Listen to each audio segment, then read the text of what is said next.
This is Audible.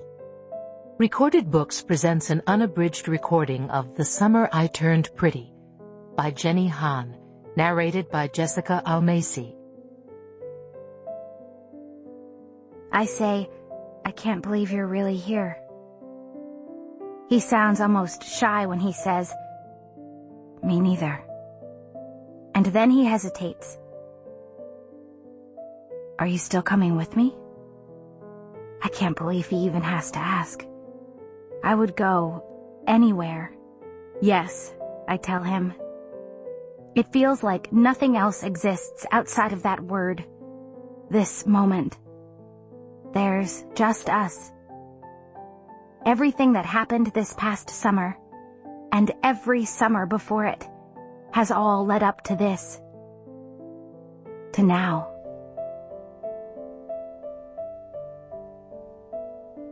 Chapter 1. We'd been driving for about 7,000 years. Or at least that's how it felt. My brother, Stephen, drove slower than our grana. I sat next to him in the passenger seat with my feet up on the dashboard. Meanwhile, my mother was passed out in the back seat. Even when she slept, she looked alert. Like at any second, she could wake up and direct traffic. Go faster, I urged Stephen, poking him in the shoulder. Let's pass that kid on the bike.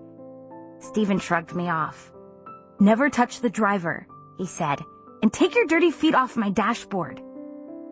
I wiggled my toes back and forth. They looked pretty clean to me. It's not your dashboard. It's gonna be my car soon, you know. If you ever get your license, he scoffed. People like you shouldn't even be allowed to drive. Hey, look, I said, pointing out the window. That guy in a wheelchair just lapped us. Stephen ignored me, and so I started to fiddle with the radio. One of my favorite things about going to the beach was the radio stations. I was as familiar with them as I was with the ones back home, and listening to Q94 made me just really know inside that I was there. At the beach. I found my favorite station, the one that played everything from pop to oldies to hip-hop. Tom Petty was singing Free Fallin'. I sang right along with him. She's a good girl, crazy about Elvis, loves horses, and her boyfriend, too. Stephen reached over to switch stations, and I slapped his hand away. Billy, your voice makes me want to run this car into the ocean. He pretended to swerve right. I sang even louder, which woke up my mother, and she started to sing too. We both had terrible voices, and Stephen shook his head in his disgusted Stephen way. He hated being outnumbered. It was what bothered him most about our parents being divorced, being the lone guy, without our dad to take his side. We drove through town slowly, and even though I'd just teased Stephen about it, I didn't really mind. I loved this drive, this moment. Seeing the town again, Jimmy's Crab Shack, the putt-putt, all the surf shops. It was like coming home after you'd been gone a long, long time. It held a million promises of summer and of what just might be. As we got closer and closer to the house, I could feel that familiar flutter in my chest. We were almost there. I rolled down the window and took it all in. The air tasted just the same, smelled just the same. The wind making my hair feel sticky, the salty sea breeze, all of it felt just right. Like it had been waiting for me to get there. Stephen elbowed me. Are you thinking about Conrad? He asked mockingly. For once the answer was no. No, I snapped. My mother stuck her head in between our two seats. Belly, do you still like Conrad?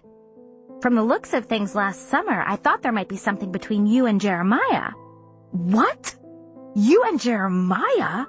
Stephen looked sickened. What happened with you and Jeremiah? Nothing.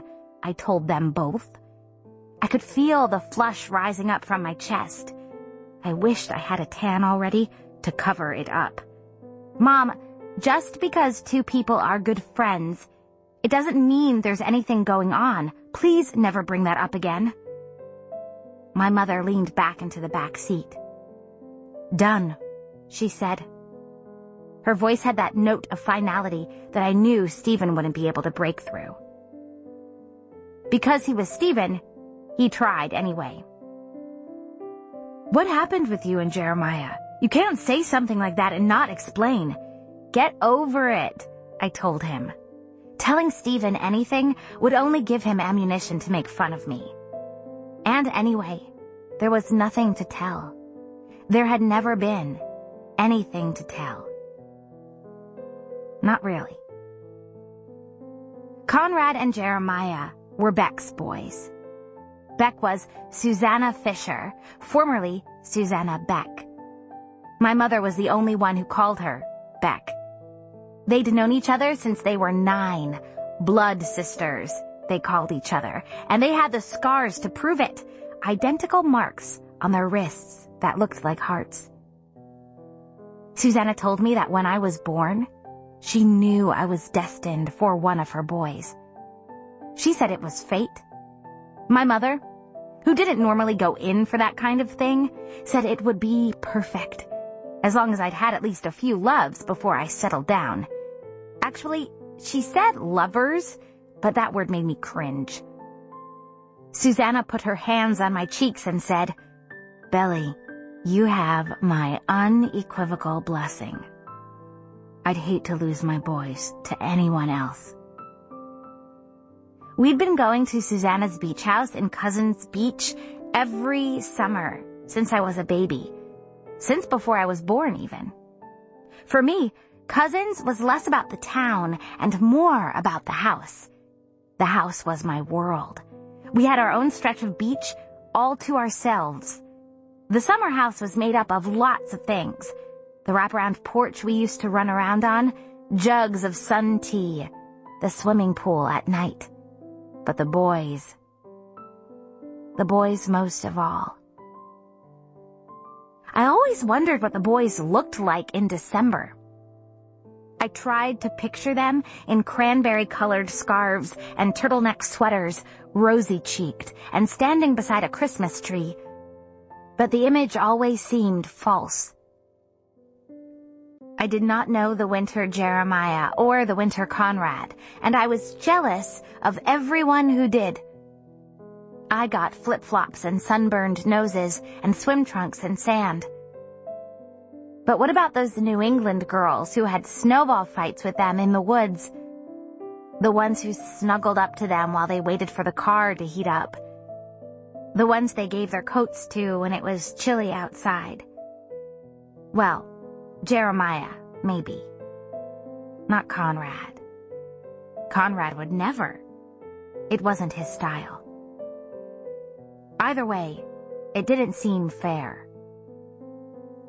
I'd sit next to the radiator in history class and wonder what they were doing. If they were warming their feet along the bottom of a radiator somewhere too, counting the days until summer again. For me, it was almost like winter didn't count. Summer was what mattered. My whole life was measured in summers. Like I don't really begin living until June, until I'm at that beach, in that house. Conrad was the older one, by a year and a half. He was dark, dark, dark, completely unattainable, unavailable. He had a smirky kind of mouth, and I always found myself staring at it. Smirky mouths make you want to kiss them, to smooth them out and kiss the smirkiness away. Or maybe not away, but you want to control it somehow. Make it yours. It was exactly what I wanted to do with Conrad. Make him mine.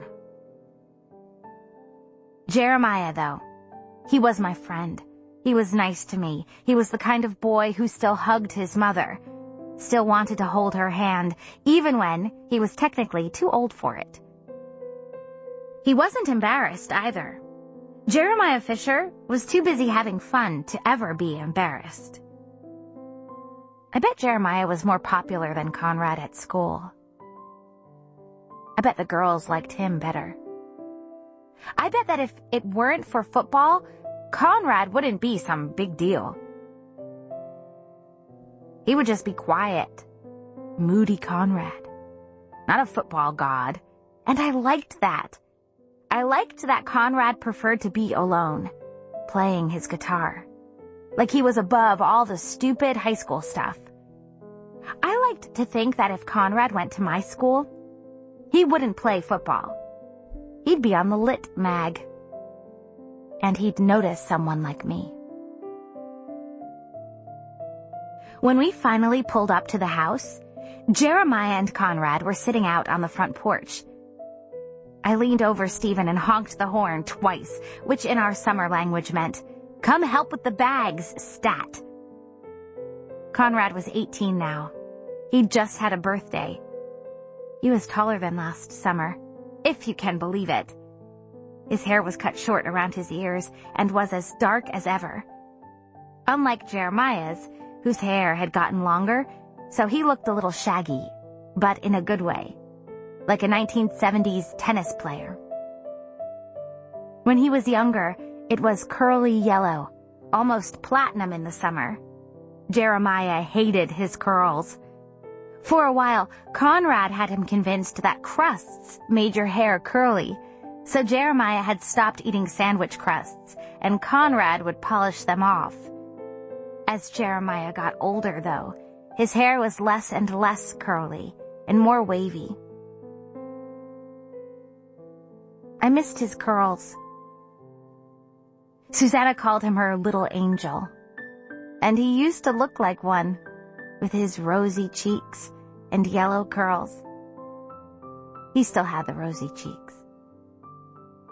Jeremiah made a megaphone with his hands and yelled, "Steve-O!" I sat in the car and watched Stephen amble up to them and hug, the way guys do. The air smelled salty and wet, like it might rain seawater any second. I pretended to be tying the laces on my sneakers, but really, I just wanted a moment to look at them. At the house for a little while. In private. The house was large and gray and white, and it looked like most every other house on the road, but better. It looked just the way I thought a beach house should look. It looked like home. My mother got out of the car then, too. "Hey, boys, where's your mother?" she called out. "Hey, Laurel, she's taking a nap," Jeremiah called back. Usually she came flying out of the house the second our car pulled up. My mother walked over to them in about 3 strides, and she hugged them both, tightly. My mother's hug was as firm and solid as her handshake. She disappeared into the house with her sunglasses perched on the top of her head. I got out of the car and slung my bag over my shoulder. They didn't even notice me walk up at first.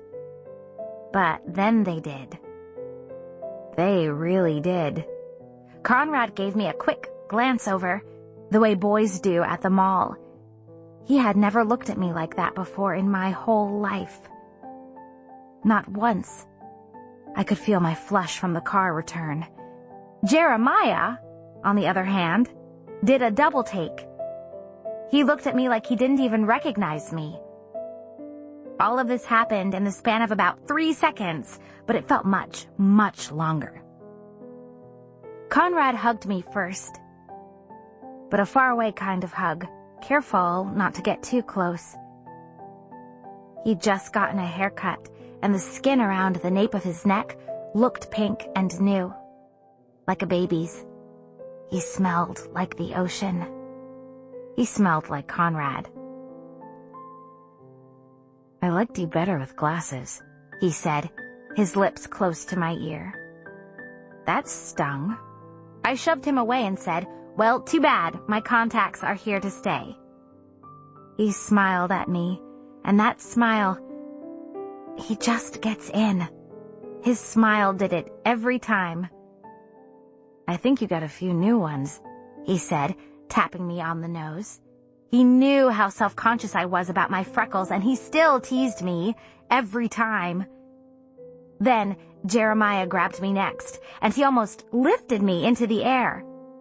"Belly button's all grown up," he crowed. I laughed. "Put me down," I told him. "You smell like B.O." Jeremiah laughed loudly. "Same old belly," he said. But he was staring at me like he wasn't quite sure who I was. He cocked his head and said, "Something looks different about you, Belly." I braced myself for the punchline. "What? I got contacts." I wasn't completely used to myself without glasses either. My best friend Taylor had been trying to convince me to get contacts since the 6th grade, and I'd finally listened. He smiled. "It's not that. You just look different." I went back to the car then, and the boys followed me. We unloaded the car quickly, and as soon as we were done, I picked up my suitcase and my book bag and headed straight for my old bedroom. My room was Susanna's from when she was a child. It had faded calico wallpaper and a white bedroom set. There was a music box I loved. When you opened it, there was a twirling ballerina that danced to the theme song from Romeo and Juliet, the old-timey version. I kept my jewelry in it. Everything about my room was old and faded, but I loved that about it. It felt like there might be secrets in the walls, in the 4-poster bed, especially in that music box. Seeing Conrad again, having him look at me that way, I felt like I needed a second to breathe. I grabbed the stuffed polar bear on my dresser and hugged him close to my chest. His name was Junior Mint, Junior for short. I sat down with Junior on my twin bed. My heart was beating so loudly I could hear it. Everything was the same, but not. They had looked at me like I was a real girl, not just somebody's little sister.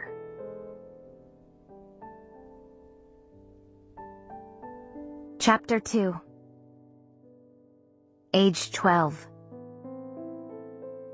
The first time I ever had my heart broken was at this house. I was 12. It was one of those really rare nights when the boys weren't all together. Stephen and Jeremiah went on an overnight fishing trip with some boys they'd met at the arcade. Conrad said he didn't feel like going, and of course I wasn't invited. So it was just me and him. Well, not together, but in the same house. I was reading a romance novel in my room with my feet on the wall when Conrad walked by. He stopped and said, "Belly, what are you doing tonight?" I folded the cover of my book over quickly. "Nothing," I said. I tried to keep my voice even, not too excited or eager. I had left my door open on purpose, hoping he'd stop by. "Want to go to the boardwalk with me?" he asked. He sounded casual. Almost too casual. This was the moment I had been waiting for. This was it. I was finally old enough. Some part of me knew it too. It was ready. I glanced over at him, just as casual as he'd been. Maybe. I have been craving a caramel apple. "I'll buy one for you," he offered. "Just hurry up and put some clothes on and we'll go. Our moms are going to the movies. They'll drop us off on the way." I sat up and said, "Okay." As soon as Conrad left, I closed my door and ran over to my mirror. I took my hair out of its braids and brushed it. It was long that summer, almost to my waist. Then I changed out of my bathing suit and put on white shorts and my favorite gray shirt.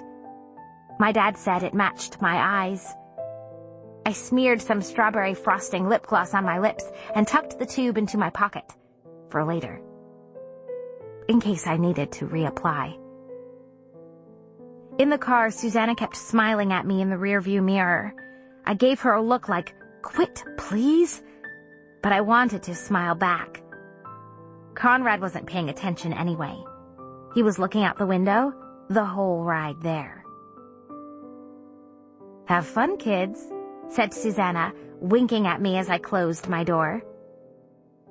Conrad bought me a caramel apple first. He bought himself a soda, but that was it. Usually he ate at least an apple or two, or a funnel cake. He seemed nervous, which made me feel less nervous. As we walked down the boardwalk, I let my arm hang loose, in case. But he didn't reach for it.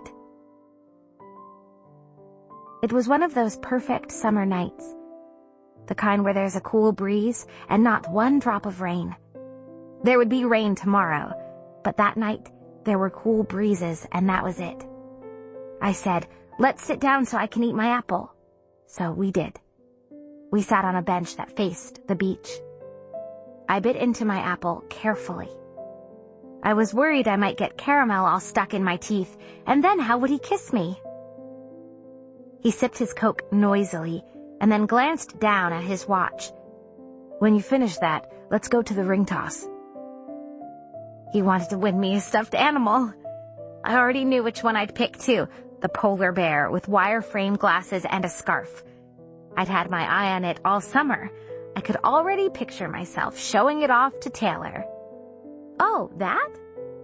Conrad Fisher won it for me. I wolfed down the rest of my apple in about 2 bites. "'Kay," I said, wiping my mouth with the back of my hand. "Let's go."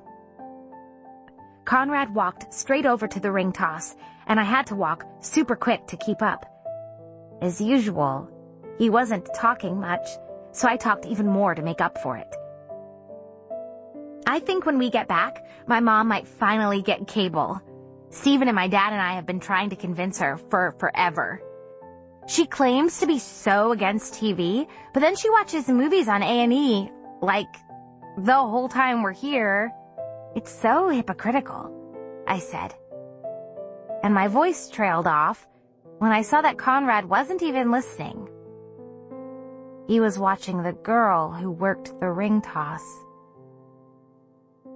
She looked about 14 or 15. The first thing I noticed about her was her shorts. They were canary yellow, and they were really, really short. The exact same kind of shorts that the boys had made fun of me for wearing 2 days before. I felt so good about buying those shorts with Susanna, and then the boys had laughed at me for it.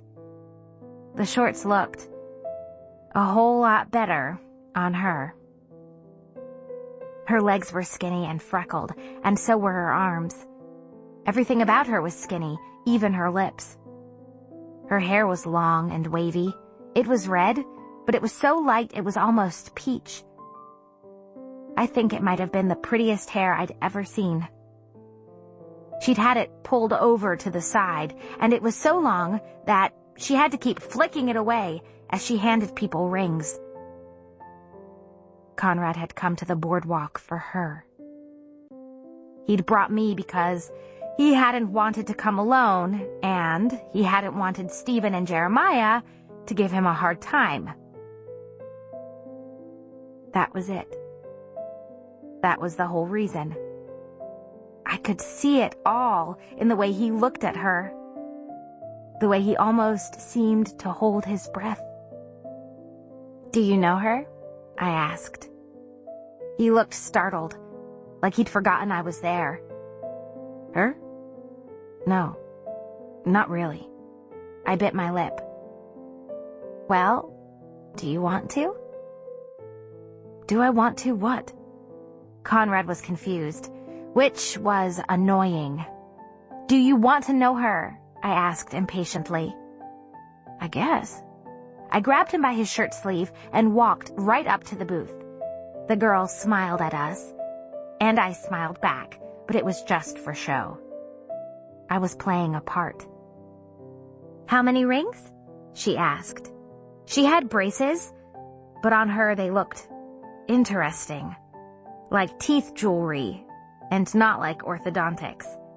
"We'll take 3, I told her. "I like your shorts." "Thanks," she said. Conrad cleared his throat. "They're nice." "I thought you said they were too short when I wore the exact same pair 2 days ago." I turned to the girl and said, "Conrad is so overprotective. Do you have a big brother?" She laughed. "No." To Conrad, she said, "You think they're too short?" He blushed. I'd never seen him blush before, not in the whole time I'd known him. I had a feeling it might be the last time. I made a big show of looking at my watch and said, "Con, I'm gonna go ride the Ferris wheel before we leave. Win me a prize, okay?" Conrad nodded quickly, and I said bye to the girl and left. I walked over to the Ferris wheel as fast as I could so they wouldn't see me cry. Later on, I found out the girl's name was Angie. Conrad ended up winning me the polar bear with the wireframe glasses and scarf. He said Angie told him it was the best prize they had. He said he thought I'd like it too. I told him I'd rather have had the giraffe, but thanks anyway. I named him Junior Mint, and I left him where he belonged, at the summer house.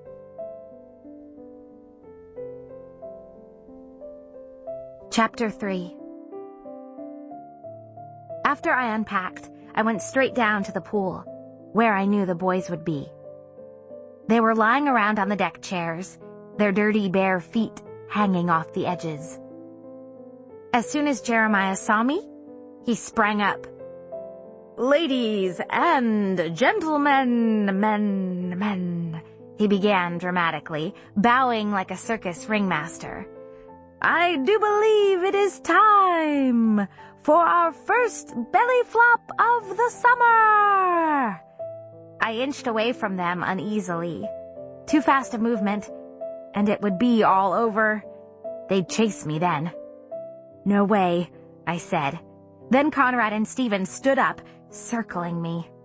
"You can't fight tradition," Stephen said. Conrad just grinned evilly. "I'm too old for this," I said desperately. I walked backward, and that's when they grabbed me. Stephen and Jeremiah each took a wrist. "Come on, guys," I said, trying to wriggle out of their grasp. I dragged my feet, but they pulled me along. I knew it was futile to resist, but I always tried, even though the bottoms of my feet got burned along the pavement in the process. "Ready?" Jeremiah said, lifting me up under my armpits.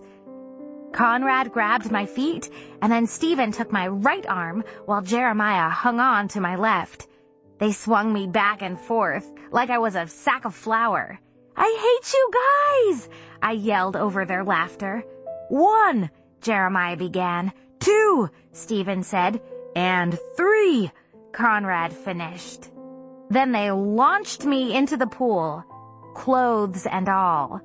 I hit the water with a loud smack. Underwater, I could hear them busting up. The belly flop was something they'd started about 1,000,000 summers ago. Probably it had been Stephen. I hated it. Even though it was one of the only times I was included in their fun, I hated being the brunt of it. It made me feel utterly powerless, and it was a reminder that I was an outsider, too weak to fight them, all because I was a girl. Somebody's little sister. I used to cry about it, run to Susanna and my mother, but it didn't do any good. The boys just accused me of being a tattletale. Not this time, though. This time I was going to be a good sport. If I was a good sport, maybe that would take away some of their joy. When I came up to the surface, I smiled and said, "You guys are 10-year-olds. "For life," Stephen said smugly. His smuggy face made me want to splash him and soak him in his precious Hugo Boss sunglasses that he worked for 3 weeks to pay for. Then I said, "I think you twisted my ankle, Conrad." I pretended to have trouble swimming over to them. He walked over to the edge of the pool. "I'm pretty sure you'll live," he said, smirking. "At least help me out," I demanded. He squatted and gave me his hand, which I took. "Thanks," I said giddily. Then I gripped tight and pulled his arm as hard as I could. He stumbled, fell forward, and landed in the pool with a splash even bigger than mine. I think I laughed harder right then than I've laughed in my whole life. So did Jeremiah and Stephen. I think maybe all of Cousins Beach heard us laughing. Conrad's head bobbed up quickly, and he swam over to me in about 2 strokes. I worried he might be mad, but he wasn't. Not completely. He was smiling, but in a threatening kind of way. I dodged away from him. "Can't catch me," I said gleefully. "Too slow." Every time he came close, I swam away. "Marco!" I called out, giggling. Jeremiah and Stephen, who were headed back to the house, said, "Polo!" which made me laugh, which made me slow to swim away, and Conrad caught my foot. "Let go," I gasped, still laughing. Conrad shook his head. "I thought I was too slow," he said, treading water closer to me. We were in the diving well. His white t-shirt was soaked through, and I could see the pinky gold of his skin. There was this weird stillness between us all of a sudden. He still held onto my foot, and I was trying to stay afloat. For a second, I wished Jeremiah and Stephen were still there. I didn't know why. "Let go," I said again. He pulled on my foot, drawing me closer. Being this close to him was making me feel dizzy and nervous. I said it again, one last time, even though I didn't mean it. Conrad let go of me. He did. And then he dunked me. It didn't matter. I was already holding my breath. Chapter 4. Susanna came down from her nap a little while after we put on dry clothes, apologizing for missing our big homecoming. She still looked sleepy, and her hair was all feathery on one side, like a kid's. She and my mother hugged first, fierce and long. My mother looked so happy to see her that she was teary. And my mother was never teary. Then it was my turn. Susanna swept me in for a hug, the close kind that's long enough to make you wonder how long it's going to last. Who'll pull away first? "You look thin," I told her, partly because it was true and partly because I knew she loved to hear it. She was always on a diet, always watching what she ate. To me, she was perfect. "Thanks, honey," Susanna said, finally letting me go, looking at me from arm's length. She shook her head and said, "When did you go and grow up? When did you turn into this phenomenal woman?" I smiled self-consciously, glad that the boys were upstairs and not around to hear this. "I look pretty much the same. You've always been lovely, but oh, honey, look at you." She shook her head like she was in awe of me. "You're so pretty. So pretty. You're going to have an amazing, amazing summer. It'll be a summer you'll never forget." Susanna always spoke in absolutes like that. And when she did, it sounded like a proclamation, like it would come true because she said so. The thing is, Susanna was right. It was a summer I'd never, ever forget. It was the summer everything began. It was the summer I turned pretty. Because for the first time, I felt it. Pretty I mean. Every summer up to this one, I believed it'd be different. Life would be different. And that summer, it finally was. I was.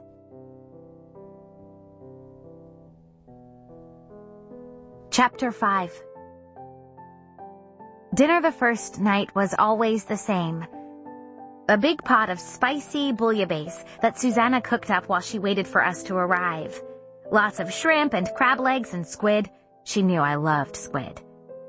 Even when I was little, I would pick out the squid and save it for last. Susanna put the pot in the middle of the table, along with a few crusty loaves of French bread from the bakery nearby. Each of us would get a bowl, and we'd help ourselves to the pot all throughout dinner, dipping the ladle back into the pot.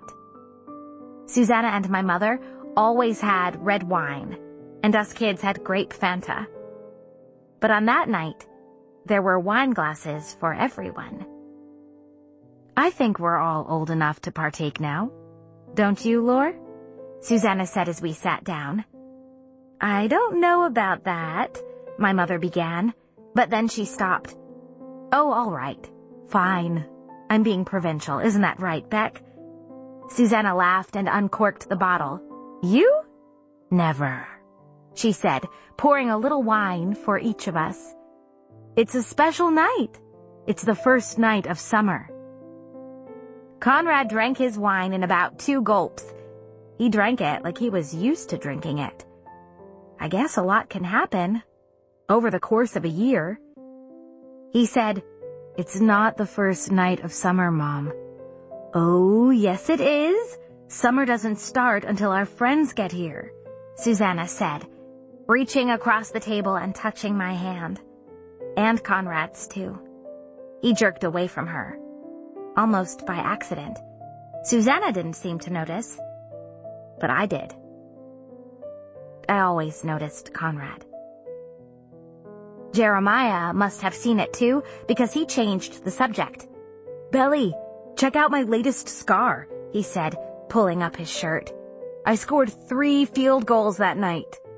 Jeremiah played football. He was proud of all of his battle scars. I leaned in next to him to get a good look. It was a long scar that was just beginning to fade, right across the bottom of his stomach. Clearly, he'd been working out. His stomach was flat and hard, and it hadn't looked like that last summer even. He looked bigger than Conrad now. Wow, I said. Conrad snorted. Jer just wants to show off his 2-pack, he said, breaking off a piece of bread and dipping it into his bowl. Why don't you show all of us and not just Billy? Yeah, show us, Jer, Stephen said, grinning. Jeremiah grinned right back. To Conrad, he said, You're just jealous because you quit. Conrad had quit football? That was news to me. Conrad, you quit, man? Stephen asked. I guessed it was news to him, too. Conrad was really good. Susanna used to mail us his newspaper clippings. He and Jeremiah had been on the team together these last 2 years, but it was Conrad who'd been the star. Conrad shrugged indifferently. His hair was still wet from the pool, and so was mine. It got boring, he said. What he means is, he got boring, Jeremiah said. Then he stood up and pulled off his shirt. Pretty nice, huh? Susanna threw her head back and laughed, and my mother did too. Sit down, Jeremiah, she said, shaking the loaf of bread at him like a sword. What do you think, Belly? He asked me. He looked like he was winking, even though he wasn't. Pretty nice, I agreed, trying not to smile.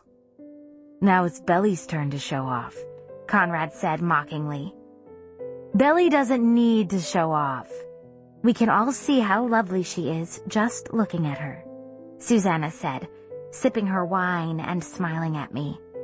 Lovely? Yeah, right, said Stephen. She's a lovely pain in my ass. Stephen, my mother warned. What? What'd I say? He asked. Stephen's too much of a pig to understand the concept of lovely, I said sweetly. I pushed the bread to him. Oink, oink, Stephen. Have some more bread. Don't mind if I do, he said, breaking off a crusty chunk. Belly, tell us about all the hot friends you're gonna set me up with, Jeremiah said. Didn't we already try that once? I said. Don't tell me you've forgotten about Taylor Jewel already. Everyone busted up laughing then. Even Conrad.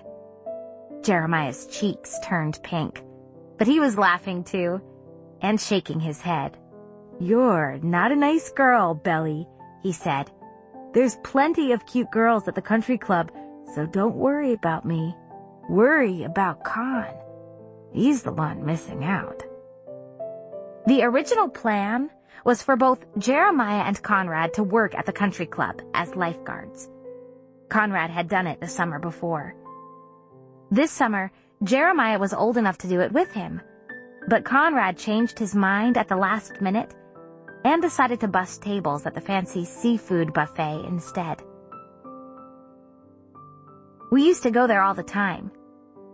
Kids 12 and younger could eat there for $20. There was a time when I was the only one 12 or younger. My mother always made sure to tell the waiter that I was younger than 12, as like principal. Every time she did it, I felt like disappearing.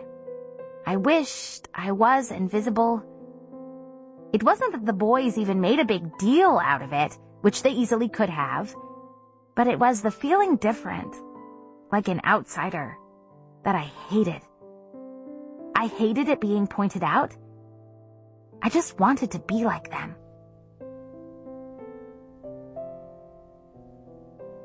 Chapter 6. Age 10. Right off the bat, the boys were a unit. Conrad was the leader. His word was pretty much law. Stephen was his second in command, and Jeremiah was the jester. That first night, Conrad decided that the boys were going to sleep on the beach in sleeping bags and make a fire. He was a Boy Scout. He knew all about that kind of stuff. Jealously, I watched them plan, especially when they packed the graham crackers and marshmallows.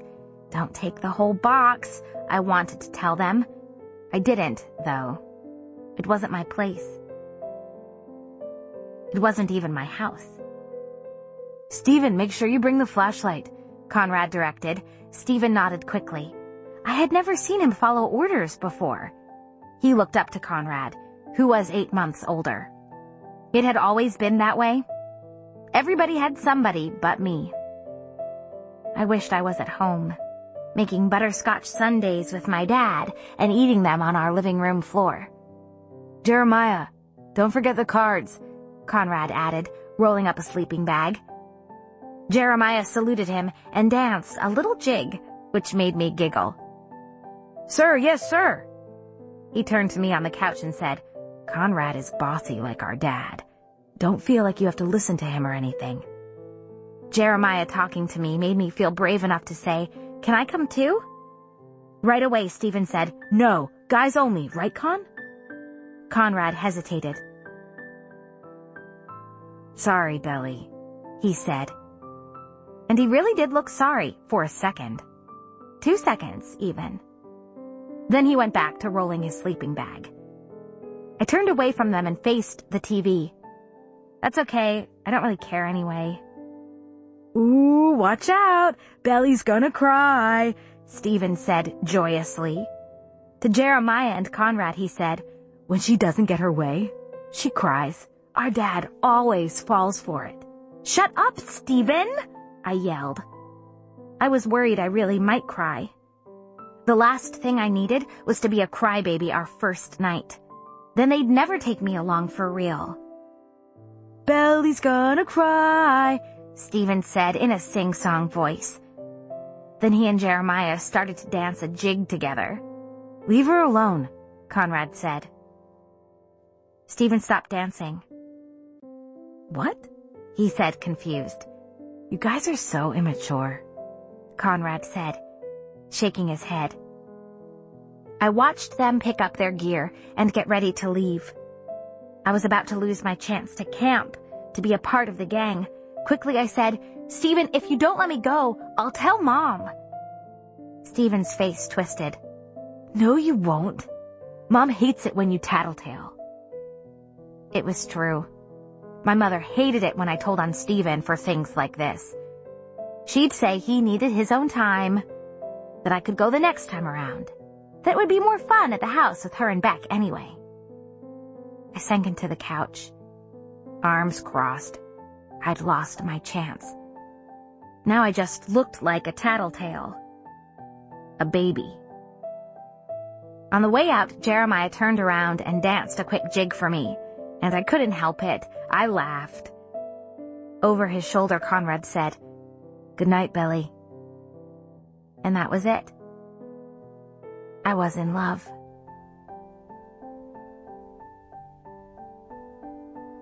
Chapter 7. I didn't notice right away that their family had more money than ours. The beach house wasn't some fancy kind of place. It was a real honest-to-God beach house, the kind that's lived in and comfortable. It had faded old seersucker couches and a creaking lazy boy us kids always fought over, and peeling white paint and hardwood floors that had been bleached by the sun. But it was a big house, room enough for all of us and more. They'd built an addition years ago. On one end there was my mother's room, Susanna and Mr. Fisher's room, and an empty guest room. On the other end was my room, another guest room, and the room the boys shared, which I was jealous of. There used to be bunk beds and a twin in that room, and I hated that I had to sleep all alone in mine when I could hear them giggling and whispering all night through the wall. A couple of times the boys let me sleep in there too, but only when they had some especially gruesome story they wanted to tell. I was a good audience. I always screamed at all the right places. Since we've gotten older, the boys have stopped sharing a room. Stephen started staying over on the parents' end, and Jeremiah and Conrad both had their rooms on my end. The boys and I have shared a bathroom since the beginning. Ours is on our end of the house, and then my mother has her own, and Susanna's is connected to the master bedroom. There are 2 sinks. Jeremiah and Conrad shared one, and Stephen and I shared the other. When we were little, the boys never put the seat down, and they still didn't. It was a constant reminder that I was different, that I wasn't one of them. Little things have changed, though.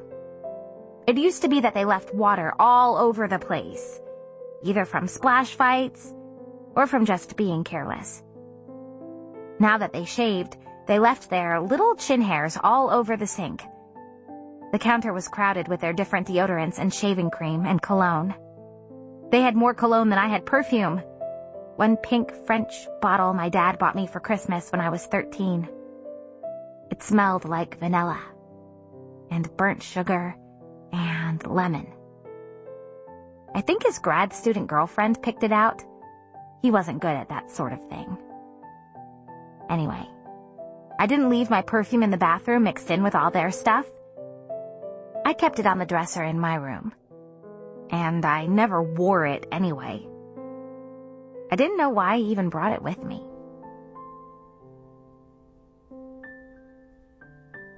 Chapter 8. After dinner, I stayed downstairs on the couch, and so did Conrad. He sat there across from me, strumming chords on his guitar with his head bent. "So, I heard you have a girlfriend," I said. "I heard it's pretty serious." My brother has a big mouth. About a month before we'd left for cousins, Jeremiah had called Stephen. They were on the phone for a while, and I hid outside Stephen's bedroom door, listening. Stephen didn't say a whole lot on his end, but it seemed like a serious conversation. I burst into his room and asked him what they were talking about, and Stephen accused me of being a nosy little spy, and then he finally told me that Conrad had a girlfriend.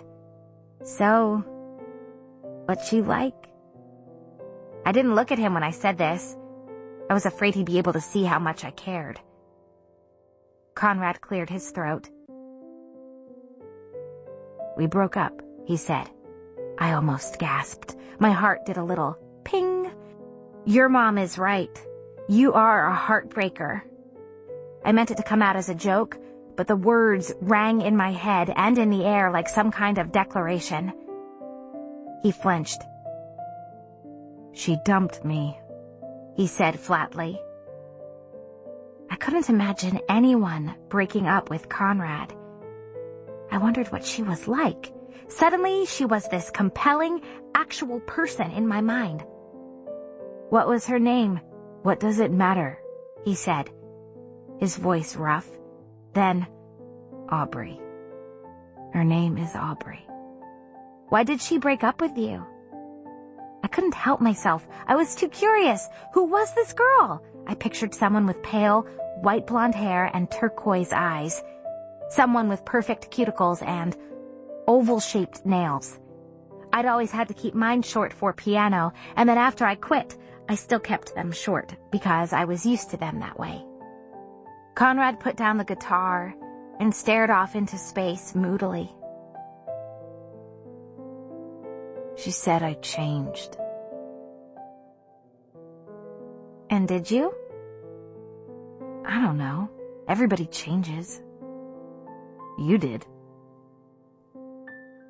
"How did I change?" He shrugged and picked up his guitar again. "Like I said, everybody changes." Conrad started playing the guitar in middle school. I hated it when he played the guitar. He'd sit there, strumming, halfway paying attention, only halfway present. He'd hum to himself, and he was someplace else. We'd be watching TV or playing cards, and he'd be strumming the guitar. Or he'd be in his room, practicing. For what? I didn't know. All I knew was that it took time away from us. "Listen to this," he'd said once, stretching out his headphones so I had one and he had the other. Our heads touched. "Isn't it amazing?" It was Pearl Jam. Conrad was as happy and enthralled as if he had discovered them himself.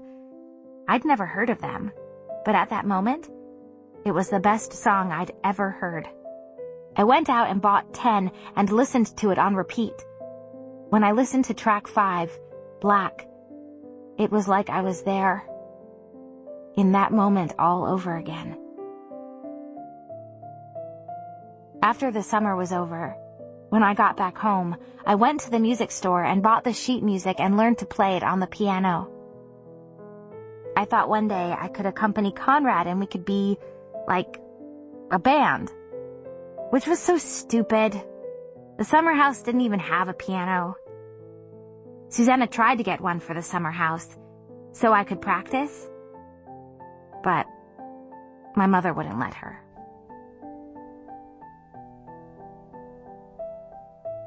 Chapter 9. At night when I couldn't sleep, I'd sneak downstairs and go for a swim in the pool. I'd start doing laps, and I'd keep going until I felt tired.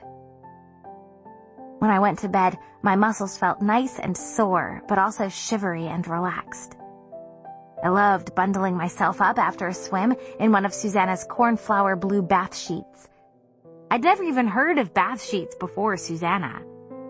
And then, tiptoeing back upstairs, falling asleep with my hair still wet. You sleep so well after you've been in the water. It's like no other feeling. 2 summers ago, Susanna found me down there. And some nights she'd swim with me. I'd be underwater, doing my laps, and I'd feel her dive in and start to swim on the other side of the pool. We wouldn't talk. We'd just swim. But it was comforting to have her there. It was the only time that summer that I ever saw her without her wig. Back then, because of the chemo, Susanna wore her wig all the time. No one saw her without it. Not even my mother. Susanna had the prettiest hair. Long, caramel-colored, soft as cotton candy. Her wig didn't even compare, and it was real human hair and everything, the best money could buy. After the chemo, after her hair grew back, she kept it short. Cut right below her chin. It was pretty, but it wasn't the same. Looking at her now, you'd never know who she used to be, with her hair long like a teenager, like mine. That first night of the summer, I couldn't sleep. It always took me a night or two to get used to my bed again, even though I'd slept in it pretty much every summer of my life. I tossed and turned for a while, and then I couldn't stand it anymore. I put on my bathing suit, my old swim team one that barely fit anymore, with the gold stripes and the racer back. It was my first night swim of the summer. When I swam alone at night, everything felt so much clearer. Listening to myself breathe in and out. It made me feel calm and steady and strong. Like I could swim forever. I swam back and forth a few times, and on the fourth lap, I started to flip turn, but I kicked something solid. I came up for air and saw it was Conrad's leg. He was sitting on the edge of the pool with his feet dangling in. He'd been watching me that whole time, and he was smoking a cigarette. I stayed underwater up to my chin. I was suddenly aware of how my bathing suit was too small for me now. There was no way I was getting out of the water with him still there. "Since when did you start smoking?" I asked accusingly. "And what are you doing down here anyway?" "Which do you want me to answer first?" He had that amused, condescending Conrad look on his face, the one that drove me crazy. I swam over to the wall and rested my arms on the edge. "The second." "I couldn't sleep, so I went for a walk," he said, shrugging. He was lying. He'd only come outside to smoke. "How did you know I was out here?" I demanded. "You always swim out here at night, Belly. Come on." He took a drag of his cigarette. He knew I swam at night? I thought it was my special secret, mine and Susanna's. I wondered how long he had known. I wondered if everyone knew. I didn't even know why it mattered, but it did. To me, it did. "Okay, fine. Then when did you start smoking?" "I don't know. Last year, maybe?" He was being vague on purpose. It was maddening. "Well, you shouldn't. You should quit right now. Are you addicted?" He laughed. "No." "Then quit. If you put your mind to it, I know you can." If he put his mind to it, I knew he could do anything. "Maybe I don't want to." "You should, Conrad. Smoking is so bad for you." "What will you give me if I do?"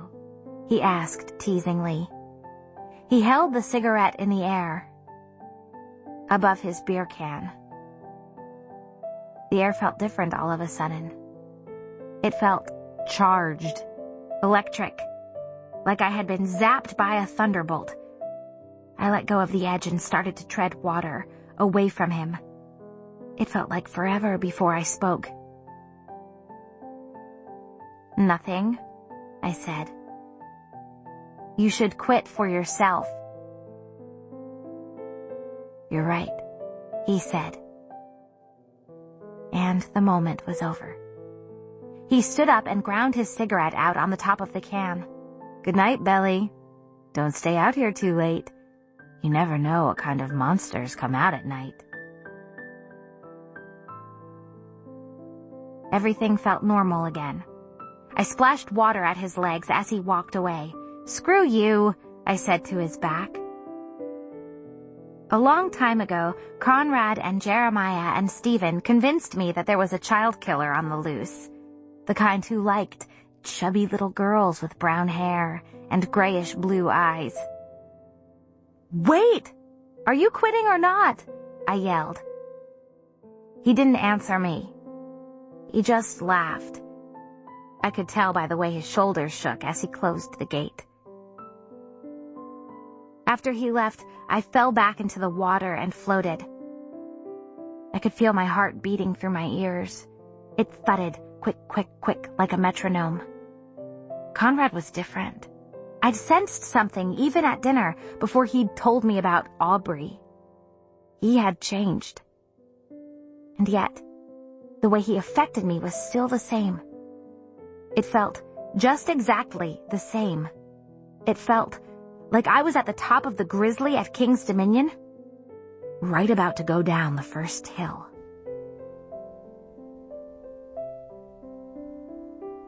Chapter 10. "Billy, have you called your dad yet?" my mother asked me. "No." "I think you should call him and tell him how you're doing." I rolled my eyes. I doubt he's sitting at home worrying about it. Still. "Well, have you made Stephen call him?"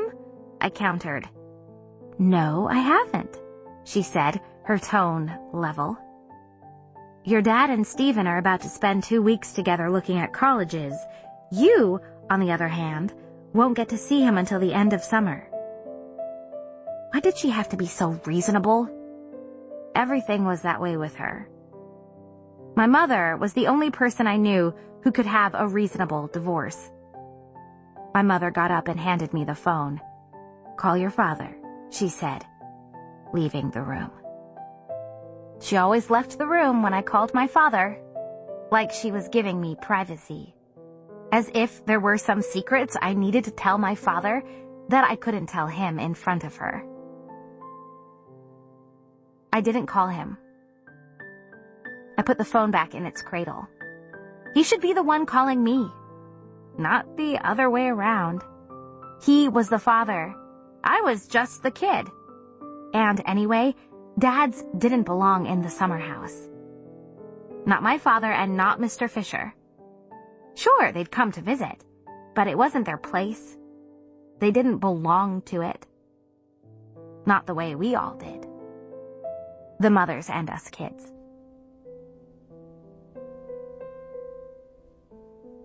Chapter 11. Age 9. We were playing cards outside on the porch, and my mother and Susanna were drinking margaritas and playing their own card game. The sun was starting to go down, and soon the mothers would have to go inside and boil corn and hot dogs. But not yet.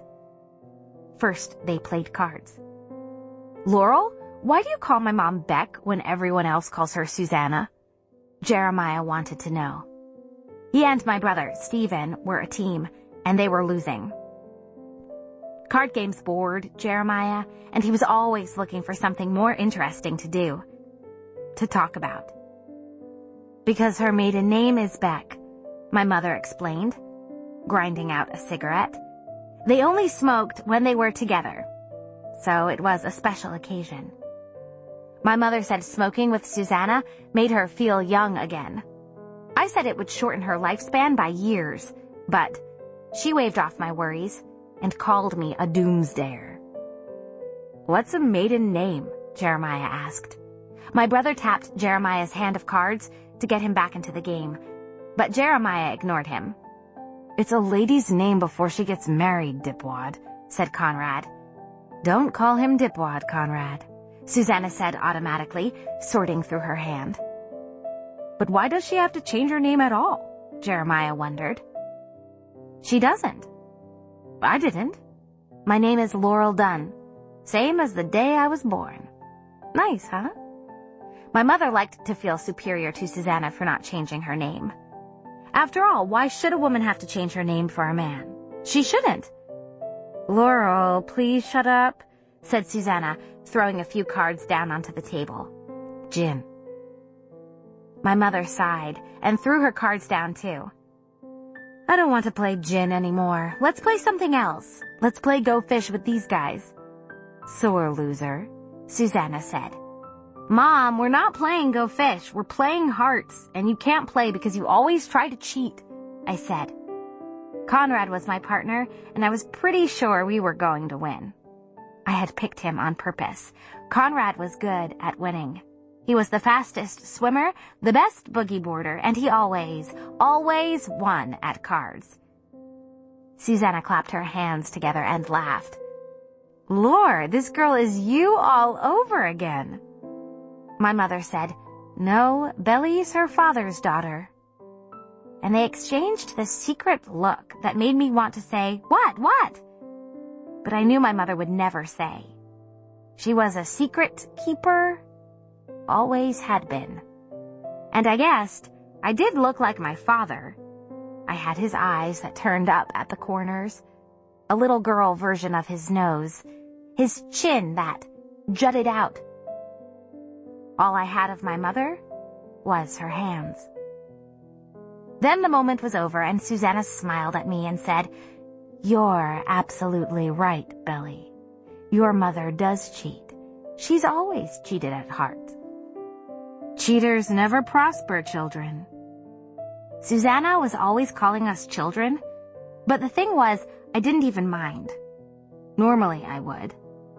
But the way Susanna said it didn't seem like a bad thing. Not like we were small and babyish. Instead, it sounded like we had our whole lives in front of us. Chapter 12. Mr. Fisher would pop in throughout the summer, an occasional weekend, and always the first week of August. He was a banker, and getting away for any real length of time was, according to him, simply impossible. And anyway, it was better without him there, when it was just us. When Mr. Fisher came to town, which wasn't very often, I stood up a little straighter. Everyone did. Well, except Susanna and my mother, of course. The funny thing was, my mother had known Mr. Fisher for as long as Susanna had. The three of them had gone to college together, and their school was small. Susanna always told me to call Mr. Fisher Adam, but I could never do it. It just didn't sound right. Mr. Fisher was what sounded right, so that's what I called him, and that's what Stephen called him, too. I think something about him inspired people to call him that, and not just kids either. I think he preferred it that way. He'd arrive at dinner time on Friday night, and we'd wait for him. Susanna would fix his favorite drink and have it ready, ginger and Maker's Mark. My mother teased her for waiting on him, but Susanna didn't mind. My mother teased Mr. Fisher too, in fact. He teased her right back. Maybe teasing isn't the right word. It was more like bickering. They bickered a lot, but they smiled too. It was funny. My mother and father had rarely argued, but they hadn't smiled that much either. I guess Mr. Fisher was good-looking for a dad. He was better looking than my father, anyway. But he was also vainer than him. I don't know that he was as good-looking as Susanna was beautiful, but that might have just been because I loved Susanna more than almost anyone. And who could ever measure up to a person like that? Sometimes it's like people are a million times more beautiful to you in your mind. It's like you see them through a special lens. But maybe if it's how you see them, that's how they really are. It's like the whole tree falling in the forest thing. Mr. Fisher gave us kids a 20 anytime we went anywhere. Conrad was always in charge of it. "For ice cream," he'd say, "buy yourself something sweet." Something sweet. It was always something sweet. Conrad worshipped him. His dad was his hero. For a long time, anyway. Longer than most people. I think my dad stopped being my hero when I saw him with one of his PhD students after he and my mother separated. She wasn't even pretty. It would be easy to blame my dad for the whole thing, the divorce, the new apartment. But if I blamed anyone, it was my mother. Why did she have to be so calm? So placid? At least my father cried. At least he was in pain. My mother said nothing, revealed nothing. Our family broke up, and she just went on. It wasn't right. When we got home from the beach that summer, my dad had already moved out. His first edition Hemingways, his chess set, his Billy Joel CDs, Claude. Claude was his cat, and he belonged to my dad in a way that he didn't to anyone else. It was only right that he took Claude. Still, I was sad. In a way, Claude being gone was almost worse than my dad, because Claude was so permanent in the way he lived in our house, the way he inhabited every single space. It was like he owned the place. My dad took me out for lunch to Applebee's, and he said apologetically, "I'm sorry I took Claude. Do you miss him?" He had Russian dressing on his beard, newly grown out, for most of the lunch. It was annoying. The beard was annoying. The lunch was annoying. "No," I said. I couldn't look up from my French onion soup. "He's yours anyway." So my father got Claude, and my mother got Stephen and me. It worked out for everyone. We saw my father most weekends. We'd stay at his new apartment that smelled like mildew, no matter how much incense he lit. I hated incense, and so did my mother. It made me sneeze. I think it made my father feel independent and exotic to light all the incense he wanted in his new pad, as he called it. As soon as I walked into the apartment, I said accusingly, "Have you been lighting incense in here?" Had he forgotten about my allergy already? Guiltily, my father admitted that, yes, he had lit some incense, but he wouldn't do it anymore. He still did, though.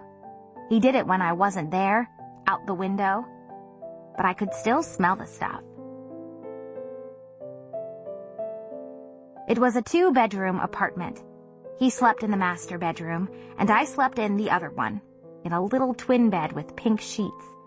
My brother slept on the pull-out couch, which I was actually jealous of because he got to stay up watching TV.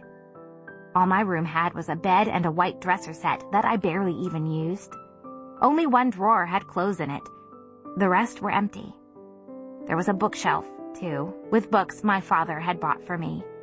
My father was always buying me books. He kept hoping I'd turn out smart like him. Someone who loved words, loved to read. I did like to read, but not the way he wanted me to. Not in the way of being like a scholar. I liked novels, not nonfiction, and I hated those scratchy pink sheets. If he had asked me, I would have told him yellow, not pink. He did try, though. In his own way, he tried. He bought a second-hand piano and crammed it into the dining room, just for me, so I could still practice, even when I stayed over there, he said. I hardly did, though. The piano was out of tune, and I never had the heart to tell him. It's part of why I longed for summer. It meant I didn't have to stay at my father's sad little apartment. It wasn't that I didn't like seeing him. I did. I missed him so much. But that apartment, it was depressing. I wished I could see him at our house. Our real house. I wished it could be like it used to be. And since my mother had us most of the summer, he took Stephen and me on a trip when we got back. Usually it was to Florida, to see our grandmother. We called her Grandma. It was a depressing trip, too. Grandma spent the whole time trying to convince him to get back together with my mother, whom she adored.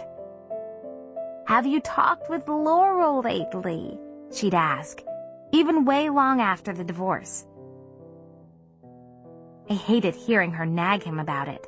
It wasn't like it was in his control anyway. It was humiliating, because it was my mother who had split up with him. It was she who had precipitated the divorce, had pushed the whole thing. I knew that much for sure. My father would have been perfectly content carrying on, living in our blue 2-story with Claude and all his books. My dad once told me that Winston Churchill said that Russia was a riddle, wrapped in a mystery, inside an enigma. According to my dad, Churchill had been talking about my mother. This was before the divorce, and he said it half bitterly, half respectfully. Because even when he hated her, he admired her. I think he would have stayed with her forever, trying to figure out the mystery. He was a puzzle solver, the kind of person who likes theorems, theories. X always had to equal something. It couldn't just be X. To me, my mother wasn't that mysterious. She was my mother, always reasonable, always sure of herself. To me, she was about as mysterious as a glass of water. She knew what she wanted. She knew what she didn't want. And that was to be married to my father. I wasn't sure if it was that she fell out of love, or if it was that she just never was. In love, I mean. When we were at Grandma's, my mother took off on one of her trips. She'd go to far-off places like Hungary or Alaska. She always went alone. She took pictures, but I never asked to look at them. And she never asked if I wanted to.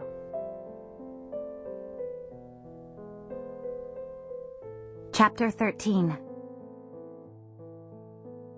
I was sitting in an Adirondack chair eating toast and reading a magazine when my mother came out and joined me. She had that serious look on her face, her look of purpose, the one she got when she wanted to have one of her mother-daughter talks. I dreaded those talks the same way I dreaded my period. "What are you doing today?" she asked me casually. I stuffed the rest of my toast into my mouth. "This? Maybe you could get started on your summer reading for AP English," she said, reaching over and brushing some crumbs off my chin. "Yeah, I was planning on it," I said, even though I hadn't been. My mother cleared her throat. "Is Conrad doing drugs?" she asked me. "What? Is Conrad doing drugs?" I almost choked. "No! Why are you asking me anyway? Conrad doesn't talk to me." "Ask Stephen." "I already did. He doesn't know. He wouldn't lie," she said, peering at me. "Well, I wouldn't either." My mother sighed. "I know. Beck's worried. He's been acting differently. He quit football. I quit dance," I said, rolling my eyes. "And you don't see me running around with a crack pipe." She pursed her lips. "Will you promise to tell me if you hear something?" "I don't know," I said teasingly. I didn't need to promise her. I knew Conrad wasn't doing drugs. A beer was one thing, but he would never do drugs. I would bet my life on it. "Belly, this is serious. Mom, chill. He's not doing drugs. When did you turn into such a narc anyway? You're one to talk." I elbowed her playfully. She bit back a smile and shook her head. "Don't start."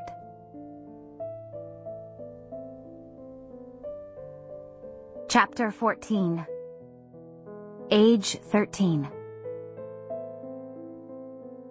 The first time they did it, they thought we didn't know. It was actually pretty stupid of them, because it was one of those rare nights when we were all at home. We were in the living room. Conrad was listening to music with his headphones on, and Jeremiah and Stephen were playing a video game. I was sitting on the lazy boy reading Emma, mostly because I thought it made me look smart, not really because I enjoyed it. If I was reading for real, I would be locked in my room with Flowers in the Attic or something, and not Jane Austen.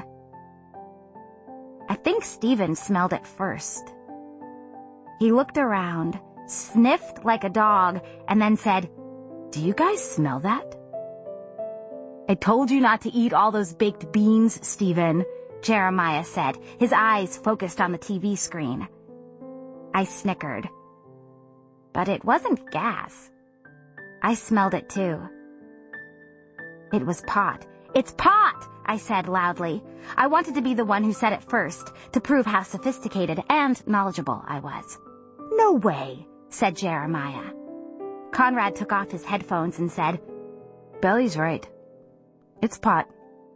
Stephen paused the game and turned to look at me. "How do you know what pot smells like, Belly?" he asked me suspiciously. "Because, Stephen, I get high all the time. I'm a burnout. You didn't know?" I hated it when Stephen pulled the big brother routine, especially in front of Conrad and Jeremiah. It was like he was trying to make me feel small on purpose. He ignored me. "Is that coming from upstairs?" "It's my mom's," Conrad said, putting his headphones back on again. "For her chemo." Jeremiah didn't know. I could tell. He didn't say anything, but he looked confused and even hurt, the way he scratched the back of his neck and looked off into space for a minute. Stephen and I exchanged a look. It was awkward. Whenever Susanna's cancer came up, the two of us being outsiders and all, we never knew what to say, so we didn't say anything. We mostly pretended it wasn't happening, the way Jeremiah did. My mother didn't, though. She was matter-of-fact, calm, the way she is about everything. Susanna said my mother made her feel normal. My mother was good at that, making people feel normal. Safe. Like, as long as she was there, nothing truly bad could happen. When they came downstairs a little while later, they were giggling like two teenagers who had snuck into their parents' liquor cabinet. Clearly, my mother had partaken in Susanna's stash as well. Stephen and I exchanged another look, this time a horrified one. My mother was probably the last person on earth who would smoke pot, with the exception of our grandmother, Gran, her mother. "Did you kids eat all the Cheetos?" my mother asked, rummaging through a cabinet. "I'm starving." "Yes," Stephen said. He couldn't even look at her. "What about that bag of Fritos?" "Get those," Susanna ordered, coming up behind my lazy boy.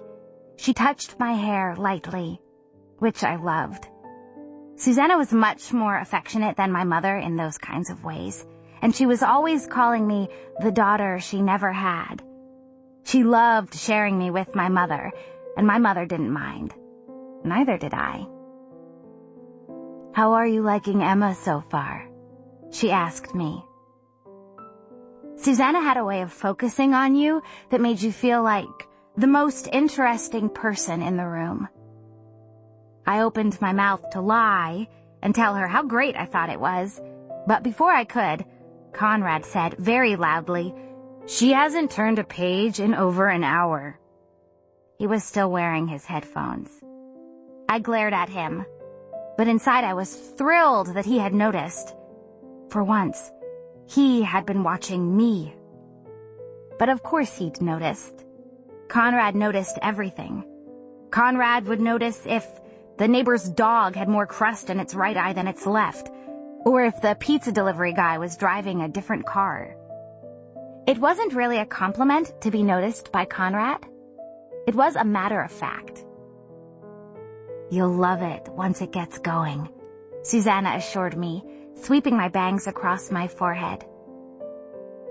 It always takes me a while to get into a book, I said, in a way that sounded like I was saying sorry. I didn't want her to feel bad, seeing as how she was the one who'd recommended it to me. Then my mother came into the room with a bag of Twizzlers and the half-eaten bag of Fritos. She tossed a Twizzler at Susanna and said, belatedly, "Catch!" Susanna reached for it, but it fell on the floor, and she giggled as she picked it up. "Clumsy me," she said, chewing on one end like it was straw and she was a hick. "Whatever has gotten into me?" "Mom, everyone knows you guys were smoking pot upstairs," Conrad said, just barely bobbing his head to the music that only he could hear. Susanna covered her mouth with her hand. She didn't say anything, but she looked genuinely upset. "Whoops," my mother said. "I guess the cat's out of the bag, Beck." "Boys, your mother's been taking medicinal marijuana to help with the nausea from her chemo." Stephen didn't look away from the TV when he said, "What about you, Mom? Are you toking up because of your chemo too?" I knew he was trying to lighten the mood. And it worked. Stephen was good at that. Susanna choked out a laugh, and my mother threw a Twizzler at the back of Stephen's head. "Smart ass. I'm offering up moral support to my best friend in the world. There are worse things." Stephen picked the Twizzler up and dusted it off before popping it into his mouth. "So I guess it's okay with you if I smoke up too?" "When you get breast cancer," my mother told him, exchanging a smile with Susanna, her best friend in the world. "Or when your best friend does," Susanna said. Throughout all of this, Jeremiah wasn't saying anything. He just kept looking at Susanna and then back at the TV, like he was worried she would vanish into thin air while his back was turned. Our mothers thought we were all at the beach that afternoon. They didn't know that Jeremiah and I had gotten bored and decided to come back to the house for a snack. As we walked up the porch steps, we heard them talking through the window screen. Jeremiah stopped when he heard Susanna say, "Laura, I hate myself for even thinking this, but I almost think I'd rather die than lose my breast." Jeremiah stopped breathing as he stood there, listening. Then he sat down, and I did too. My mother said, "I know you don't mean that." I hated it when my mother said that, and I guessed Susanna did too because she said, "Don't tell me what I mean." And I'd never heard her voice like that before. Harsh. Angry. Okay, I won't. Susanna started to cry then. And even though we couldn't see them, I knew that my mother was rubbing Susanna's back in wide circles, the same way she did mine when I was upset. I wished I could do that for Jeremiah. I knew it would make him feel better. But I couldn't. Instead, I reached over and grabbed his hand and squeezed it tight. He didn't look at me, but he didn't let go either. This was the moment when we became true, real friends. Then my mother said, in her most serious, most deadpan voice, "Your boobs really are pretty goddamn amazing." Susanna burst out into laughter that sounded like a seal barking, and then she was laughing and crying at the same time. Everything was going to be okay. If my mother was cussing, if Susanna was laughing, it would all be fine. I let go of Jeremiah's hand and stood up. He did too. We walked back to the beach, neither of us saying anything. What was there to say? Sorry your mom has cancer. I hope she doesn't lose a boob. When we got back to our stretch of beach, Conrad and Stephen had just come out of the water with their boogie boards. We still weren't saying anything, and Stephen noticed. I guessed Conrad did too, but he didn't say anything. It was Stephen who said, "What's with you guys?"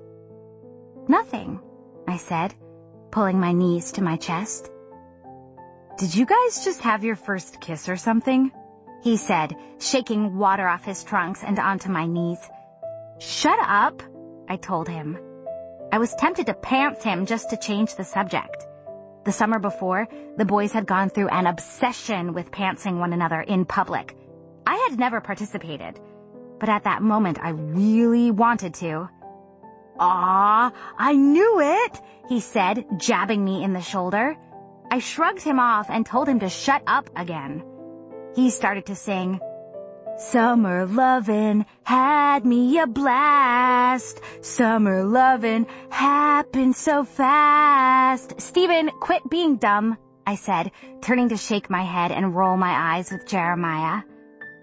But then Jeremiah stood up, brushed sand off his shorts, and started walking toward the water and away from us, away from the house. "Jeremiah, are you on your period or something? I was just kidding, man," Stephen called to him. Jeremiah didn't turn around. He just kept walking down the shore. "Come on." "Just leave him alone," Conrad said. The two of them never seemed particularly close, but there were times when I saw how well they understood each other, and this was one of them. Seeing Conrad protective of Jeremiah made me feel this huge surge of love for him. It felt like a wave in my chest washing over me, which then made me feel guilty because why should I be feeding into a crush when Susanna had cancer? I could tell Stephen felt bad and also confused. It was unlike Jeremiah to walk away. He was always the first to laugh, to joke right back. And because I felt like rubbing salt in the wound, I said, "You're such an asshole, Stephen." Stephen gaped at me. "Geez, what did I do?" I ignored him and fell back onto the towel and closed my eyes. I wished I had Conrad's earphones. I kind of wanted to forget this day ever happened. Later, when Conrad and Stephen decided to go night fishing, Jeremiah declined, even though night fishing was his favorite. He was always trying to get people to go night fishing with him. That night he said he wasn't in the mood, so they left, and Jeremiah stayed behind. With me. We watched TV and played cards. We spent most of the summer doing that. Just us. We cemented things between us that summer. He'd wake me up early some mornings, and we would go collect shells or sand crabs, or ride our bikes to the ice cream place 3 miles away. When it was just us two, he didn't joke around as much, but he was still Jeremiah. From that summer on, I felt closer to Jeremiah than I did to my own brother. Jeremiah was nicer. Maybe because he was somebody's little sibling too. Or maybe just because he was that kind of person. He was nice to everybody. He had a talent for making people feel comfortable.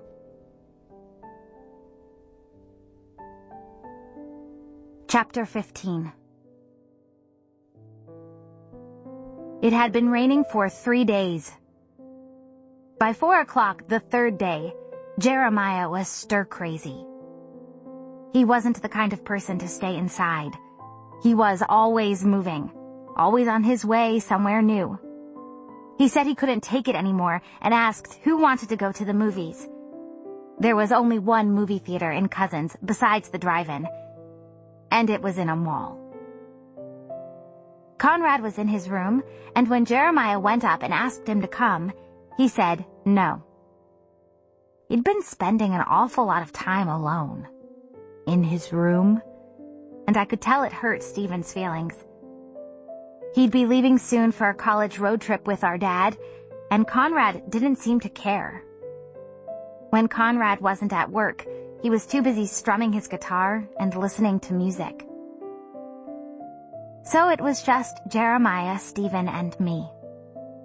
I convinced them to watch a romantic comedy about two dog walkers who walk the same route and fall in love. It was the only thing playing. The next movie wouldn't start for another hour. About 5 minutes in, Stephen stood up, disgusted. "I can't watch this," he said. "You coming, Jer?" Jeremiah said, "Nah, I'll stay with Belly." Stephen looked surprised. He shrugged and said, "I'll meet you guys when it's over." I was surprised, too. It was pretty awful. Not long after Stephen left, a big burly guy sat in the seat right in front of me. "I'll trade you," Jeremiah whispered.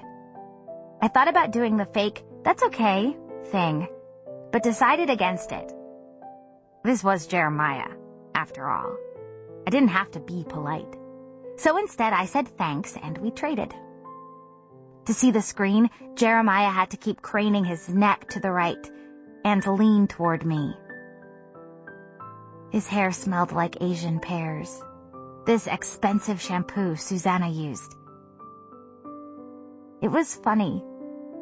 He was this big, tall football guy now, and he smelled so sweet. Every time he leaned in, I breathed in the sweet smell of his hair. I wished my hair smelled like that. Halfway through the movie, Jeremiah got up suddenly. He was gone a few minutes. When he came back, he had a large soda and a pack of Twizzlers. I reached for the soda to take a sip, but there were no straws. "You forgot the straws," I told him. He ripped the plastic off of the Twizzler box and bit the ends off of 2 Twizzlers. Then he put them in the cup. He grinned broadly. He looked so proud of himself. I'd forgotten all about our Twizzler straws. We used to do it all the time. We sipped out of the straws at the same time, like in a 1950s Coke commercial. Heads bent, foreheads almost touching. I wondered if people thought we were on a date. Jeremiah looked at me, and he smiled in this familiar way. And suddenly I had this crazy thought. I thought, Jeremiah Fisher wants to kiss me. Which was crazy. This was Jeremiah. He'd never looked at me like that. And as for me, Conrad was the one I liked, even when he was moody and inaccessible the way he was now. It had always been Conrad. I'd never seriously considered Jeremiah. Not with Conrad standing there. And of course, Jeremiah had never looked at me that way before either. I was his pal, his movie-watching partner, the girl he shared a bathroom with, shared secrets with. I wasn't the girl he kissed.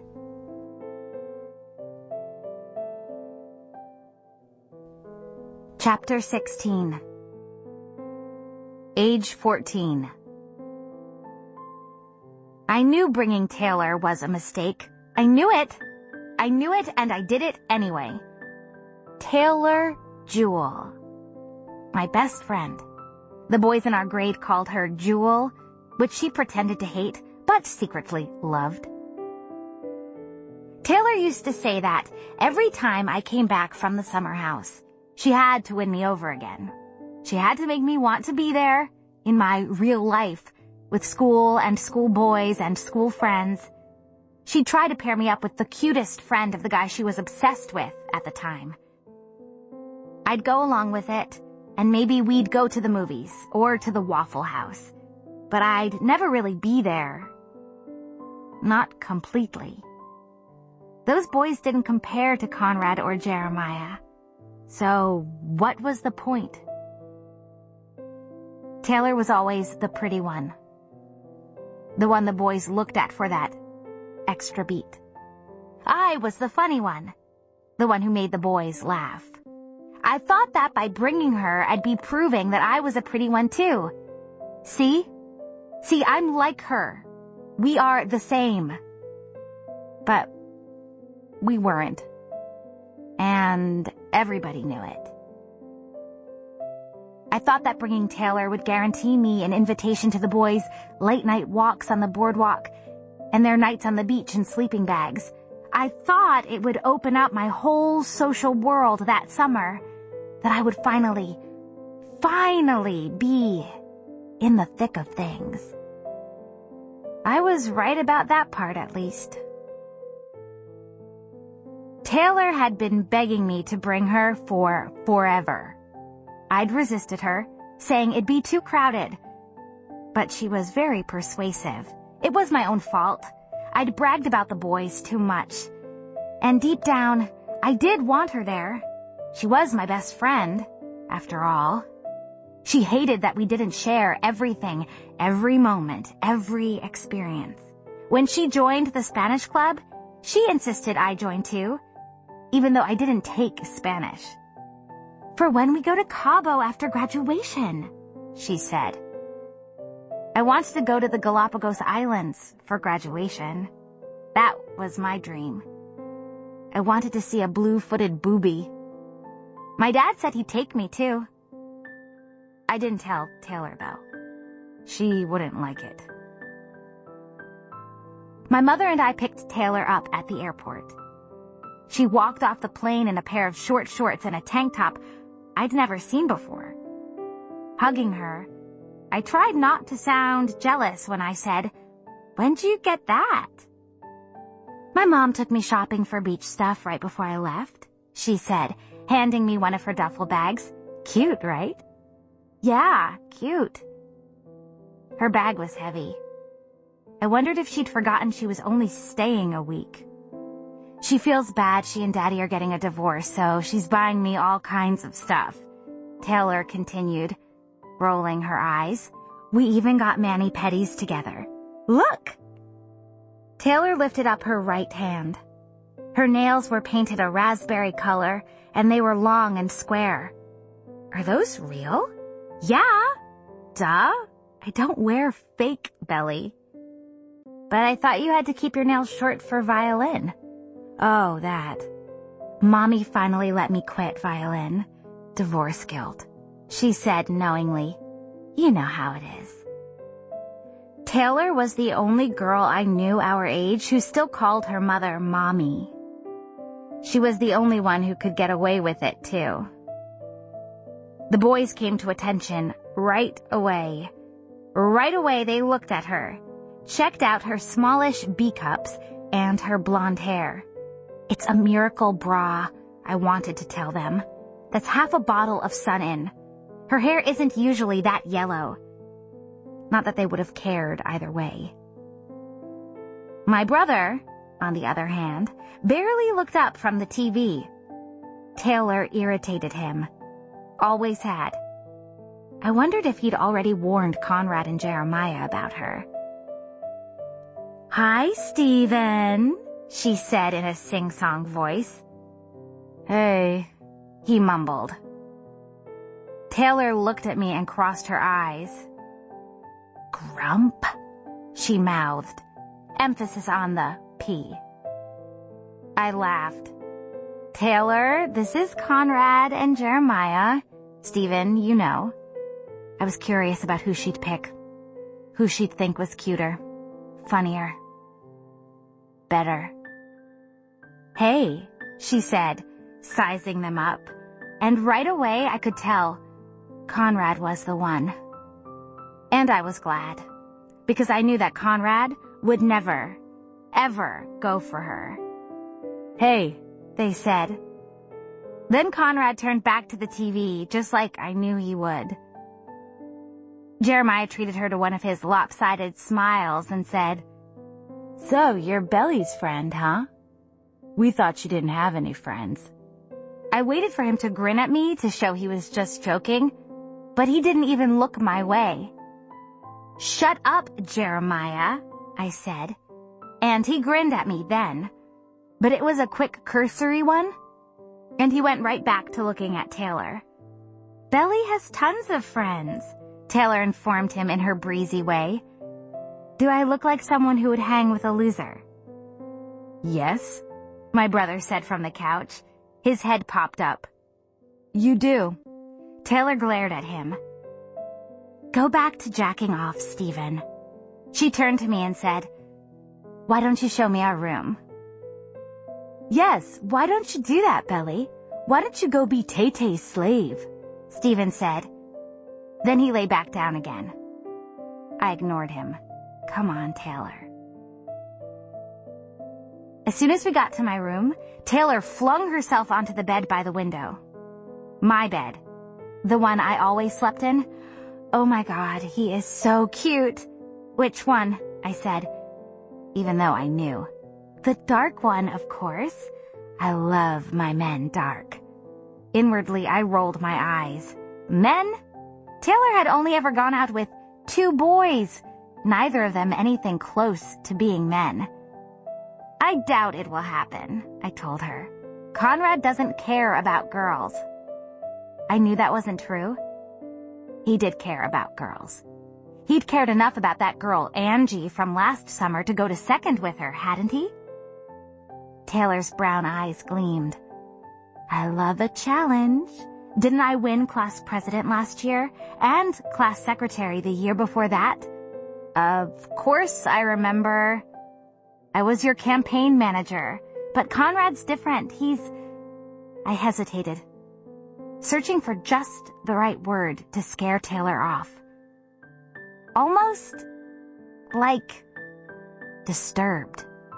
"What?" she shrieked. Quickly, I backtracked. Maybe disturbed had been too strong a word. I don't mean disturbed exactly, but he can be really intense. Serious, you should go for Jeremiah. I think he's more your type. "And just what does that mean, Belly?" Taylor demanded. "That I'm not deep?"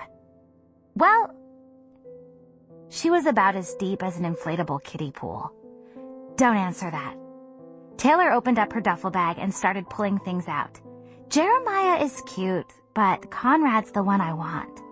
I am gonna make that boy's head spin." Don't say I didn't warn you. I was already looking forward to saying "I told you so" whenever that moment should arrive. Hopefully sooner than later. She lifted up a yellow polka dot bikini. "Itsy bitsy enough for Conrad, do you think?" "That bikini wouldn't fit Bridget," I said. Her little sister Bridget was 7, and she was small for her age. Exactly. I rolled my eyes. Don't say I didn't warn you. And that's my bed you're sitting on. The 2 of us changed into our suits right away. Taylor into her tiny yellow bikini and me into my black tankini with the support bra and the really high neckline. As we changed, she looked me over and said, "Belly, your boobs have really gotten big." I threw my t-shirt over my head and said, "Not really." But it was true. They had. Overnight, almost. I didn't have them the summer before, that was for sure. I hated them. They slowed me down.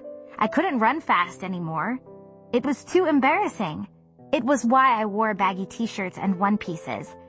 I couldn't stand to hear what the boys would say about it. They would tease me, for sure, and Stephen would tell me to go put some clothes on, which would make me want to die. "What size are you now?" she asked accusingly. "B," I lied. It was more like a C. Taylor looked relieved. "Oh, well, we're still the same then, because I'm practically a B. Why don't you wear one of my bikinis? You look like you're trying out for the swim team in that one piece." She lifted up a blue and white striped one with red bows on the sides. I am on the swim team, I reminded her. I'd done winter swim with my neighborhood swim team. I couldn't compete in summer because I was always at cousins'. Being on the swim team made me feel connected to my summer life, like it was just a matter of time before I was at the beach again. Ugh, don't remind me, Taylor said. She dangled the bikini from side to side. This would be so cute on you, with your brown hair and your new boobs.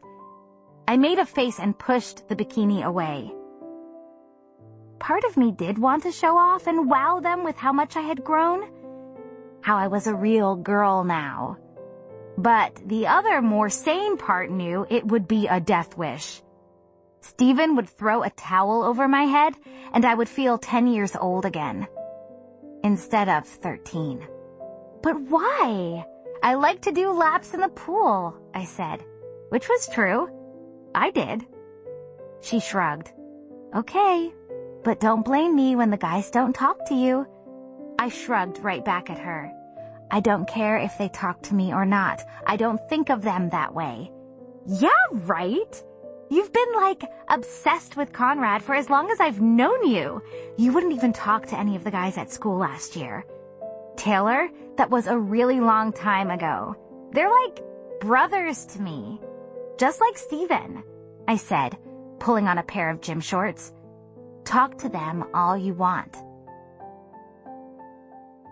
The truth was, I liked both of them in different ways, and I didn't want her to know because whichever guy she picked would feel like a leftover. And it wasn't like it would sway Taylor. She was going for Conrad either way. I wanted to tell her anyone but Conrad. But it wouldn't be true? Not completely. I would be jealous if she picked Jeremiah, too, because he was my friend, not hers. It took Taylor forever to pick out a pair of sunglasses that matched her bikini. She'd brought 4 pairs, plus 2 magazines and her suntan oil. By the time we got outside, the boys were already in the pool.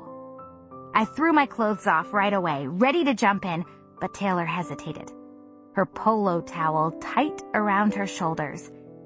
I could tell she was suddenly nervous about her itsy-bitsy bikini, and I was glad. I was getting a little bit sick of her showing off. The boys didn't even look over. I had been worried that with Taylor there, they might not want to do all the usual stuff, that they might act differently. But there they were, dunking one another for all it was worth. Kicking off my flip-flops, I said, "Let's get in the pool." "I might lay out for a little bit first," Taylor said. She finally dropped her towel and spread it out on a lounge chair. "Don't you want to lay out too?" "No, it's hot, and I want to swim. Besides, I'm already tan."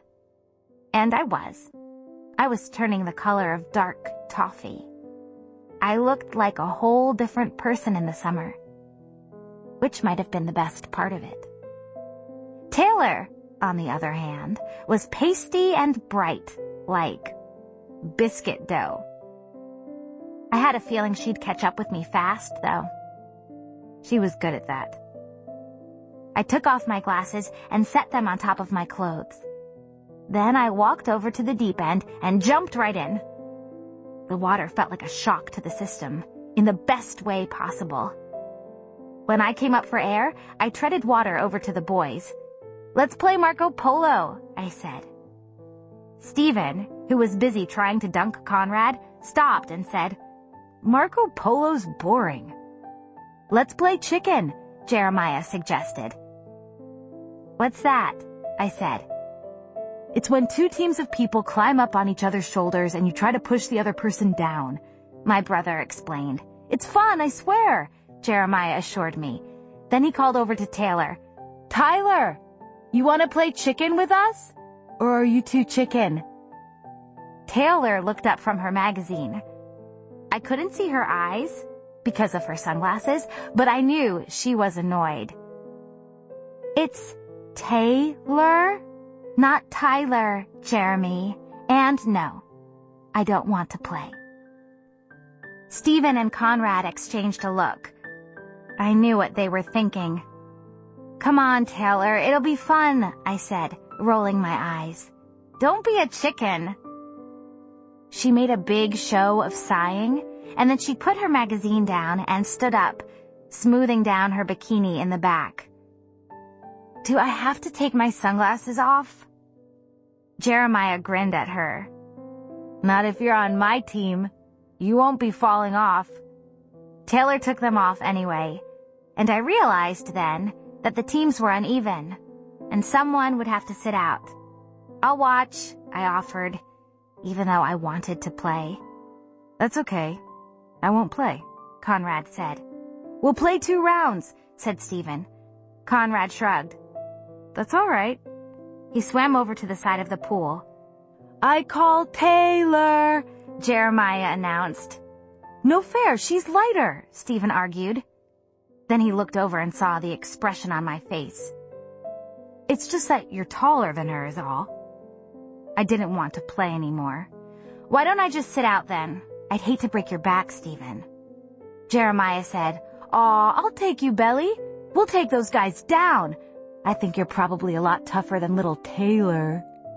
Taylor walked down the steps and into the pool slowly, cringing at the temperature. I'm very tough, Jeremy, she said. Then Jeremiah crouched down in the water, and I scrambled to get onto his shoulders. He was slippery, so it was hard to stay on at first. Then he stood up and righted himself. I shifted and balanced my hands on his head. Am I too heavy? I asked him quietly. He was so wiry and thin. I was afraid I'd break him. You weigh like nothing, he lied, breathing hard and gripping onto my legs. I wanted to kiss the top of his head right then. Across from us, Taylor was perched on top of Stephen's shoulders, giggling and pulling his hair to hold herself steady. Stephen looked like he was ready to pitch her off of him and across the pool. Ready? Jeremiah asked.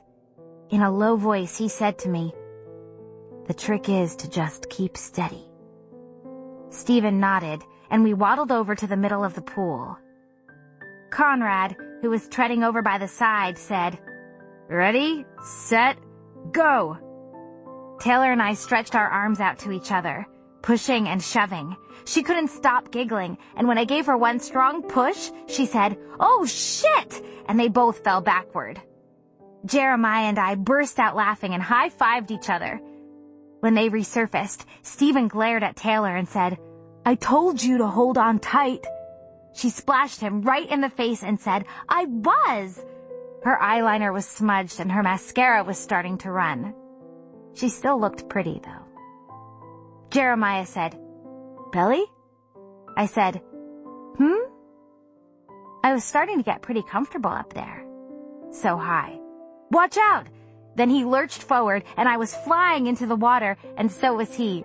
I couldn't stop laughing and I swallowed about a jug full of water, but I didn't care. When both of our heads popped up, I went straight for his and took him by surprise with a good dunk. Then Taylor said, Let's play again. I'll be with Jeremy this time. Stephen, you can be Belly's partner. Stephen still looked grumpy, and he said, Con, take my spot. All right, Conrad said, but his voice said he didn't want to at all. When he swam over to me, I said defensively, I'm not that heavy. I never said you were. Then he stooped in front of me, and I climbed on top. His shoulders were more muscular than Jeremiah's, more weighty. You okay up there? Yeah. Across from us, Taylor was having trouble getting onto Jeremiah's shoulders. She kept slipping right off and laughing. They were having a lot of fun. Too much fun. I watched them jealously, and I almost forgot to be aware of the fact that Conrad was holding on to my legs, and as far as I could remember, he had never so much as accidentally grazed my knee before. Let's hurry up and play, I said. My voice sounded jealous even to my own ears. I hated that. Conrad had less trouble moving into the center of the pool. I was kind of surprised by how easily he moved around with my extra weight around his shoulders. "Ready?" Conrad said to Jeremiah and Taylor, who had finally managed to stay put. "Yes!" Taylor shouted. In my head, I said, "You're going down, Jewel." "Yes," I said out loud. I leaned forward and used both of my hands to give her a hard push. She swayed to the side but stayed on and said, "Hey!" I smiled. "Hey!" I said and pushed her again. Taylor narrowed her eyes and pushed me back, hard, but not hard enough. Then we were both pushing at each other, only this time it was so much easier because I felt steady. I pushed her once, firmly, and she tipped forward, but Jeremiah was still standing. I clapped loudly. This was pretty fun. I was surprised when Conrad held out his hand for a high five. He wasn't a high five kind of person. When Taylor resurfaced this time, she wasn't laughing. Her blonde hair was matted to her head, and she said, "This game sucks. I don't want to play anymore." "Sore loser," I said, and Conrad lowered me into the water. "Nice job," he said, giving me one of his rare smiles. I felt like I had won the lottery from that one smile. "I play to win," I told him. I knew he did too.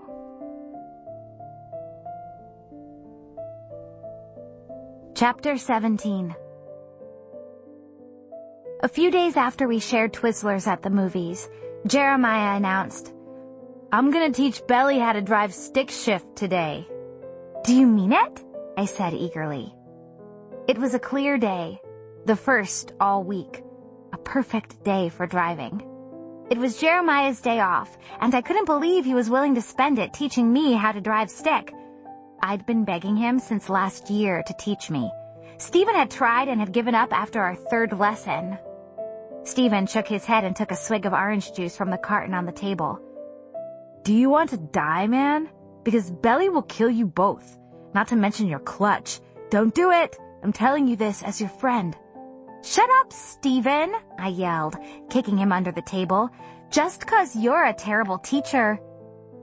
Stephen had refused to get into a car with me again after I'd accidentally gotten a teeny tiny dent in his fender when he was teaching me how to parallel park. "I'm confident in my teaching skills," Jeremiah said.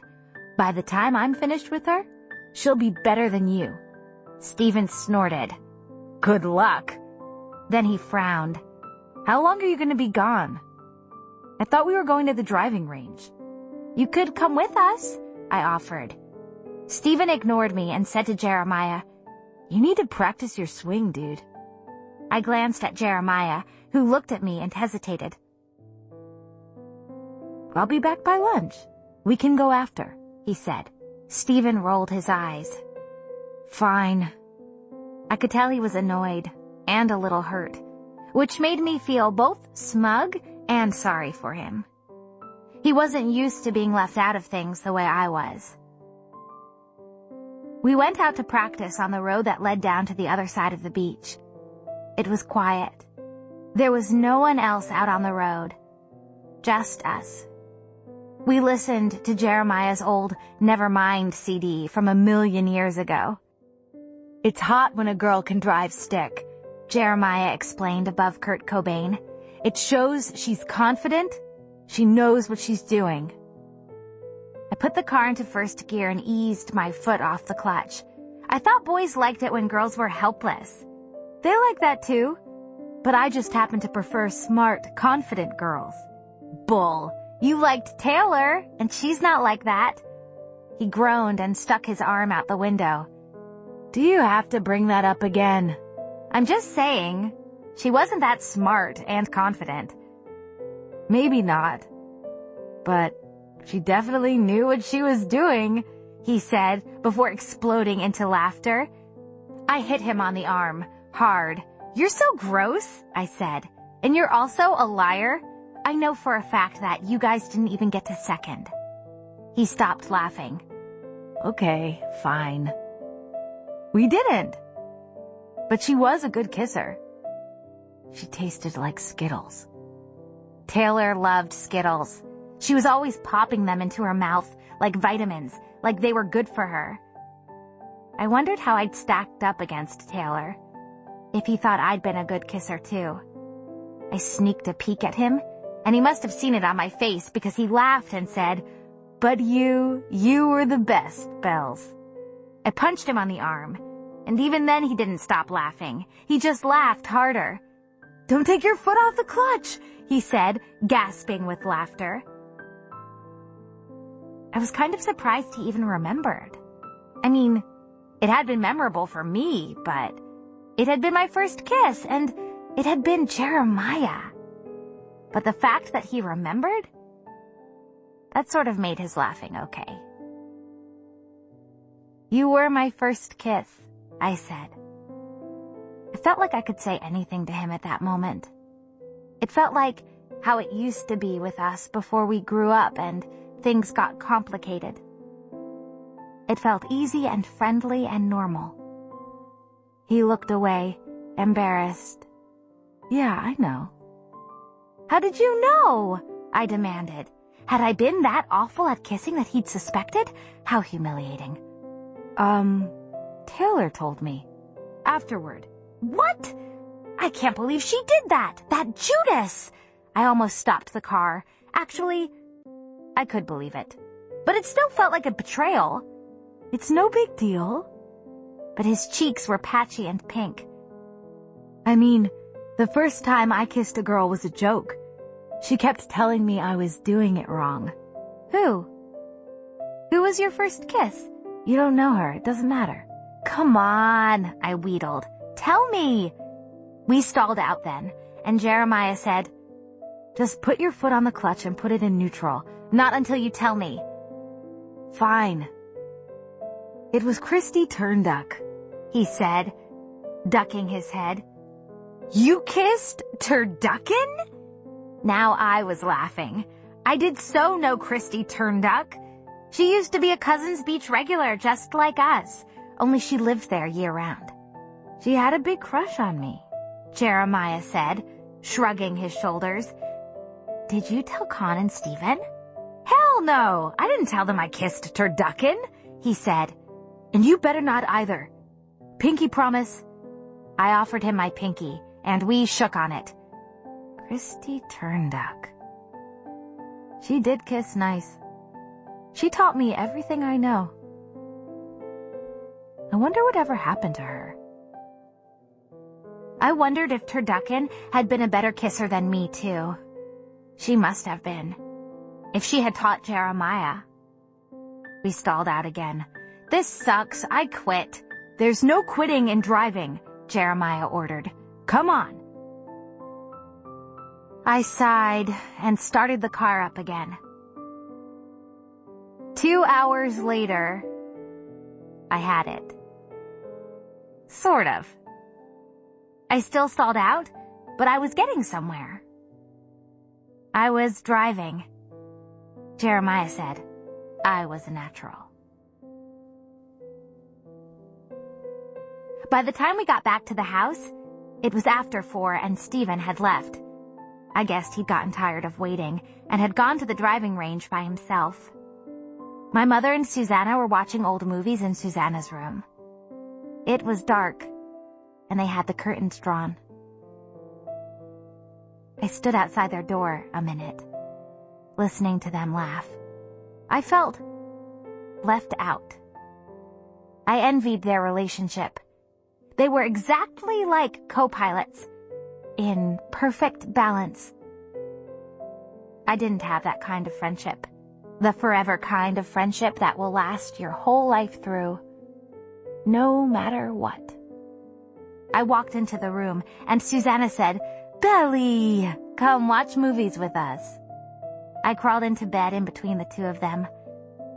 Lying on the bed, in the semi-dark, it felt cozy, like we were in a cave. "Jeremiah's been teaching me how to drive," I told them. "Darling boy." Susanna said, smiling faintly.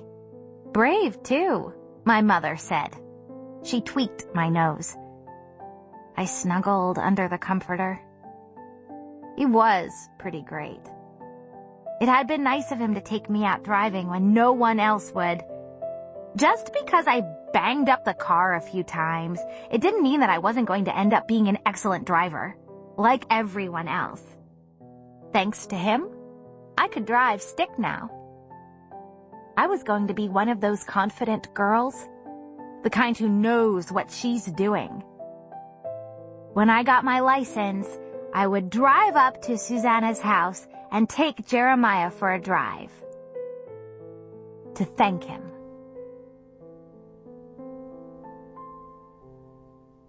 Chapter 18. Age 14. After Taylor got out of the shower, she started rummaging through her duffel bag, and I lay on my bed and watched her. She pulled out 3 different sundresses, 1 white eyelet, 1 Hawaiian print, and 1 black linen. Which one should I wear tonight? She asked me. She asked the question like it was a test. I was tired of her tests and having to prove myself all the time. I said, "We're just eating dinner, Taylor. We're not going anywhere special." She shook her head at me, and the towel on her head bounced back and forth. "We're going to the boardwalk tonight, though, remember? We have to look cute for that. There'll be boys there. Let me pick out your outfit, okay?" It used to be that when Taylor picked out my clothes, I felt like the nerdy girl transformed at the prom. In a good way.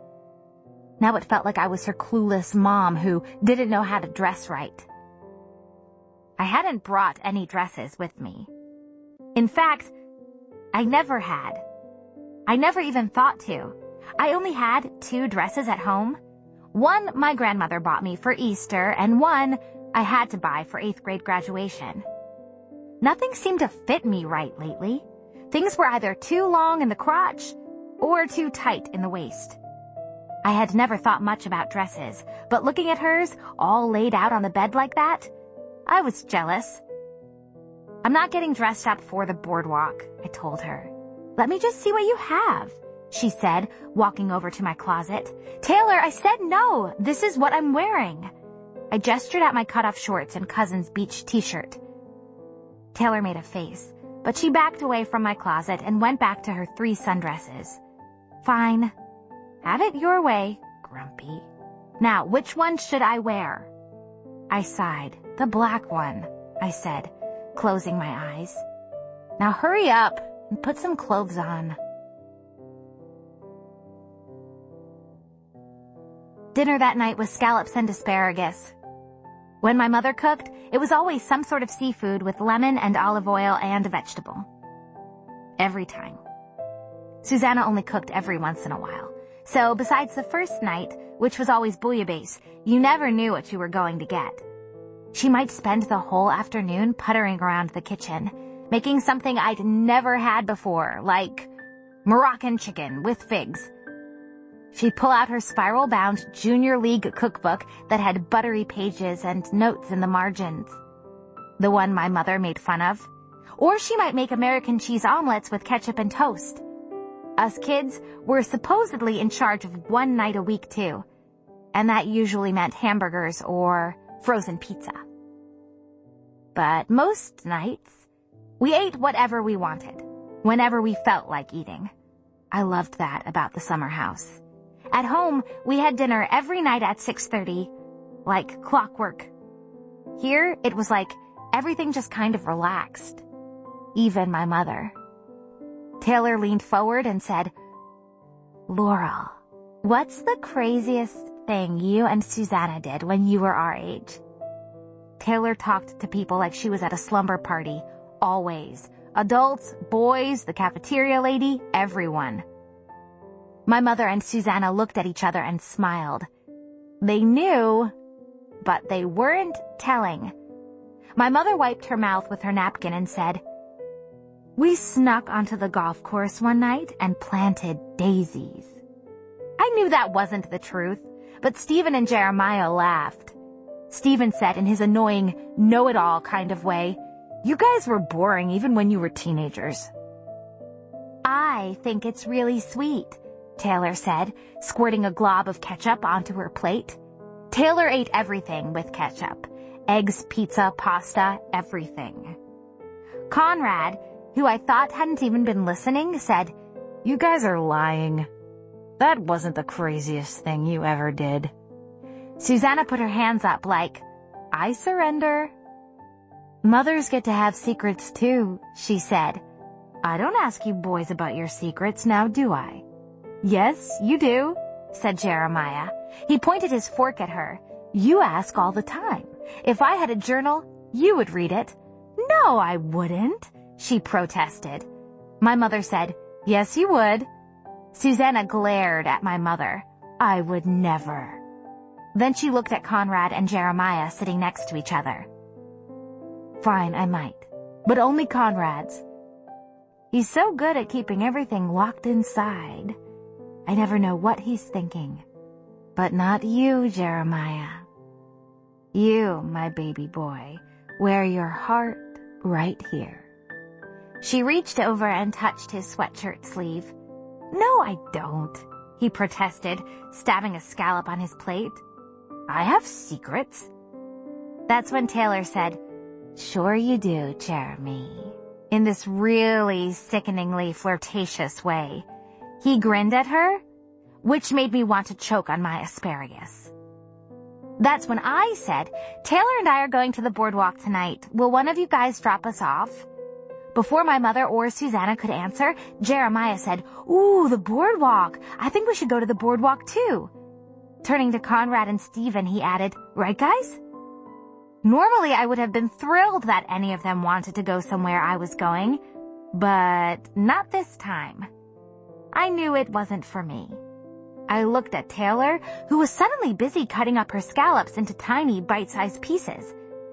She knew it was for her, too. "The boardwalk sucks," said Stephen. Conrad said, "Not interested." "Who invited you guys anyway?" I said. Stephen rolled his eyes. "No one invites anyone to the boardwalk. You just go.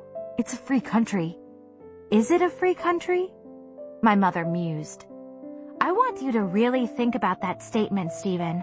What about our civil liberties? Are we really free if—" "Laurel, please," Susanna said, shaking her head. "Let's not talk politics at the dinner table." "I don't know of a better time for political discourse," my mother said calmly. Then she looked at me. I mouthed, "Please stop." And she sighed.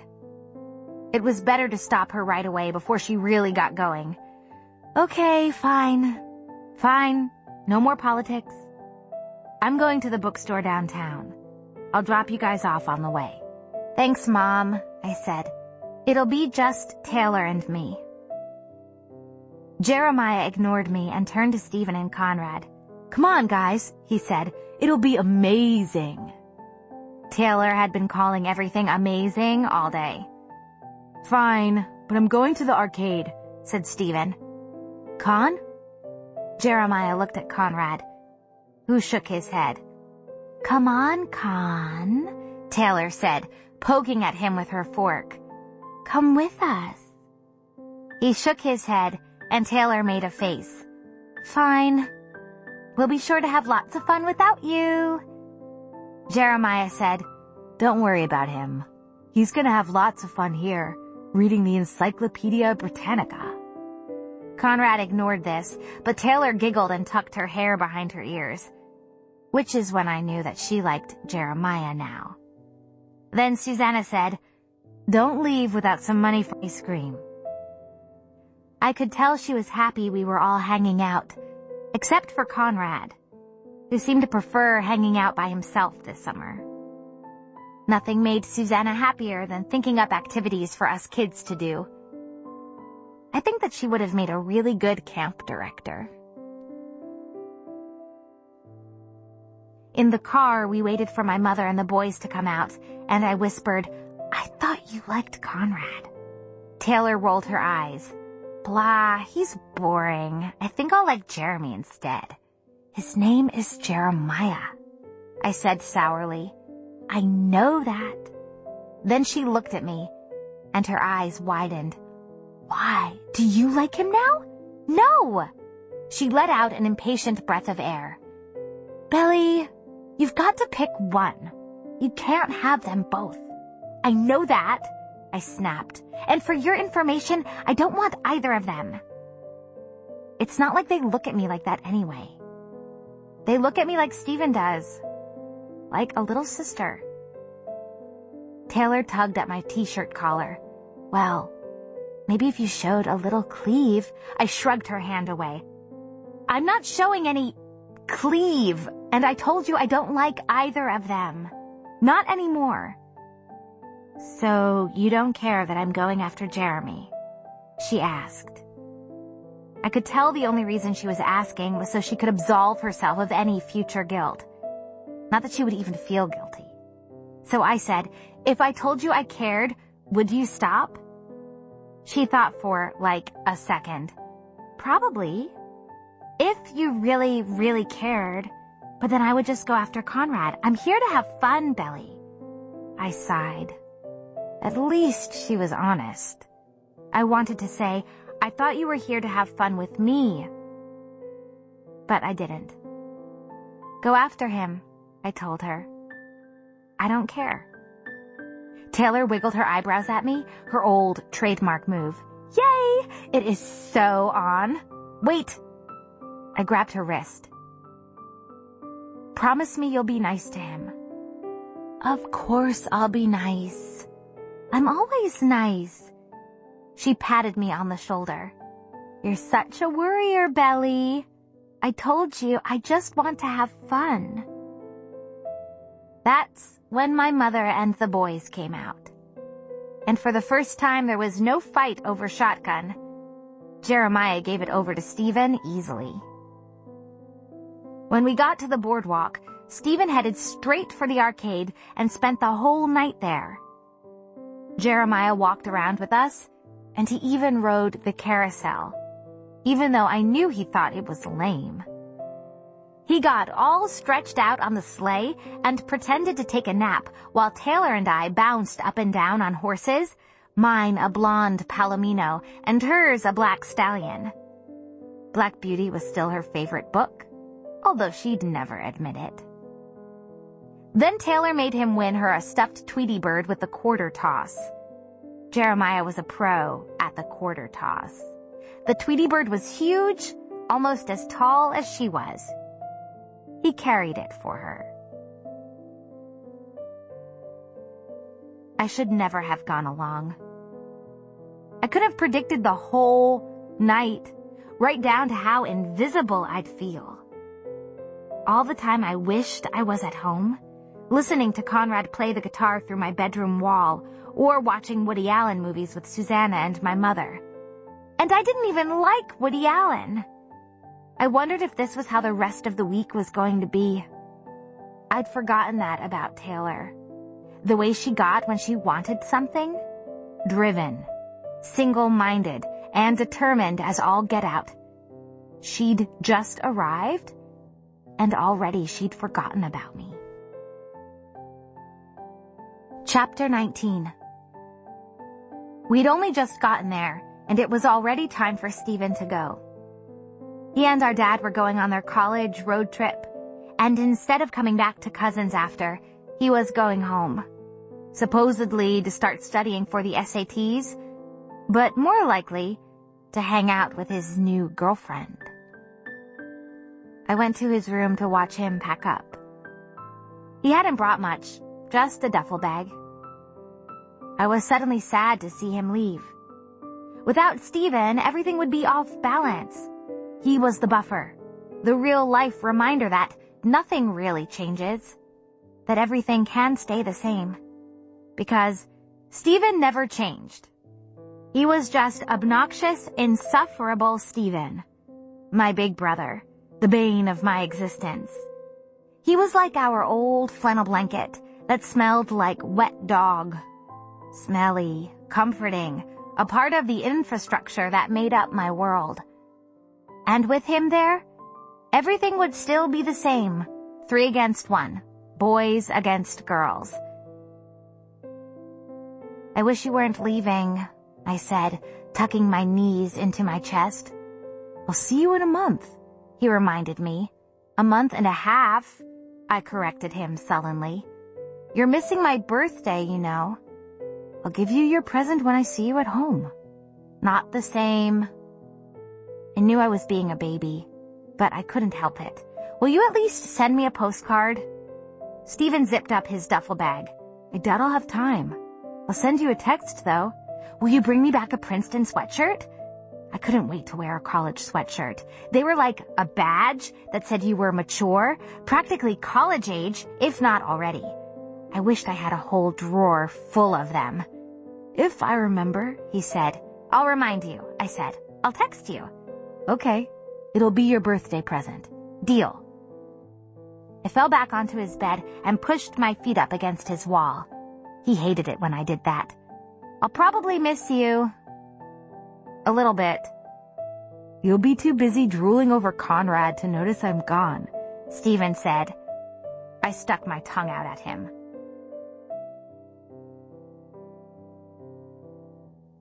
Stephen left really early the next morning. Conrad and Jeremiah were going to drive him to the airport. I went down to say goodbye, but I didn't try to go along because I knew he wouldn't want me to. He wanted some time, just them, and for once, I was going to let him have it without a fight. When he hugged me goodbye, he gave me his trademark condescending look, sad eyes and a half grimace, and said, "Don't do anything stupid, all right?" He said it in this really meaningful way, like he was trying to tell me something important, like I was supposed to understand. But I didn't. I said, "Don't you do anything stupid either, butthead." He sighed and shook his head at me like I was a child. I tried not to let it bother me. After all, he was leaving, and things wouldn't be the same without him. At the very least, I could send him off without getting into a petty argument. "Tell Dad I said hi," I said. I didn't go back to bed right away. I stayed on the front porch a while, feeling blue and a little teary. Not that I would ever admit it to Stephen. In a lot of ways, it was like the last summer. That fall, Conrad would start college. He was going to Brown. He might not come back next summer. He might have an internship or summer school, or he might backpack across Europe with all his new dorm buddies. And Jeremiah, he might go to the football camp he was always talking about. There were a lot of things that could happen between now and then. It occurred to me that I was going to have to make the most of this summer, really make it count, in case there wasn't another one quite like it. After all, I would be 16 soon. I was getting older too. Things couldn't stay the same forever. Chapter 20. Age 11. The four of us were lying on a big blanket in the sand. Conrad, Stephen, Jeremiah, and then me on the edge. That was my spot. When they let me come along, this was one of those rare days. It was already mid-afternoon, so hot my hair felt like it was on fire, and they were playing cards while I listened in. Jeremiah said, "Would you rather be boiled in olive oil or skinned alive with a burning hot butter knife?" "Olive oil," said Conrad confidently. "It's over quicker." "Olive oil," I echoed. "Butter knife," said Stephen. "There's more of a chance I can turn the tables on the guy and skin him." "That wasn't an option," Conrad told him. "It's a question about death, not turning the tables on somebody." "Fine. Olive oil," Stephen said grumpily. "What about you, Jeremiah?" "Olive oil," Jeremiah said. "Now you go, Con." Conrad squinted his eyes up at the sun and said, "Would you rather live one perfect day over and over, or live your life with no perfect days, but just Decent ones. Jeremiah didn't say anything for a minute. He loved this game. He loved to mull over the different possibilities. With that one perfect day, would I know I was reliving it? Like Groundhog Day? No. Then I'll take the perfect day, he decided. Well, if the perfect day involves... Stephen began, but then he looked over at me and stopped speaking, which I hated. I'll take the perfect day, too. Belly? Conrad looked at me. What would you pick? My mind raced around in circles as I tried to find the right answer. I'd take living my life with decent days. That way I could still hope for that one perfect day, I said. I wouldn't want to have a life that's just one day, over and over. Yeah, but you wouldn't know it, Jeremiah argued. I shrugged. But you might, deep down. That's stupid, Stephen said. I don't think it's stupid. I think I agree with her. Conrad gave me this look, the kind of look I bet soldiers give each other when they're teaming up against somebody else. It was like we were in it together. I gave Stephen a little shimmy. I couldn't help myself. See, I said, Conrad agrees with me. Stephen mimicked. Conrad agrees with me. Conrad loves me. Conrad's awesome. Shut up, Stephen, I yelled. He grinned and said, my turn to ask a question. Belly, would you rather eat mayonnaise every day or be flat-chested for the rest of your life? I turned on my side, grabbed a handful of sand, and threw it at Stephen. He was in the middle of laughing, and a bunch got in his mouth and stuck to his wet cheeks. He screamed, You're dead, Belly! Then he lunged at me, and I rolled away from him. Leave me alone, I said defiantly. You can't hurt me, or I'll tell Mom. You're such a pain in the ass, he spat out, grabbing my leg roughly. I'm throwing you in the water. I tried to shake him off, but I only succeeded in kicking more sand into his face, which, of course, only made him madder. Conrad said, Leave her alone, Stephen. Let's go swim. Yeah, come on, said Jeremiah. Stephen hesitated. Fine, he said, spitting out sand. But you're still dead, Belly. He pointed at me and then made a cutting motion with his finger. I gave him the finger and flipped over, but inside I was shaking. Conrad had defended me. Conrad cared whether or not I was dead. Stephen was mad at me the whole rest of the day, but it was worth it. It was also ironic, Stephen teasing me about being flat-chested, because 2 summers later, I had to wear a bra. But like, for real.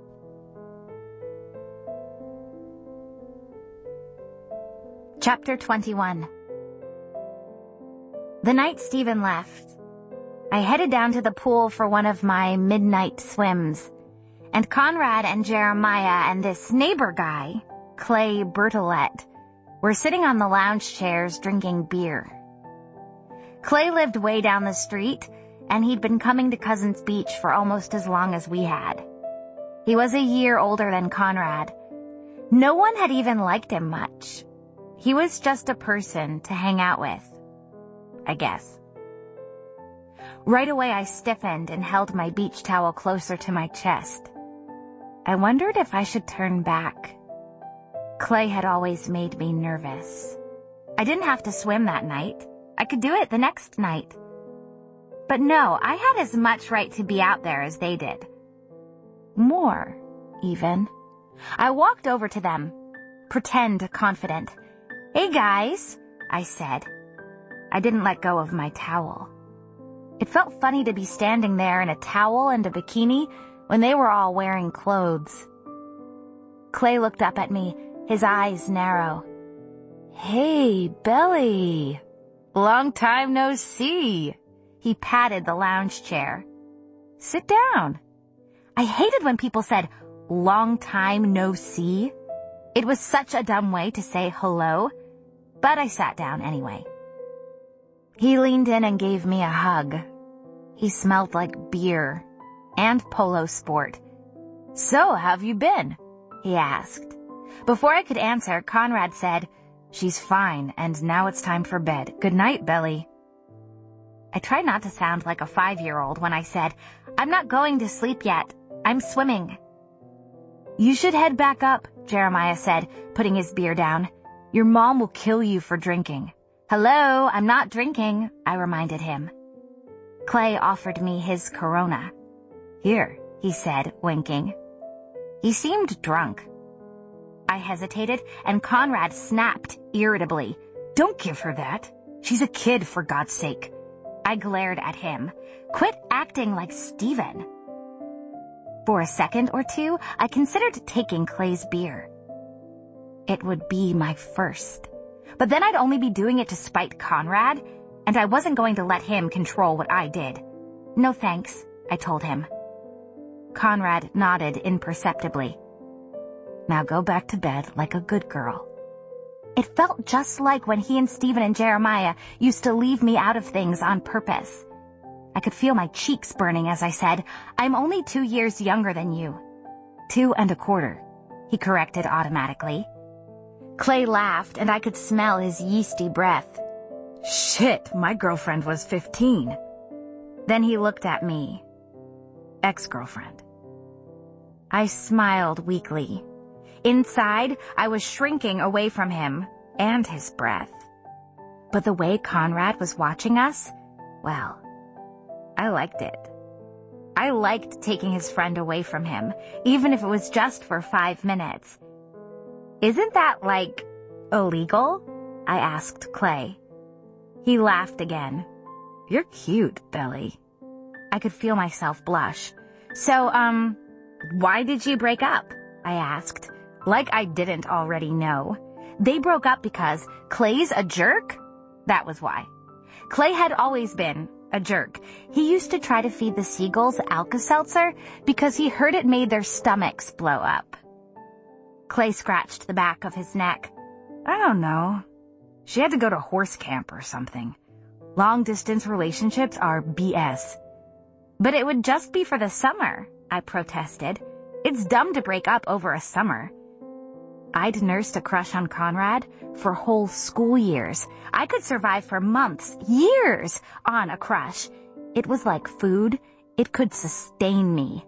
If Conrad was mine, there was no way I'd break up with him over a summer, or a school year, for that matter. Clay looked at me with his heavy-lidded, sleepy eyes and said, Do you have a boyfriend? Yes, I said, and I couldn't help myself. I looked at Conrad when I said it. See, I was saying, I'm not a stupid 12-year-old girl with a crush anymore. I'm a real person. With an actual boyfriend. Who cared if it wasn't true? Conrad's eyes flickered, but his face was the same. Expressionless. Jeremiah, though? He looked surprised. Belly, you have a boyfriend? He frowned.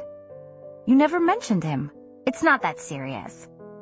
I picked at an unraveling thread on the seat cushion. I was already regretting making it up. In fact, we're really, really casual. See? Then what's the point of a relationship during summer? What if you meet people? Clay winked at me in a jokey way. Like right now. We've already met, Clay, like 10 years ago. Not that he'd ever actually paid me any attention. He nudged me with his knee. Nice to meet you. I'm Clay. I laughed, even though it wasn't funny. It just felt like the right thing to do. Hi, I'm Belly. So, Belly, are you gonna come to my bonfire tomorrow night? He asked me. Sure, I said, trying not to sound too excited. Conrad and Stephen and Jeremiah went to the big 4th of July bonfire every year. Clay had it at his house because there were a ton of fireworks on that end of the beach. His mom always put out stuff for s'mores. I once made Jeremiah bring one back for me, and he did. It was rubbery and burnt, but I still ate it, and I was still grateful to Jeremiah for it. It was like a little piece of the party. They never let me go with them, and I never tried to make them. I watched the show from our back porch, in my pajamas, with Susanna and my mother. They drank champagne, and I drank Martinelli's sparkling cider. I thought you came down here to swim, Conrad said abruptly. Geez, give her a break, Con, Jeremiah said. If she wants to swim, she'll swim. We exchanged a look. Our look that meant, why is Conrad such a freaking dad? Conrad flicked his cigarette into his half-empty can. Do what you want, he said. I will, I said, sticking my tongue out at Conrad and standing up. I threw off my towel and dove into the water, a perfect swan dive. I stayed underwater for a minute. Then I started doing the backstroke so I could eavesdrop on their conversation. In a low voice, I heard Clay say, Man, Cousins is starting to get old. I want to hurry up and get back. Yeah, me too, Conrad said.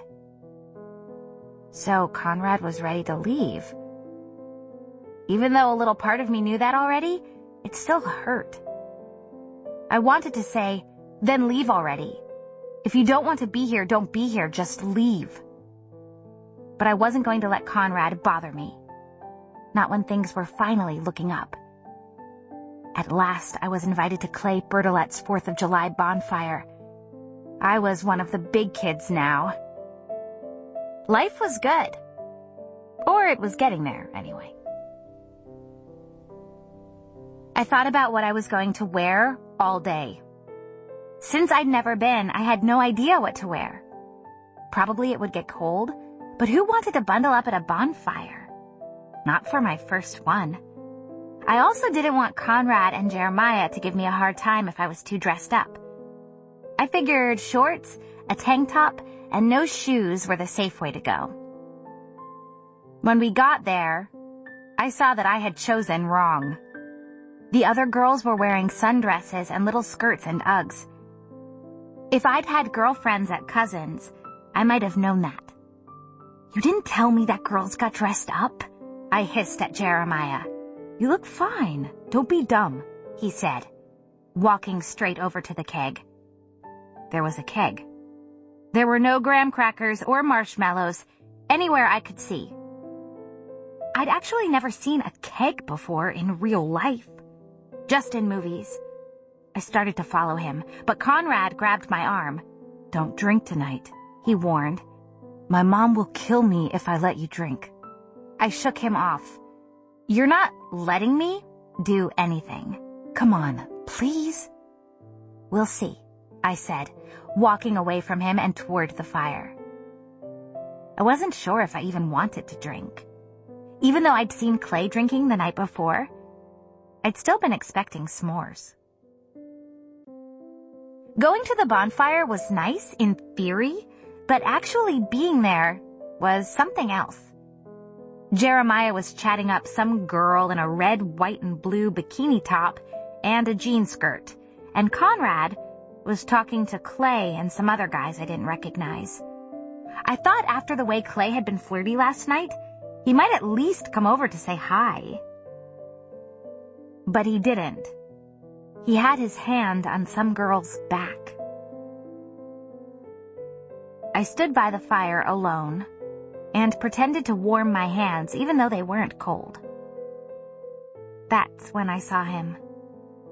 He was standing alone too, drinking a bottle of water. It didn't seem like he knew anybody either, since he was standing all by himself. He looked like he was my age, but there was something about him that seemed safe and comfortable, like he was younger than me, even though he wasn't. It took me a few glances to figure out what it was. When I finally figured it out, it was like, aha! It was his eyelashes.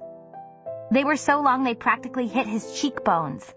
Granted, his cheekbones were high, but still. Also, he had a slight underbite, and his skin was clear and smooth, the color of toasted coconut flakes, the kind you put on ice cream. I touched my cheek and felt relieved that the sun had dried out the pimple from 2 days before. His skin was perfect. To my eyes, everything about him was pretty perfect. He was tall, taller than Stephen or Jeremiah, maybe even Conrad. He looked like he was maybe half white, half Japanese, or Korean, maybe. He was so pretty I felt like I could draw his face, and I didn't even know how to draw. He caught me looking at him, and I looked away. Then I looked back over, and he caught me again. He raised his hand and waved it. Just slightly. I could feel my cheeks flaming. There was nothing for me to say but, "Hi." I walked over, stuck out my hand, and immediately regretted it. Who shook hands anymore? He took my hand and shook it. He didn't say anything at first. He just stared at me like he was trying to figure something out. "You look familiar," he said at last. I tried not to smile. Wasn't that what boys said to girls when they came on to them at bars? I wondered if he'd seen me on the beach in my new polka dot bikini. I'd only had the nerve to wear it the one time, but maybe that was what had gotten me noticed by this guy. "Maybe you've seen me on the beach?" He shook his head. "No, that's not it." So it hadn't been the bikini then. I tried again. "Maybe over at Scoops, the ice cream place?" "No, that's not it either," he said. Then it was like the little light went on in his head because he grinned suddenly. "Did you take Latin?" "What in the world?" Yes?" "Did you ever go to Latin convention in Washington, D.C.?" he asked. "Yes," I said. Who was this boy anyway? He nodded, satisfied. "So did I. In 8th grade, right?" "Yeah." In 8th grade, I had a retainer and I still wore glasses. I hated that he knew me from back then. Why couldn't he know me from now, in my polka dot bikini? "That's how I know you. I've been standing here trying to figure it out." He grinned. "I'm Cam, but my Latin name was Sextus." Salve. Suddenly giggles rose up in my chest like soda bubbles. It was kind of funny. Salve. I'm Flavia. Belly. My name is Isabel, but everyone calls me Belly. Why? He looked at me like he really wondered why. It's my dad's nickname for me from when I was little. He thought Isabel was too long a name, I explained. Everyone just still calls me that. It's dumb. He ignored the last part and said, "Why not Izzy then? Or Belle?" "I don't know." It's partly because Jelly Bellies are my favorite, and my dad and I used to play this game. He'd ask me what kind of mood I was in, but I would answer him in Jelly Belly flavors, like plum if I was in a good mood. My voice trailed off. I babbled when I was nervous, and I was definitely nervous. I'd always hated the name Belly, partly because it wasn't even a real name. It was a child's nickname, not a real name at all. Isabel, on the other hand, was the name of an exotic kind of girl. The kind of girl who went to places like Morocco and Mozambique, who wore red nail polish year-round and had dark bangs. Belly was the kind of name that conjured up images of plump children or men in wife-beaters. Anyway, I hate the name Izzy, but I do wish people called me Belle. It's prettier. He nodded. That's what it means, too. Beautiful. I know, I said. I'm in AP French. Cam said something in French so fast I couldn't understand him. What? I said. I felt stupid.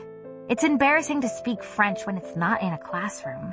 It's like conjugating verbs is one thing, But actually speaking it to an actual French person is a whole different thing.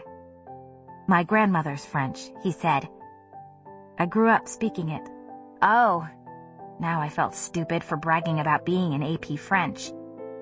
You know, the V is supposed to be pronounced W.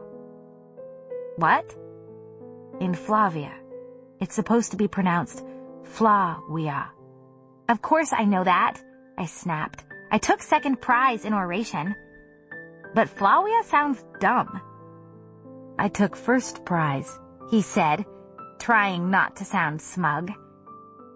I had a sudden memory of a boy in a black t-shirt and a striped tie, blowing everyone away with his catalyst speech, taking first place. It was him. Why did you pick it if you thought it sounded dumb? I sighed. Because Cornelia was taken, everyone wanted to be Cornelia. Yeah, everyone wanted to be Sextus too. Why? I said. Immediately, I regretted it. Oh, never mind. Cam laughed. 8th grade boy humor isn't very developed. I laughed too. Then I said, so do you stay in a house around here? We're renting the house 2 blocks down. My mom sort of made me come, Cam said, rubbing the top of his head self-consciously. Oh. I wished I would stop saying oh, but I couldn't think of anything else. What about you? Why'd you come, Isabel? I was startled when he used my real name. It just rolled right off his tongue. It felt like the first day of school, but I liked it. I don't know, I said. I guess because Clay invited me.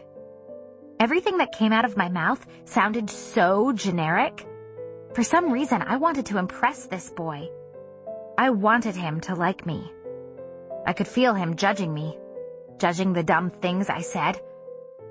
I'm smart too, I wanted to tell him. I told myself it was fine. It didn't matter if he thought I was smart or not. But it did. I think I'm going to leave soon, he said, finishing his water. He didn't look at me when he said, do you need a ride? No, I said. I tried to swallow my disappointment that he was leaving already. I came with those guys over there. I pointed at Conrad and Jeremiah. He nodded. I figured. The way your brother kept looking over here. I almost choked. My brother? Who? Him? I pointed at Conrad. He wasn't looking at us. He was looking at a blonde girl in a Red Sox cap. And she was looking right back. He was laughing. And he never laughed. Yeah. He's not my brother. He tries to act like he is, but he's not, I said. He thinks he's everybody's big brother. It's so patronizing. Why are you leaving already anyway? You're gonna miss the fireworks. He cleared his throat like he was embarrassed. I was actually gonna go home and study. Latin? I covered my mouth with my hand to keep from giggling. No, I'm studying whales. I want to intern on a whale-watching boat, and I have to take this whaling exam next month, he said, rubbing the top of his head again. Oh, that's cool, I said. I wished he wasn't leaving already. I didn't want him to go. He was nice. Standing next to him, I felt like Thumbelina, little and precious. He was that tall. If he left, I'd be all alone. You know what? Maybe I will get a ride. Wait here, I'll be right back. I hurried over to Conrad, walking so fast I kicked up sand behind me. Hey, I'm gonna get a ride, I said breathlessly. The blonde Red Sox girl looked me up and down. Hello, she said. Conrad said, with who? I pointed at Cam. Him. You're not riding with someone you don't even know, he said flatly. I do so know him. He's Sextus. He narrowed his eyes. Sex what? Never mind. His name is Cam. He's studying whales, and you don't get to decide who I ride home with. I was just letting you know as a courtesy. I wasn't asking for your permission. I started to walk away, but he grabbed my elbow. "I don't care what he's studying. It's not gonna happen," he said casually, but his grip was tight. "If you want to go, I'll take you." I took a deep breath. I had to keep cool. I wasn't going to let him goad me into being a baby, not in front of all these people.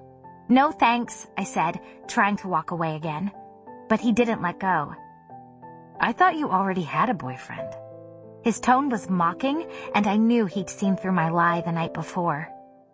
I wanted so badly to throw a handful of sand in his face. I tried to twist out of his grip. "Let go of me! That hurts!" He let go immediately, his face red. It didn't really hurt, but I wanted to embarrass him, the way he was embarrassing me. I said loudly, "I'd rather ride with a stranger than with someone who's been drinking." "I've had one beer," he snapped. "I weigh 175 pounds. Wait half an hour and I'll take you. Stop being such a brat." I could feel tears starting to spark my eyelids. I looked over my shoulder to see if Cam was watching. He was. "You're an asshole," I said. He looked me dead in the eyes and said, "And you're a 4-year-old." As I walked away, I heard the girl ask, "Is she your girlfriend?" I whirled around and we both said no at the same time. Confused, she said, "Well, is she your little sister?" Like I wasn't standing right there. Her perfume was heavy. It felt like it filled all the air around us, like we were breathing her in. "No, I'm not his little sister." I hated this girl for being a witness to all this. It was humiliating. And she was pretty, in the same kind of way Taylor was pretty, which somehow made things worse. Conrad said, "Her mom is best friends with my mom." So that was all I was to him? His mom's friend's daughter? I took a deep breath, and without even thinking, I said to the girl, "I've known Conrad my whole life, so let me be the one to tell you you're barking up the wrong tree. Conrad will never love anyone as much as he loves himself, if you know what I mean." I lifted up my hand and wiggled my fingers. "Shut up, Belly," Conrad warned. The tops of his ears were turning bright red. It was a low blow, but I didn't care. He deserved it. Red Sox girl frowned. "What is she talking about, Conrad?" To her, I blurted out, "Oh, I'm sorry. Do you not know what the idiom barking up the wrong tree means?" Her pretty face twisted. "You little skank," she hissed. I could feel myself shrinking. I wished I could take it back. I'd never gotten into a fight with a girl before. Or with anyone, for that matter. Thankfully, Conrad broke in then and pointed to the bonfire. "Belly, go back over there and wait for me to come get you," he said harshly. That's when Jeremiah ambled over. Hey, what's going on?" he asked, smiling in his easy, goofy way. "Your brother is a jerk," I said. "That's what's going on." Jeremiah put his arm around me. He smelled like beer. "You guys play nice, you hear?" I shrugged out of his hold and said, "I am playing nice. Tell your brother to play nice." "Wait, are you guys brother and sister too?" the girl asked. Conrad said, "Don't even think about leaving with that guy." "Con, chill out," Jeremiah said. "She's not leaving. Right, Belly?" He looked at me, and I pursed my lips and nodded.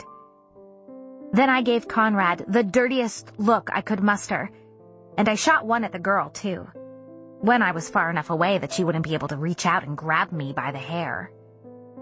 I walked back to the bonfire, trying to keep my shoulders straight and high, when inside I felt like a kid who'd gotten yelled at her own birthday party. It wasn't fair to be treated like I was a kid when I wasn't. I bet me and that girl were the same age.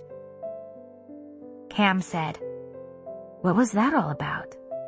I was choking back tears as I said, "Let's just go." He hesitated, glancing back over at Conrad. I don't think that's such a good idea, Flavia. But I'll stay here with you and hang out for a while. The whales can wait. I wanted to kiss him then. I wanted to forget I ever knew Conrad and just be there, existing in the bubble of that moment. The first firework went off, somewhere high above us. It sounded like a tea kettle whistling loud and proud. It was gold, and it exploded into millions of gold flecks, like confetti over our heads. We sat by the fire, and he told me about whales, and I told him about stupid things, like being secretary of French Club, and how my favorite food was pulled pork sandwiches. He said he was a vegetarian. We must have sat there for an hour. I could feel Conrad watching us the whole time, and I was so tempted to give him the finger. I hated it when he won. When it started to get cold, I rubbed my arms, and Cam took off his hoodie and gave it to me, which was sort of my dream come true. Getting cold and having a guy actually give you his hoodie instead of gloating over how smart he'd been to bring one. Underneath, his t-shirt said, "Straight edge," with a picture of a razor blade, the kind a guy shaves with. "What does that mean?" I asked, zipping up his hoodie. It was warm and it smelled like boy, but in a good way. "I'm straight edge," he said. "I don't drink or do drugs. I used to be hardcore, where you don't take over-the-counter medicine or drink caffeine, but I quit that." "Why?" Why was I hardcore straight edge, or why did I quit? Both. "I don't believe in polluting your body with unnatural stuff," he said. "I quit because it was making my mom crazy. And I also just really missed Dr. Pepper." I liked Dr. Pepper too. I was glad I hadn't been drinking. I didn't want him to think badly of me. I wanted him to think I was cool, like the kind of girl who didn't care what people thought, the kind of person he obviously was. I wanted to be his friend. I also wanted to kiss him. Cam left when we left. He got up as soon as he saw Jeremiah coming over to get me. "So long, Flavia," he said. I started to unzip his hoodie, and he said, "That's all right. You can give it to me later." "Here, I'll give you my number," I said, holding my hand out for his phone. I'd never given a boy my phone number before. As I punched in my number, I felt really proud of myself for offering it to him. Backing away, he put the phone into his pocket and said, "I would have found a way to get it back without your number. I'm smart, remember? First prize in oration." I tried not to smile as he walked away. "You're not that smart," I called out. It felt like fate that we'd met.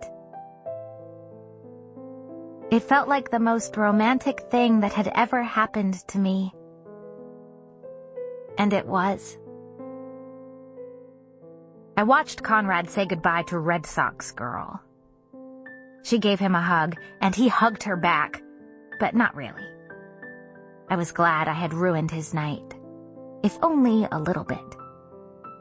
On the way to the car, a girl stopped me. She wore her blondish-brown hair in 2 pigtails, and she had on a pink, low-cut shirt. "Do you like Cam?" the girl asked me casually. I wondered how she knew him. I thought he'd been a nobody just like me. "I barely even know him," I told her, and her face relaxed. She was relieved. I recognized that look in her eyes, dreamy and hopeful. It must have been the way I looked when I used to talk about Conrad, used to try to think of ways to insert his name into conversation. It made me sad for her. For me.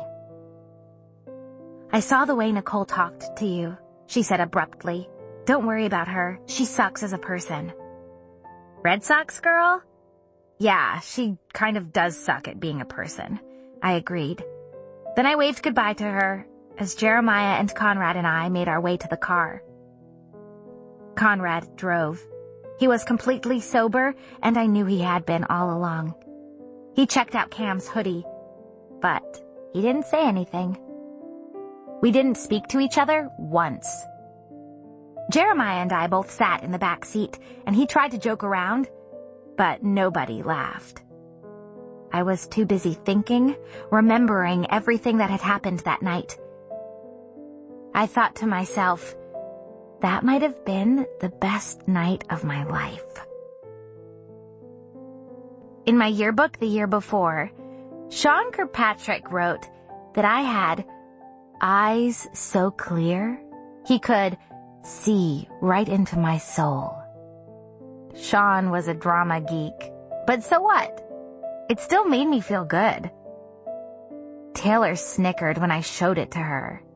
She said only Sean Kirkpatrick would notice the color of my eyes when the rest of the guys were too busy looking at my chest. But this wasn't Sean Kirkpatrick. This was Cam, a real guy who had noticed me even before I was pretty.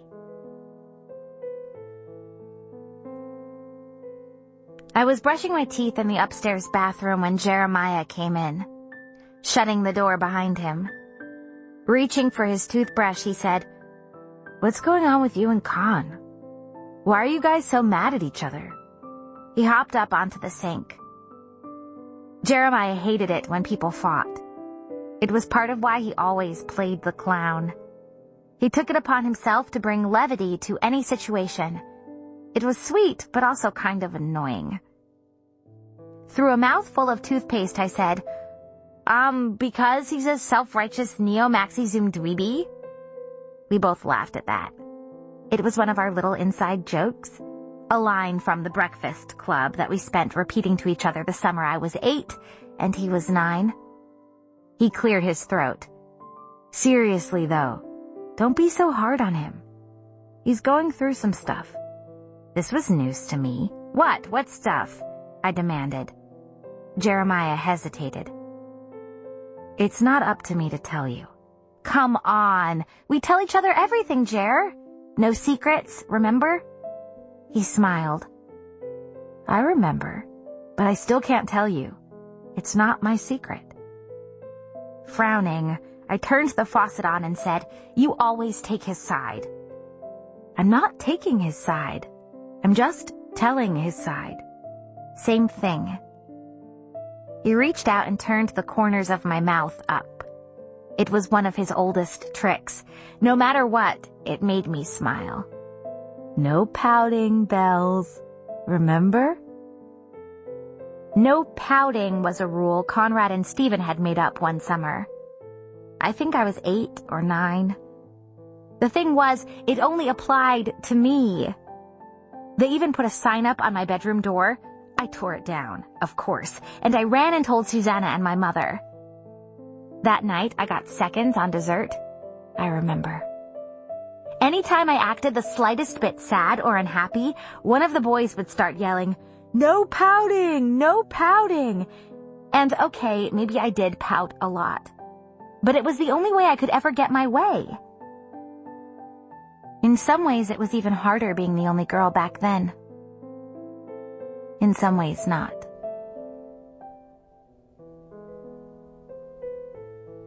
Chapter 22. That night I slept in Cam's hoodie. It was stupid and kind of sappy, but I didn't care. And the next day I wore it outside, even though it was blazing hot out. I loved how the sleeves were frayed, the way it felt lived in. It felt like a boy's. Cam was the first boy to pay attention to me like that, to be upfront about the fact that he actually wanted to hang out with me and not be, embarrassed about it. When I woke up, I realized that I had given him the house number. I didn't know why. I could have given him my cell phone number just as easily. I kept waiting for the phone to ring. The phone never rang at the summer house. The only people who called the house phone were Susanna, trying to figure out what kind of fish we wanted for dinner, or my mother, calling to tell Stephen to put the towels in the dryer, or to get the grill going. I stayed on the deck, sunning and reading magazines with Cam's hoodie balled up in my lap like a stuffed animal. Since we kept the windows open, I knew I'd hear if the phone rang. I slathered myself with sunscreen first, and then 2 layers of tanning oil. I didn't know if it was an oxymoron or what, but better safe than sorry was how I figured it. I set myself up with a little station of cherry Kool-Aid in an old water bottle, plus a radio, plus sunglasses, and magazines. The sunglasses were a pair that Susanna had bought me years ago. Susanna loved to buy presents. When she went off for errands, she'd come home with presents. Little things, like this pair of red heart sunglasses she said I just had to have. She knew just what I'd love, things I hadn't even thought of, had certainly never thought of buying. Things like lavender foot lotion, or a silk quilted pouch for tissues. My mother and Susanna had left early that morning for one of their art gallery trips to Dyerstown, and Conrad, thank God, had left for work already. Jeremiah was still asleep. The house was mine. The idea of tanning sounds so fun in theory. Laying out, soaking up sun and sipping on soda, falling asleep like a fat cat. But then the actual act of it is kind of tedious and boring. And hot. I would always rather be floating in an ocean, catching sun that way, than lying down sweating in the sun. They say you get tanner faster when you're wet, anyhow. But that morning I had no choice. In case Cam called, I mean. So I lay there, sweating and sizzling like a piece of chicken on a grill. It was boring, but it was a necessity. Just after 10, the phone rang. I sprang up and ran into the kitchen. "Hello?" I said breathlessly. "Hi, Belly. It's Mr. Fisher." "Oh, hi, Mr. Fisher," I said. I tried not to sound too disappointed. He cleared his throat. "So, how's it going down there?" "Pretty good. Susanna's not home, though. She and my mom went to Dyerstown to visit some galleries." "I see. How are the boys?" "Good." I never knew what to say to Mr. Fisher. "Conrad's at work, and Jeremiah's still asleep. Do you want me to wake him up?" No, that's all right." There was this long pause, and I scrambled to think of something to say. "Are you, coming down this weekend?" I asked. "No, not this weekend," he said. His voice sounded really far away. "I'll just call back later. You have fun, Belly." I hung up the phone. Mr. Fisher hadn't been down to Cousin's once yet. He used to come the weekend after the 4th because it was easier getting away from work after the holiday. When he came, he'd fire up the barbecue all weekend long, and he'd wear his apron that said, "Chef knows best." I wondered if Susanna would be sad he wasn't coming. If the boys would care. I trudged back to my lounge chair, back to the sun. I fell asleep on my lounge chair, and I woke up to Jeremiah sprinkling Kool-Aid onto my stomach. "Quit it," I said grouchily, sitting up. I was thirsty from my extra sweet Kool-Aid. I always made it with double sugar, and I felt dehydrated and sweaty. He laughed and sat down on my lounge chair. "Is this what you're doing all day?" "Yes," I said, wiping off my stomach and then wiping my hand on his shorts. "Don't be boring. Come do something with me," he ordered. "I don't have to work until tonight." "I'm working on my tan," I told him. "You're tan enough. Will you let me drive?" He hesitated. "Fine," he said, "but you have to rinse off first. I don't want you getting my seat all oily." I stood up, throwing my limp, greasy hair into a high ponytail. "I'll go right now. Just wait," I said. Jeremiah waited for me in the car, with the AC on full blast. He sat in the passenger seat. "Where are we going?" I asked, getting into the driver's seat. I felt like an old pro. "Tennessee? New Mexico? We have to go far so I can get good practice." He closed his eyes and laid his head back. "Just take a left out of the driveway," he told me. "Yes, sir," I said, turning off the AC and opening all 4 windows. It was so much better driving with the windows down. It felt like you were actually going somewhere. He continued giving me directions, and then we pulled up to Go-Kart City. "Are you serious?" "We're gonna get you some driving practice," he said, grinning like crazy. We waited in line for the cars, and when it was our turn, the guy told me to get in the blue one. I said, "Can I drive the red one instead?" He winked at me and said, "You're so pretty, I'd let you drive my car." I could feel myself blush, but I liked it. The guy was older than me, and he was actually paying me attention. It was kind of amazing. I'd seen him there the summer before, and he hadn't looked at me once. Getting into the car next to me, Jeremiah muttered, "What a freaking cheeseball. He needs to get a real job." "Like lifeguarding is a real job?" I countered. Jeremiah scowled. "Just drive." Every time my car came back around the track, the guy waved at me. The 3rd time he did it, I waved back. We rode around the track a bunch of times until it was time for Jeremiah to go to work. "I think you've had enough driving for today," Jeremiah said, rubbing his neck. "I'll drive us home." I didn't argue with him. He drove home fast and dropped me off at the curb and headed to work. I stepped back into the house feeling very tired and tan, and also satisfied. "Someone named Cam called for you," my mother said. She was sitting at the kitchen table, reading the paper with her horn-rimmed reading glasses on. She didn't look up. "He did?" I asked, covering my smile with the back of my hand. "Well, did he leave a number?" "No," she said. "He said he'd call back." "Why didn't you ask for it?" I said, and I hated the whininess in my voice. But when it came to my mother, it was like I couldn't help it. That's when she looked at me, perplexed. "I don't know. He wasn't offering it. Who is he anyway?" "Forget it," I told her, walking over to the refrigerator for some lemonade. "Suit yourself," my mother said, going back to her paper. She didn't press the issue. She never did. She at least could have gotten his number. If Susanna had been down here instead of her, she would have been sing-songy, and she would have teased and snooped until I told her everything, which I would have, gladly. "Mr. Fisher called this morning," I said. My mother looked up again. "What did he say?" "Nothing much.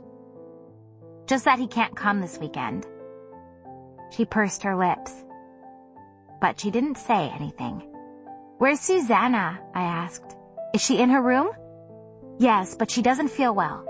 She's taking a nap," my mother said. In other words, don't go up and bother her. "What's wrong with her?" "She has a summer cold," my mother said automatically.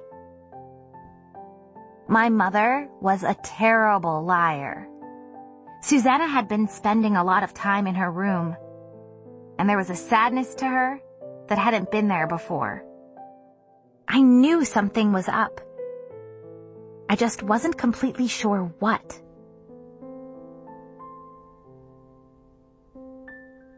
Chapter 23. Cam called again the next night, and the night after that. We talked on the phone twice before we met up again, for like 4 or 5 hours at a time. When we talked, I lay on one of the lounge chairs on the porch and stared up at the moon, with my toes pointed toward the sky. I laughed so hard that Jeremiah yelled out his window for me to keep it down. We talked about everything, and I loved it. But the whole time I wondered when he was going to ask to see me again. He didn't. So I had to take matters into my own hands. I invited Cam to come over and play video games and maybe swim. I felt like some kind of liberated woman calling him up and inviting him over, like it was the kind of thing I did all the time. When really, I was only doing it because I knew no one was going to be at home. I didn't want Jeremiah or Conrad or my mother or even Susanna to see him just yet. For now, he was just mine. I'm a really good swimmer, so don't be mad when we race and I beat you, I said over the phone. He laughed and said, "At freestyle? At any style. Why do you like to win so much?" I didn't have an answer for that, except to say that winning was fun, and anyway, who didn't like to win? Growing up with Stephen and spending my summers with Jeremiah and Conrad, winning was always important, and doubly so because I was a girl and was never expected to win anything. Victory is 1,000 times sweeter when you're the underdog. Cam came over, and I watched from my bedroom window as he drove up. His car was navy blue and old and beat up looking, like his hoodie that I was already planning on keeping. It looked like exactly the kind of car he'd drive. He rang the doorbell, and I flew down the stairs to open the door. "Hi," I said. I was wearing his hoodie. "You're wearing my hoodie," he said, smiling down at me. He was even taller than I'd remembered. "You know, I was thinking that I want to keep it," I told him, letting him in and closing the door behind me. "But I don't expect to get it for free." "I'll race you for it." "But if we race, you can't be mad if I beat you," he said, raising an eyebrow at me. "It's my favorite hoodie, and if I win, I'm taking it." "No problem," I told him. We went out to the pool, through the back screen door, down the porch steps. I threw off my shorts and t-shirt and his hoodie quickly, without even thinking. Jeremiah and I raced all the time in the pool. It didn't occur to me to be self-conscious to be in a bikini in front of Cam. After all, we spent the whole summer in bathing suits in that house. But he looked away quickly and took off his t-shirt. "Ready?" he said, standing by the edge. I walked over next to him. "One full lap?" I asked, dipping my toe into the water. "Sure," he said. "You want a head start?" I snorted. "Do you want a head start?" "Touché," he said, grinning. I'd never heard a boy say touché before. Or anyone else, for that matter. Maybe my mother, but on him it looked good. It was different.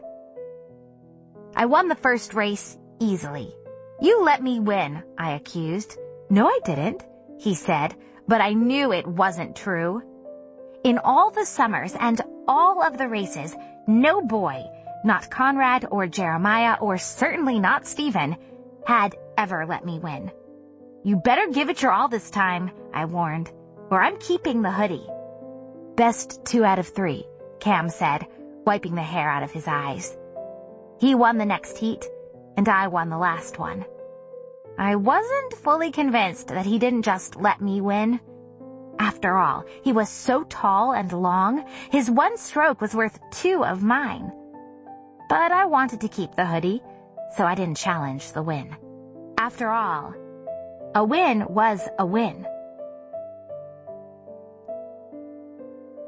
When he had to leave, I walked him to his car.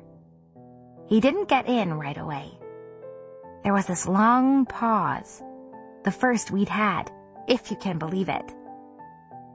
Cam cleared his throat and said, "So this guy I know, Kinsey, is having a party tomorrow night. Do you maybe want to come?" "Yeah," I said right away. "I do." I made the mistake of mentioning it at breakfast the next morning. My mother and Susanna were grocery shopping. It was just me and the boys, the way it had been for the most part this summer. "I'm going to a party tonight," I said, partly just to say it out loud, and partly to brag. Conrad raised his eyebrows. "You? Whose party?" Jeremiah demanded. "Kinsey's?" I put down my juice. "How'd you know?" Jeremiah laughed and wagged his finger at me. "I know everybody in Cousins, Belly. I'm a lifeguard. That's like being the mayor. Greg Kinsey works at that surf shop over by the mall." Frowning, Conrad said, "Doesn't Greg Kinsey sell crystal meth out of his trunk?" "What? No. Cam wouldn't be friends with someone like that," I said defensively. "Who's Cam?" Jeremiah asked me. "That guy I met at Clay's bonfire. He asked me to go to this party with him, and I said yes." "Sorry, you aren't going to some meth addict's party," Conrad said. This was the second time Conrad was trying to tell me what to do, and I was sick of it. Who did he think he was? I had to go to this party. I didn't care if there was crystal meth or not. I was going. I'm telling you, Cam wouldn't be friends with someone like that. He's straight edge. Conrad and Jeremiah both snorted. In moments like these, they were a team. "He's straight edge?" Jeremiah said, trying not to smile. "Neat. Very cool," agreed Conrad. I glared at the both of them. First, they didn't want me hanging out with meth addicts, and then being straight edge wasn't cool either. He doesn't do drugs, all right, which is why I highly doubt he'd be friends with a drug dealer. Jeremiah scratched his cheek and said, "You know what? It might be Greg Rosenberg who's the meth dealer. Greg Kinsey's pretty cool. He has a pool table. I think I'll check this party out too." "Wait, what?" I was starting to panic. "I think I'll go too," Conrad said. "I like pool." I stood up. "You guys can't come. You weren't invited." Conrad leaned back in his chair and put his arms behind his head. "Don't worry, Belly. We won't bother you on your big date. Unless he puts his hands on you." Jeremiah ground his fist into his hand threateningly, his blue eyes narrow. "Then his ass is grass. This isn't happening," I moaned. "You guys, I'm begging you, don't come. Please, please don't come." Jeremiah ignored me. "Con, what are you going to wear?" "I haven't thought about it. Maybe my khaki shorts?" "What are you going to wear?" "I hate you guys," I said. Things had been weird with me and Conrad, and also with me and Jeremiah. An impossible thought crept its way into my head. Was it possible they didn't want me with Cam? Because they, had feelings for me? Could that even be? I doubted it. I was like a little sister to them. Only, I wasn't. When I finished getting ready, and it was almost time to go, I stopped by Susanna's room to say goodbye. She and my mother were holed up in there sorting through old pictures. Susanna was all ready for bed, even though it was still pretty early. She had her pillows propped up around her, and she was wearing one of her silk robes that Mr. Fisher had bought her on a business trip to Hong Kong. It was poppy and cream, and when I got married, I wanted one just like it. "Come sit down and help us put this album together," my mother said, rifling through an old striped hat box. "Laurel, can't you see she's all dressed up? She's got better things to do than look at dusty old pictures." Susanna winked at me. "Belly, you look fresh as a daisy. I love you in white with your tan. It sets you off like a picture frame." "Thanks, Susanna," I said. I wasn't all that dressed up, but I wasn't in shorts like the night of the bonfire. I was wearing a white sundress and flip-flops, and I'd put my hair in braids while it was still wet. I knew I'd probably take them out in about half an hour because they were so tight, but I didn't care. They were cute. "You do look lovely. Where are you headed?" my mother asked me. "Just to a party," I said.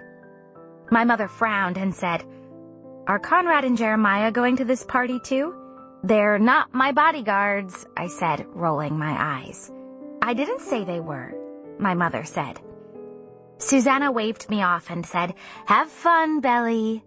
"I will," I said, shutting the door before my mother could ask me any more questions. I'd hoped that Conrad and Jeremiah had just been kidding around, that they weren't really gonna try to come. But when I ran down the stairs to meet Cam's car, Jeremiah called out, "Hey, Belly?" He and Conrad were watching TV in the family room. I poked my head in the doorway. "What?" I snapped. "I'm kind of in a hurry." Jeremiah turned his head toward me and winked lazily. "See you soon." Conrad looked at me and said, "What's with the perfume? It's giving me a headache. And why are you wearing all that makeup?" I wasn't wearing that much makeup. I had some blush and mascara and a little lip gloss. That was it. It was just that he wasn't used to me wearing any. And I'd sprayed my neck and wrists. That was all. Conrad sure hadn't minded Red Sox girl's perfume. He'd loved her perfume. Still, I took one last look at myself in the mirror in the hallway. And I rubbed a little of the blush off. Also the perfume. Then I slammed the door shut and ran down the driveway, where Cam was turning in. I'd been watching from my bedroom window so I'd know the exact moment he drove up, so he wouldn't have to come inside and meet my mother. I hopped into Cam's car. "Hi," I said. "Hi." I would have rung the doorbell. He told me. "Trust me, it's better this way," I said, suddenly feeling very shy. How is it possible to talk to someone on the phone for hours and hours? To even swim with this person? And then feel like you don't know them? So, this guy Kinsey, he's kind of weird, but he's a good person. Cam told me as he backed out of the driveway. He was a good driver. Careful. Casually, I asked, "Does he by any chance sell crystal meth?" Not that I know of," he told me, smiling. His right cheek had a dimple in it that I hadn't noticed the other night. It was nice. I relaxed. Now that the crystal meth stuff was out of the way, there was only one more thing. I twisted the charm bracelet on my wrist over and over and said, "So, you know those guys I was with at the bonfire? Jeremiah and Conrad?" "Your fake brothers?" "Yeah. I think they might be stopping by the party, too. They know, Kinsey," I said.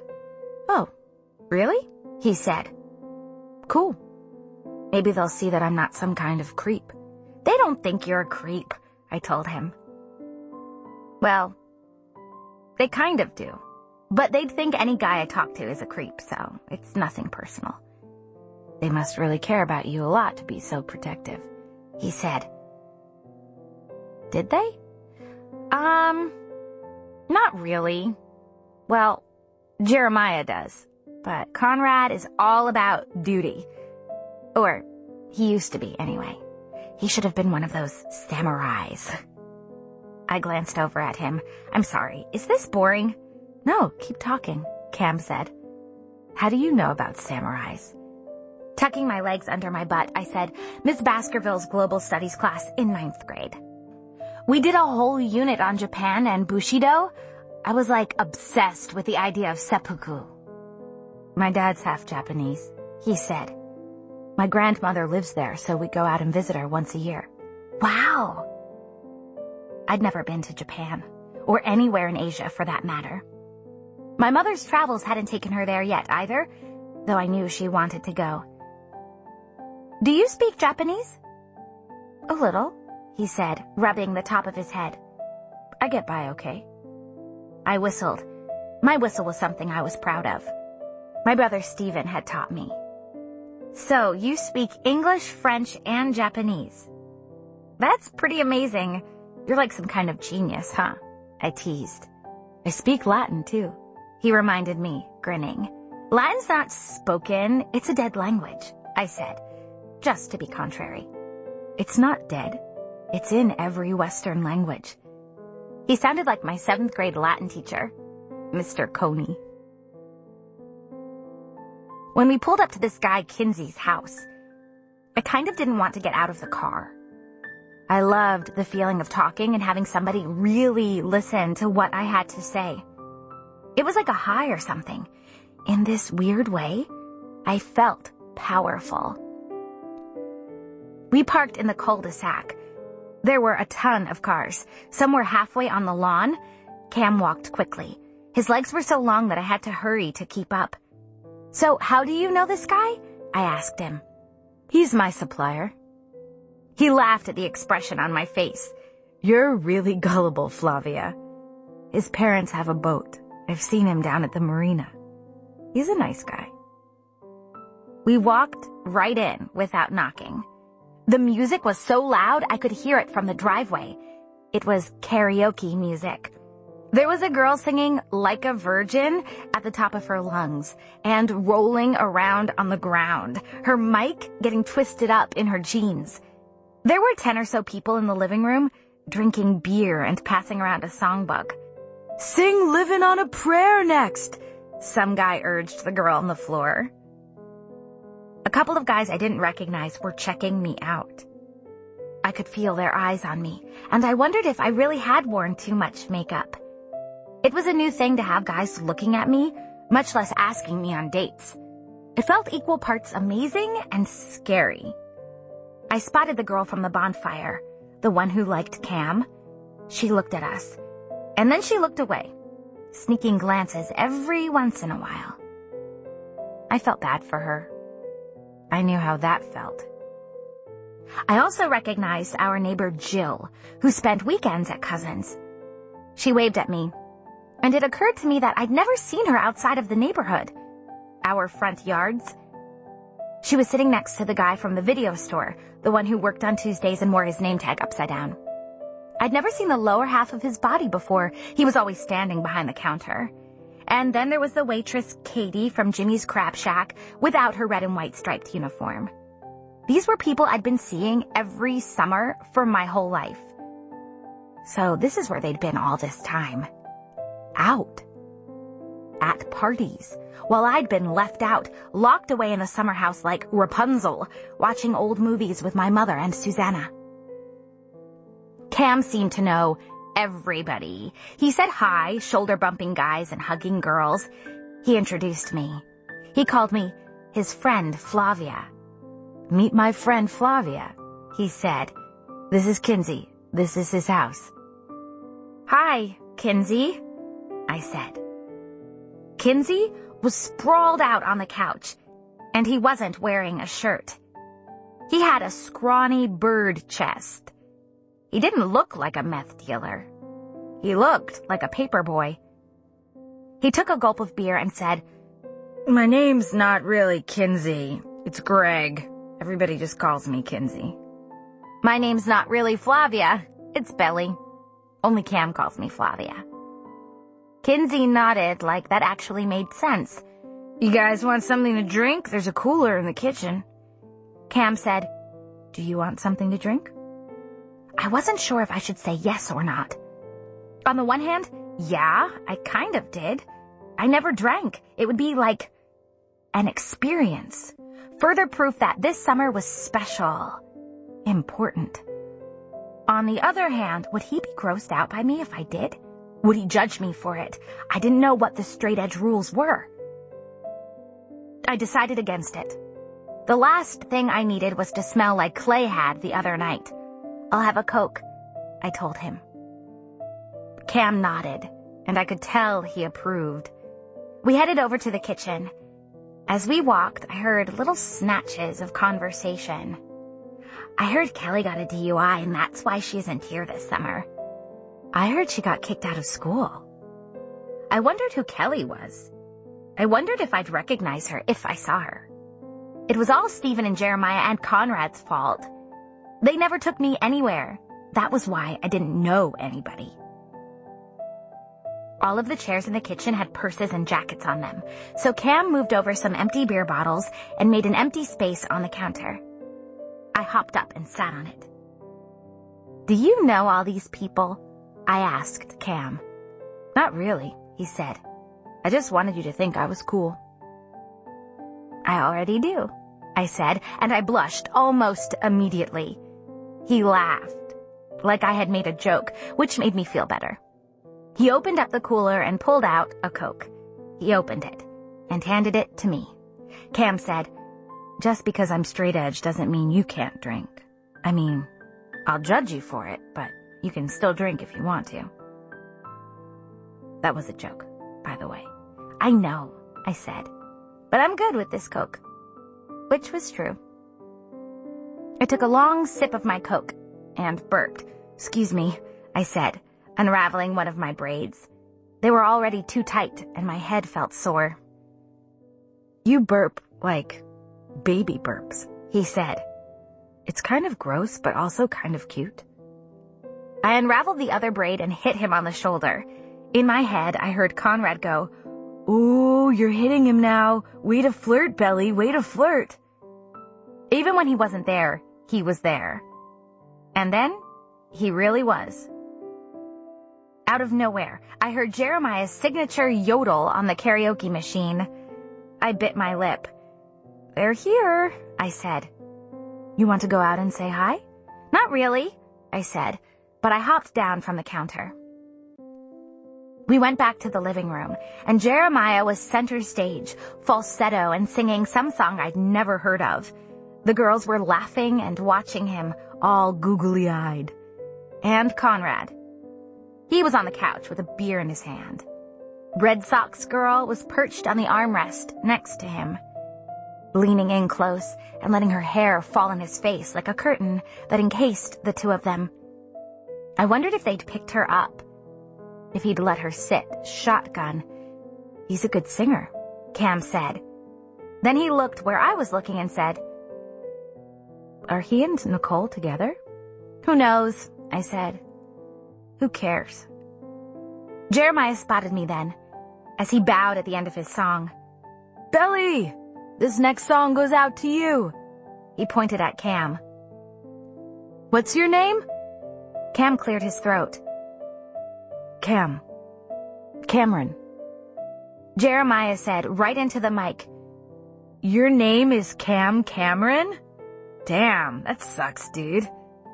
Everyone laughed, especially Conrad, when just a second ago he'd looked so bored. "It's just Cam said quietly. He looked at me then, and I was embarrassed. Not for him, but of him. I hated them for that. It was like Conrad and Jeremiah had deemed him unworthy, and so I had to too. It was funny how I'd felt so close to him just a few minutes before. "Okay, Cameron, this song goes out to you, and our favorite little belly button. Hit it, ladies." Some girl pushed the play button on the remote. "Summer lovin' had me a blast." I wanted to kill him, but all I could do was shake my head at him and glare. It wasn't like I could grab the mic out of his hand in front of all these people. Jeremiah just grinned at me and started to dance. One of the girls sitting on the floor jumped up and started dancing with him. She sang the Olivia Newton-John part. Off-key. Conrad watched in his amused, condescending way. I heard someone say, "Who is that girl anyway?" She was looking right at me as she said it. Next to me, Cam was laughing. I couldn't believe it. I was dying of embarrassment, and he was laughing. "Smile, Flavia," he said, poking me in the side. When someone tells me to smile, I can't help it. I always do. Midway through Jeremiah's song, Cam and I walked out. Without even looking, I knew Conrad was watching us. Cam and I sat on the staircase and talked. He sat on the step above me. He was nice to talk to, not intimidating at all. I loved the way he laughed so easily. Not like with Conrad. With Conrad, you had to work hard for every smile. Nothing ever came easy with Conrad. The way Cam was leaning into me, I thought he might try to kiss me. I was pretty sure I'd let him. But he'd lean in and scratch his ankle or tug at his sock, and then shift away. And then he'd do it again. When he was in the middle of a lean-in, I heard pissed-off, belligerent voices coming from the deck outside. One of them was definitely Conrad's pissed-off, belligerent voice. I jumped up. Something's going on out there. Let's check it out, said Cam, leading the way. Conrad and some guy with a barbed wire tattoo on his forearm were arguing. The guy was shorter than Conrad, but stockier. He was packing some serious muscle, and he looked like he was, 25. Jeremiah watched, bemused, but I could tell he was alert, ready to jump in if he needed to. To Jeremiah, I whispered, "What are they fighting about?" He shrugged. "Conrad's wasted. Don't worry about it. They're just showing off." "They look like they might kill each other," I said uneasily. "They're fine," Cam said, "but we should probably get out of here. It's late." I glanced at him. I'd almost forgotten he was standing next to me. "I'm not leaving," I said. Not that I could do anything to stop a fight from happening, but it wouldn't be right to just leave him there.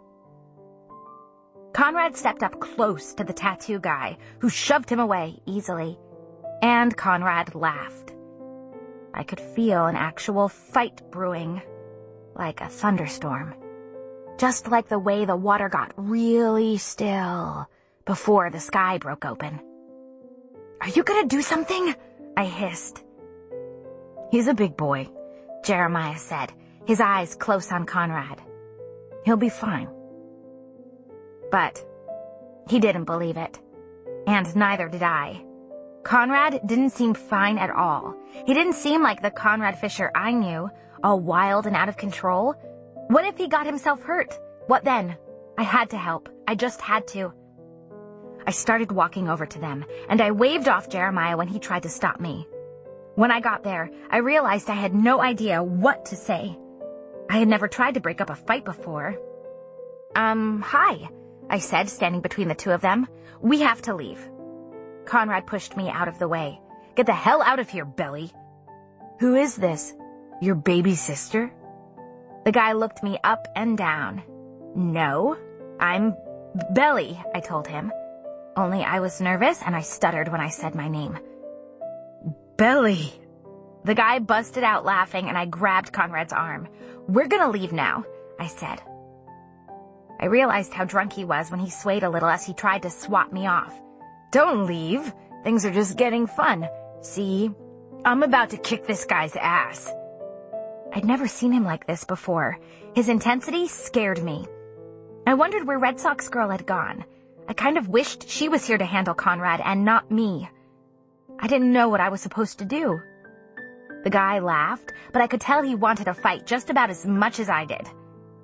He looked tired, like all he wanted was to head home and watch TV in his boxers. Whereas Conrad was running on all cylinders. Conrad was like a soda bottle that had been shaken up. He was about to explode on somebody. It didn't matter who it was. It didn't matter that this guy was bigger than him. It wouldn't have mattered if he was 20 feet tall and built like a brick. Conrad was looking for a fight. He wouldn't be satisfied until he got one. And this guy, he could kill Conrad. The guy kept looking at Conrad and then back at me. Shaking his head, he said, "Belly, you better get this little boy home. Don't talk to her," Conrad warned. I put my hand on Conrad's chest. I had never done that before. It felt solid and warm. I could feel his heart beating fast and out of control. "Can we please just go home?" I pleaded. But it was like Conrad didn't even see me standing there, or feel my hand on his chest. "Listen to your girlfriend, kid," the guy said. "I'm not his girlfriend," I said, glancing over at Cam, who had no expression on his face. Then I looked back at Jeremiah helplessly. and he ambled over. He whispered something in Conrad's ear, and Conrad shook him off. But Jeremiah kept talking to him in his low voice, and when they looked at me, I realized it was about me. Conrad hesitated, and then he finally nodded. Then he half-jokingly made like he was going to hit the guy, and the guy rolled his eyes. "Good night, douche," he said to the guy. The guy waved him off with one hand. I let out a big breath. As we walked back to the car, Cam grabbed my arm. "Are you okay to go home with these guys?"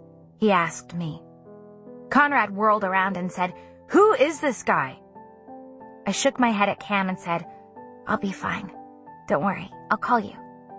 He looked worried. "Who's driving?" "I am," Jeremiah said, and Conrad didn't argue. "Don't worry, straight edge. I don't drink and drive." I was embarrassed, and I could tell Cam was bothered, but he just nodded. Quickly, I hugged him, and he felt stiff. I wanted to make things okay. "Thanks for tonight," I said. I watched him walk away, and I felt a stab of resentment. Conrad and his stupid temper had ruined my first real date. It wasn't fair. Jeremiah said, "You guys get in the car." I left my hat inside. "I'll be right back." "Just hurry," I told him.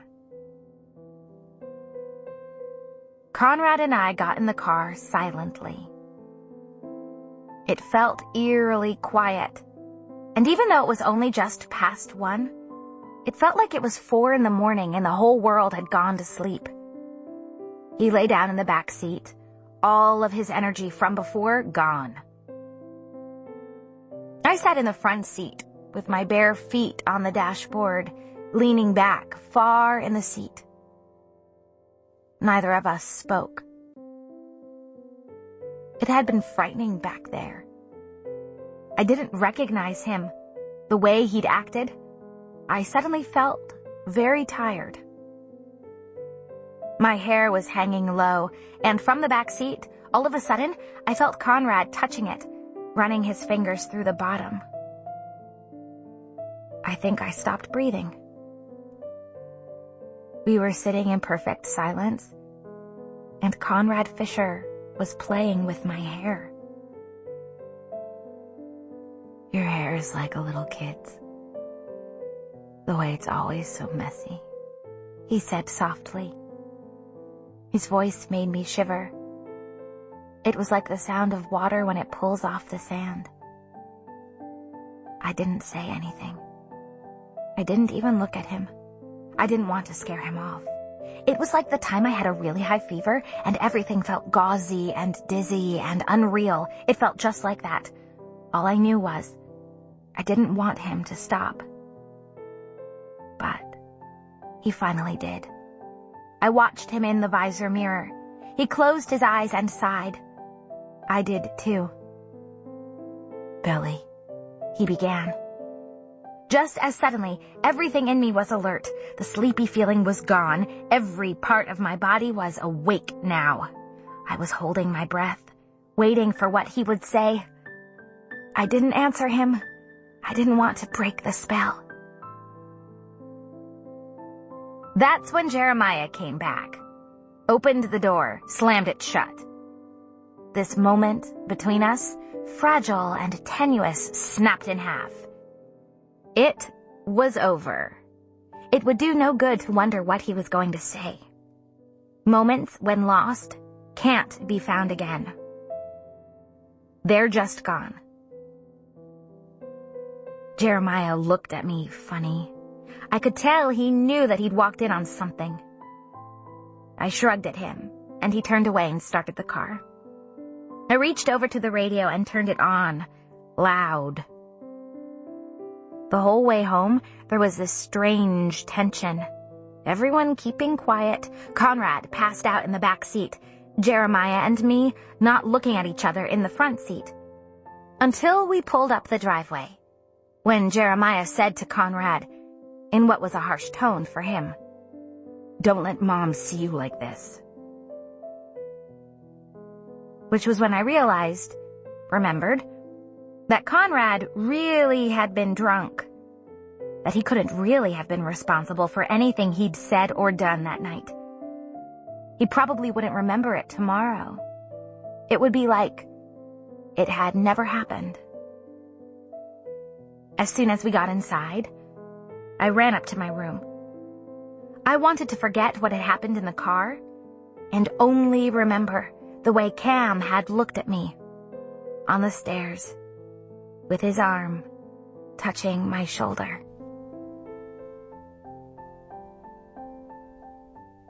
Chapter 24.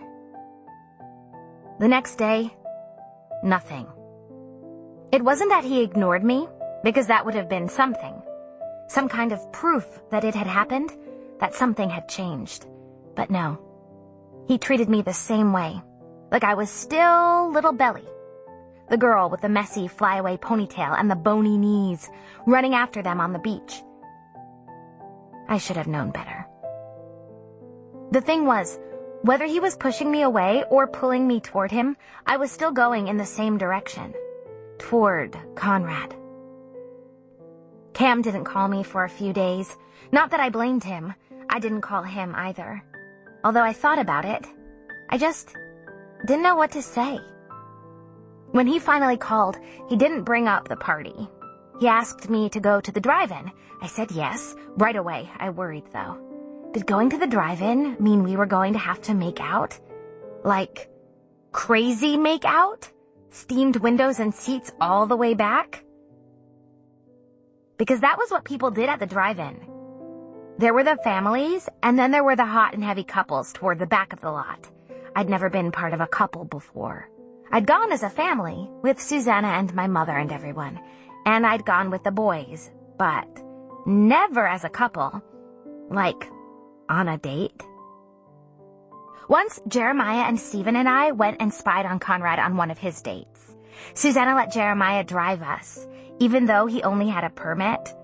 The drive-in was 3 miles away, and at Cousins, everyone drove, even kids on their parents' laps. Conrad had been furious when he'd caught us spying on him. He'd been on his way to the concession stand when he saw us. It had been pretty funny. His hair was all messed up as he yelled at us, and his lips were rosy, and they had a glossy sheen. Jeremiah cracked up the whole time. I wished Stephen and Jeremiah were out there in the dark somewhere, spying on us and cracking up. It would make me feel comforted somehow. Safer. I was wearing Cam's hoodie, and I kept it zipped all the way to my neck. I sat with my arms crossed, like I was shivering. Even though I liked Cam, even though I wanted to be there, I had the sudden urge to jump out of the car and walk home. I'd only ever kissed one boy, and that hadn't been for real. Taylor called me the nun. Maybe I was one, at heart. Maybe I should have joined a convent. I didn't even know if this was an actual date. Maybe he'd been so turned off by me the other night that all he wanted was to be my friend. Cam tuned the radio until he found the right station. Drumming his hands on the steering wheel, he said, "Do you want any popcorn or anything?" I kind of did, but I didn't want it to get stuck in my teeth, so I said no thanks. He was pretty into the movie. The way he leaned up close to the windshield to get a closer look sometimes. It was an old horror movie. One that Cam told me was really famous, but I'd never heard of it. I was barely paying attention anyway. I felt like I was watching him way more than I was watching the movie. He licked his lips a lot. He didn't look over and laugh with me during the funny parts the way Jeremiah did. He just sat on his side of the car, leaned up against the door, as far away from me as possible. When the movie was over, he started the car up. "Ready?" he said. I felt a wave of disappointment. He was taking me home already. He wasn't going to take me to Scoops for an ice cream cone or a hot fudge sundae to share. The date, if you could even call it that, had been a failure. He didn't try to make out with me once. Not that I knew if I'd even have let him, but still. He could have at least tried. I said. I felt like I might cry. And I wasn't quite sure why, when I hadn't even been sure if I wanted to kiss him in the first place. We drove home in silence. He parked the car in front of the house. I held my breath a little, my hand on the door handle, waiting to see if he'd turn off the ignition or if I should hop out. But he turned it off and leaned his head back against the headrest a second. "Do you know why I remembered you?" he asked me suddenly. It was a question so out of nowhere that it took me a little while to figure out what he was talking about. "You mean from Latin convention?" "Yeah." "Was it my Colosseum model?" I was only half joking. Stephen had helped me build it. It had been pretty impressive. "No." Cam ran his hand through his hair. He wouldn't look at me. "It's because I thought you were really pretty. Like, maybe the prettiest girl I'd ever seen." I laughed. In the car, it sounded really loud. "Yeah, right. Nice try, Sextus." "I mean it," he insisted, his voice rising. "You're making that up." I didn't believe it could be true. I didn't want to let myself believe it. With the boys, any compliment like this would always be the first part of a joke. He shook his head, lips tight. He was offended that I didn't believe him. I hadn't meant to hurt his feelings. I just didn't see how it could be true. It was almost mean of him to lie about it. I knew what I looked like back then, and I wasn't the prettiest girl anybody had ever seen. Not with my thick glasses and chubby cheeks and little girl body. Cam looked me in the eyes then. "The first day, you wore a blue dress. It was like corduroy or something. It made your eyes look really blue." "My eyes are gray," I said. "Yes, but that dress made them look blue." Which was why I wore it. It was my favorite. I wondered where it was now. Probably packed up in the attic back home with all my winter clothes. It was too small now anyway. He looked so sweet. The way he watched me, waiting for my reaction. His cheeks were flushed peach. I swallowed hard and said, "Why didn't you come up to me?" He shrugged. "You were always with your friends." I watched you that whole week, trying to get up the nerve. I couldn't believe it when I saw you at the bonfire that night. Pretty bizarre, huh? Cam laughed, but he sounded embarrassed. "Pretty bizarre," I echoed. I couldn't believe he'd noticed me. With Taylor by my side, who would have even bothered to look at me? "I almost messed up my Catella speech on purpose, so you'd win," he said, remembering. He inched a little closer to me. "I'm glad you didn't," I said. I reached out and touched his arm. My hand shook. "I wish you had come up to me." That's when he dipped his head low and kissed me. I didn't let go of the door handle. All I could think was, I wish this had been my first kiss.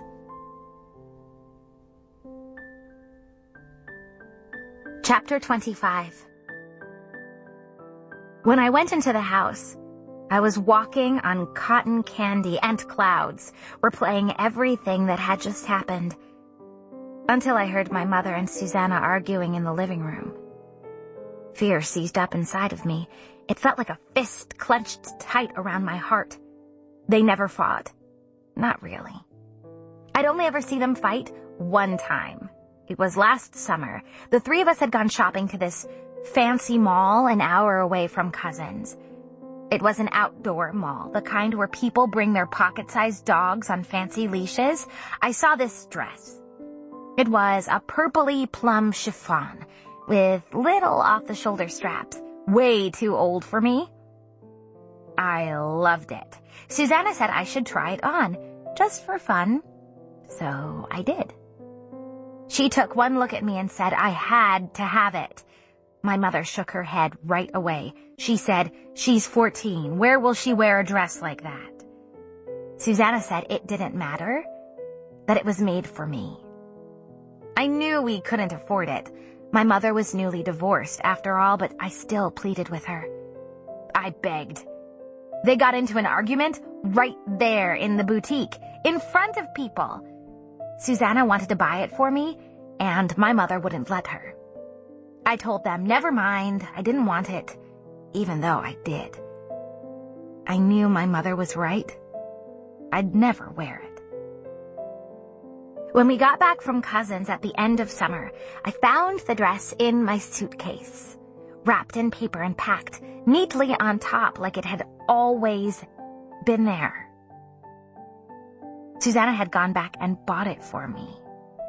It was so like her to do that. Later, my mother must have seen it hanging up in my closet, but she never said anything. Standing there in the foyer, listening, I felt like the spy Stephen was always accusing me of being. But I couldn't help it.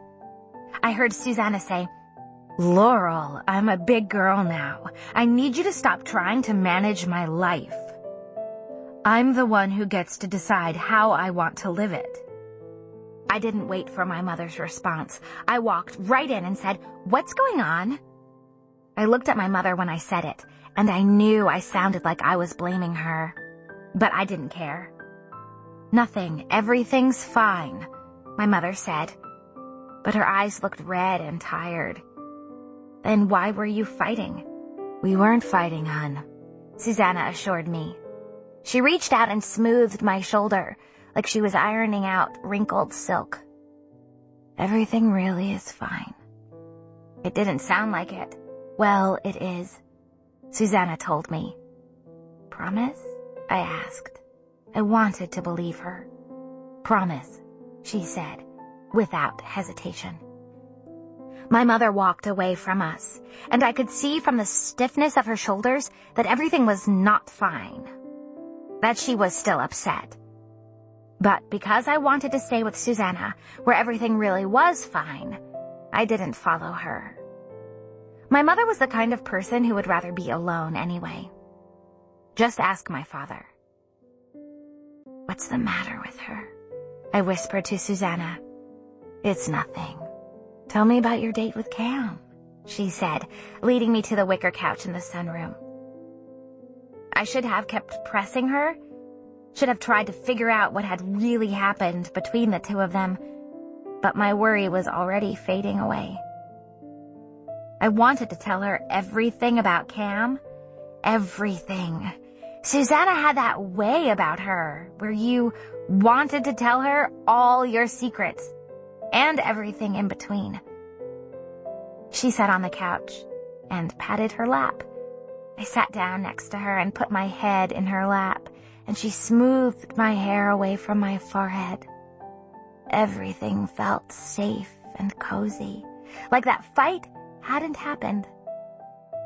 And maybe it hadn't even been a fight. Maybe I'd misread the whole thing.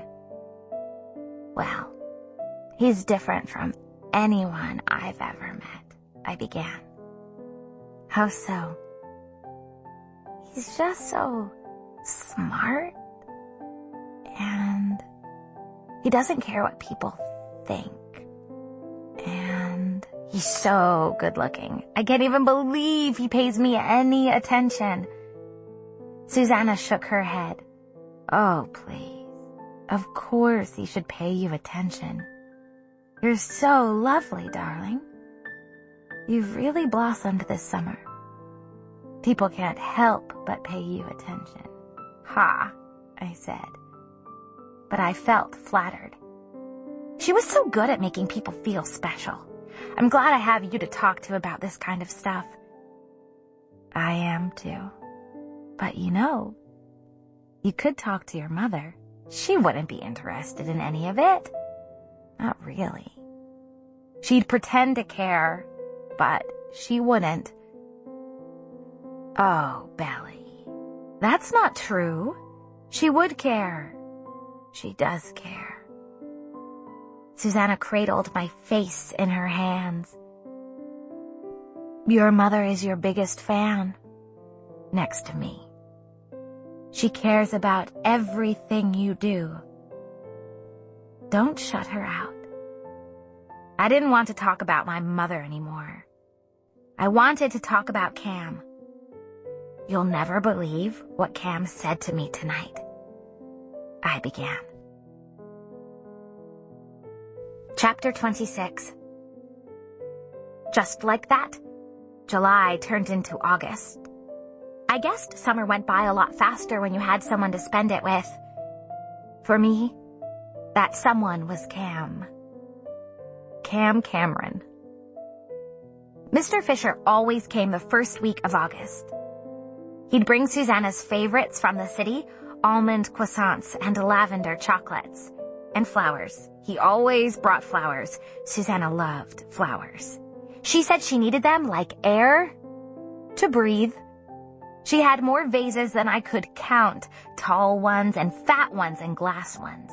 They were all over the house, flowers in vases in every room. Her favorites were peonies. She kept them on her nightstand in her bedroom, so they were the first thing she saw in the morning. Shells, too. She loved shells. She kept them in hurricane glasses. When she'd come back from a walk on the beach, she'd always come back with a handful of shells.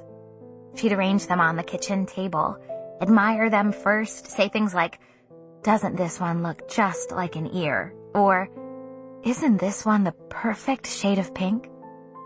Then she'd put them in order from biggest to smallest.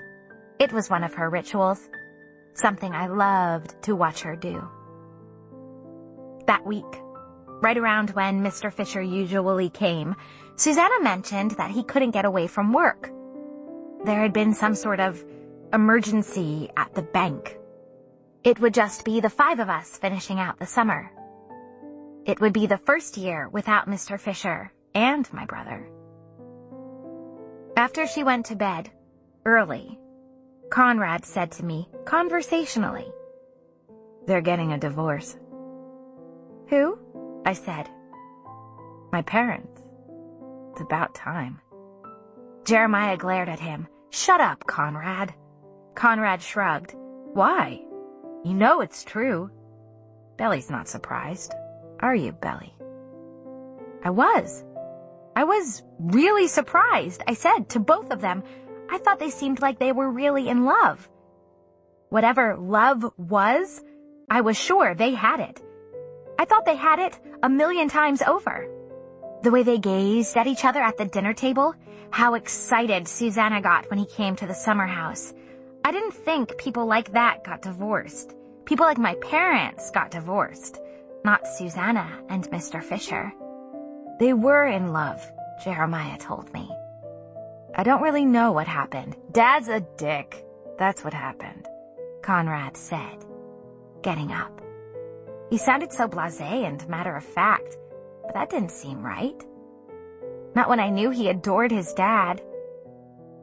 I wondered if Mr. Fisher had a new girlfriend the way my father did. I wondered if he'd cheated on Susanna. But who would ever cheat on Susanna? It was impossible. Don't tell your mom you know, Jeremiah said suddenly. Mom doesn't know we know. I won't, I said. I wondered how they'd found out. My parents had sat Stephen and me down and told us everything, explained it all in detail. As Conrad left, Jeremiah said to me, before we left, our dad had been sleeping in the guest room for weeks. He'd already moved out most of his clothes. They think we're retarded or something, for us not to notice. His voice cracked at the last part. I grabbed his hand and squeezed it. He was really hurting. I guessed maybe Conrad was too? Even if he didn't show it. It all made sense. When I thought about it, the way Conrad had been acting, so different, so lost, so un-Conrad-like. He was suffering. And then there was Susanna. The way she'd been spending so much time in bed, the way she seemed so sad. She was hurting, too.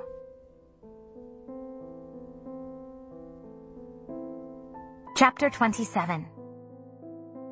You and Cam have been spending a lot of time together, my mother said, looking at me over her newspaper. Not really, I said, even though we had been. At the summer house, one day just kind of melted into the next. You didn't notice time passing. Cam and I had been hanging out for 2 weeks before I realized it. He was kind of my boyfriend. We'd spent practically every day together. I didn't know what I'd done before I'd met him. My life must have been really boring. My mother said, "We miss you around the house." If Susanna had said it, I'd have been flattered, but from my mother, it was just really annoying. And it felt like recrimination. And anyway, it wasn't like they'd been around so much either. They were always off doing things, just the two of them. "Belly, will you bring this boy of yours to dinner tomorrow night?" Susanna asked me sweetly. I wanted to say no, but for me, saying no to Susanna was impossible. Especially with her going through a divorce, I couldn't say no. So instead I said, maybe. Please, honey. I'd really like to meet him. I caved. All right, I'll ask. I can't promise he doesn't have plans, though. Susanna nodded serenely. As long as you ask. Unfortunately for me, Cam didn't have plans. Susanna cooked. She made a tofu stir-fry because Cam was a vegetarian. Again, it was something I'd admired about him. But when I saw the look Jeremiah gave me, it made me shrink a little. Jeremiah cooked hamburgers that night. He liked any excuse to use the grill, just like his dad. He asked me if I wanted one too, and I said no, even though I did. Conrad had already eaten and was upstairs playing his guitar. He couldn't even be bothered to eat with us. He came down to get a bottled water, and he didn't even say hello to Cam. "So, why don't you eat meat, Cam?" Jeremiah asked, stuffing half his burger into his mouth. Cam swallowed his water and said, "I'm morally opposed to eating animals." Jeremiah nodded seriously. "But Belly eats meat. You let her kiss you with those lips?" Then he cracked up. Susanna and my mother exchanged a knowing kind of smile. I could feel my face getting hot, and I could feel how tense Cam was beside me. "Shut up, Jeremiah." Cam glanced at my mother and laughed uneasily. "I don't judge people who choose to eat meat. It's a personal choice." Jeremiah continued, "So you don't mind when her lips touch dead animal and then they touch your, lips?" Susanna chuckled lightly and said, "Jer, give the guy a break." "Yeah, Jer, give the guy a break," I said, glaring at him. I kicked him under the table. Hard enough to make him flinch. "No, it's fine," Cam said. "I don't mind at all. In fact..." Then he pulled me to him and kissed me quickly, right in front of everyone. It was only a peck, but it was embarrassing. "Please don't kiss Belly at the dinner table," said Jeremiah, gagging a little for effect. "You're making me nauseous." My mother shook her head at him and said, "Belly's allowed to kiss." Then she pointed her fork at Cam, but that's it. She burst out laughing like it was the funniest thing she'd ever said, and Susanna tried not to smile and told her to hush. I wanted to kill my mother and then myself. "Mom, please, you're so not funny," I said. "No more wine for Mom." I refused to look anywhere near Jeremiah's direction or Cam's. For for that matter. The truth was, Cam and I hadn't done much else besides kiss. He didn't seem to be in any big hurry. He was careful with me. Sweet, nervous even.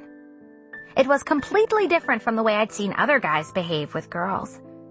Last summer, I caught Jeremiah with a girl on the beach right outside of the house. They were frantic, like if they hadn't been wearing clothes, they'd already have been having sex. I gave him hell for it the whole rest of the summer, but he didn't really care. I wished Cam would care a little more.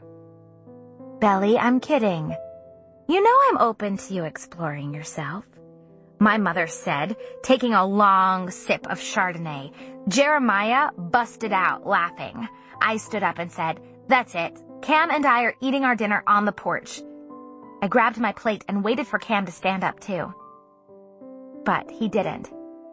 "Belly, calm down. Everybody's just joking around," he said, loading up his fork with rice and bok choy and shoveling it into his mouth.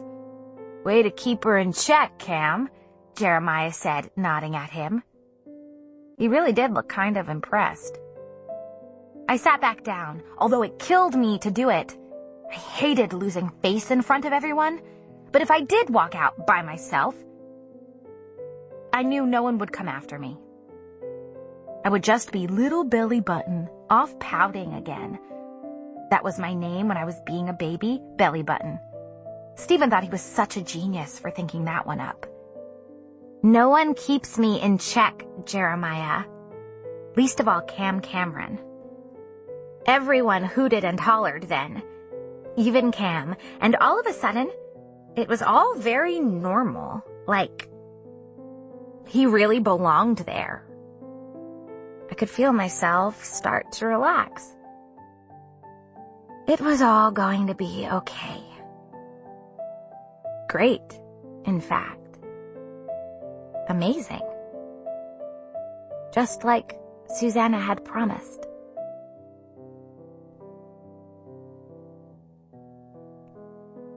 After dinner, Cam and I took a walk on the beach.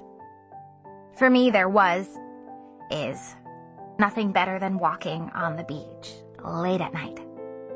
It feels like you could walk forever. Like the whole night is yours, and so is the ocean. When you walk on the beach at night, you can say things you can't say in real life. In the dark, you can feel really close to a person. You can say whatever you want. "I'm really glad you came," I told him. He took my hand and said, "Me too." "I'm glad you're glad." "Of course I'm glad." I let go of his hand to roll up the bottoms of my jeans, and he said quietly, "It didn't seem like you were that glad." "Well, I am." I looked up at him and gave him a quick kiss. "See? This is me being glad." He smiled and we started walking again. "Good. So which one of those guys was your first kiss?" "I told you that?" "Yep. You said your first kiss was a boy at the beach when you were 13. "Oh."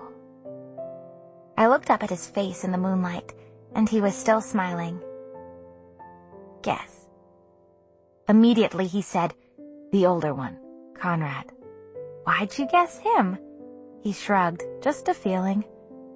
"The way he looks at you?" "He hardly looks at me at all," I told him. "And you're wrong, Sextus." It was Jeremiah.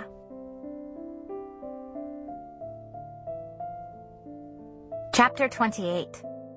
Age 14. "Truth or dare?" Taylor asked Conrad. "I'm not playing," he said. Taylor pouted. "Don't be so gay," she said.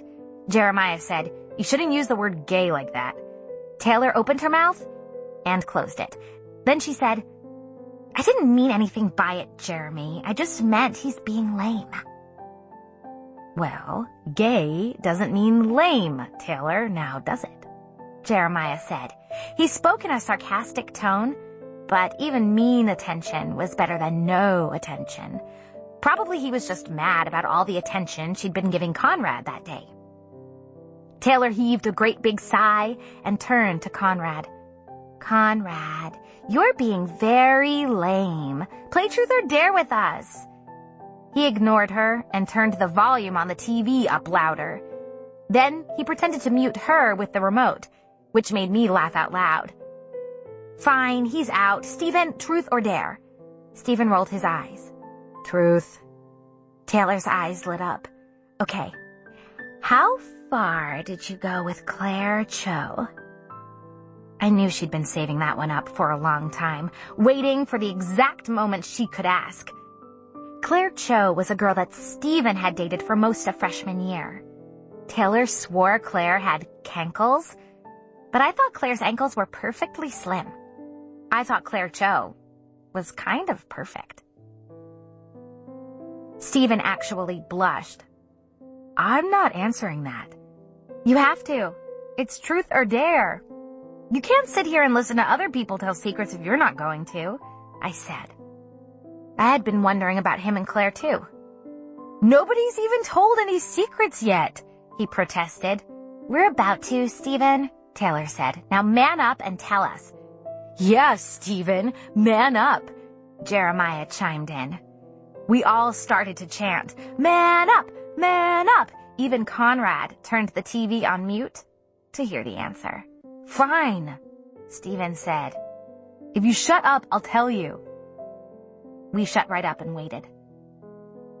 Well, I said. Third, he said at last. I relaxed back into the couch. Third base. Wow. Interesting. My brother had been to third base. Weird. Gross. Taylor looked pink with satisfaction. Well done, Stevie.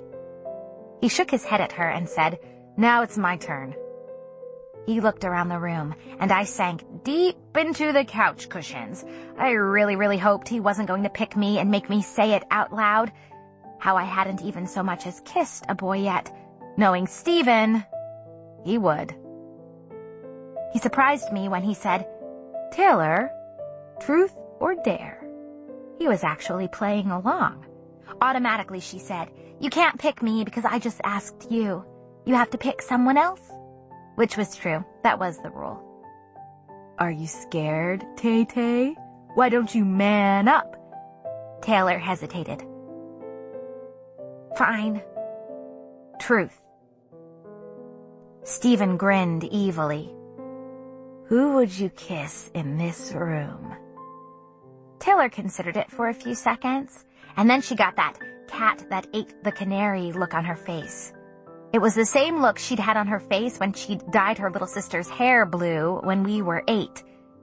She waited until she had everyone's attention, and then she said, triumphantly, Belly. There was a stunned kind of silence for a minute, and then everyone started to laugh. Conrad, loudest. I threw a pillow at Taylor. Hard. That's not fair. You didn't answer for real, Jeremiah said, shaking his finger at her. Yes, I did, Taylor said smugly. I pick Belly. Take a closer look at everybody's favorite little sister, Jeremy. She's turning hot before your very eyes. I hid my face behind a pillow. I knew I was blushing even harder than Stephen had. Mostly because it wasn't true. I wasn't turning hot before anyone's eyes, and we all knew it. Taylor, shut up. Please shut up. Yes, please shut up, Tay-Tay, Stephen said. He looked kind of red, too. If you're so serious, then kiss her, said Conrad, his eyes still on the TV.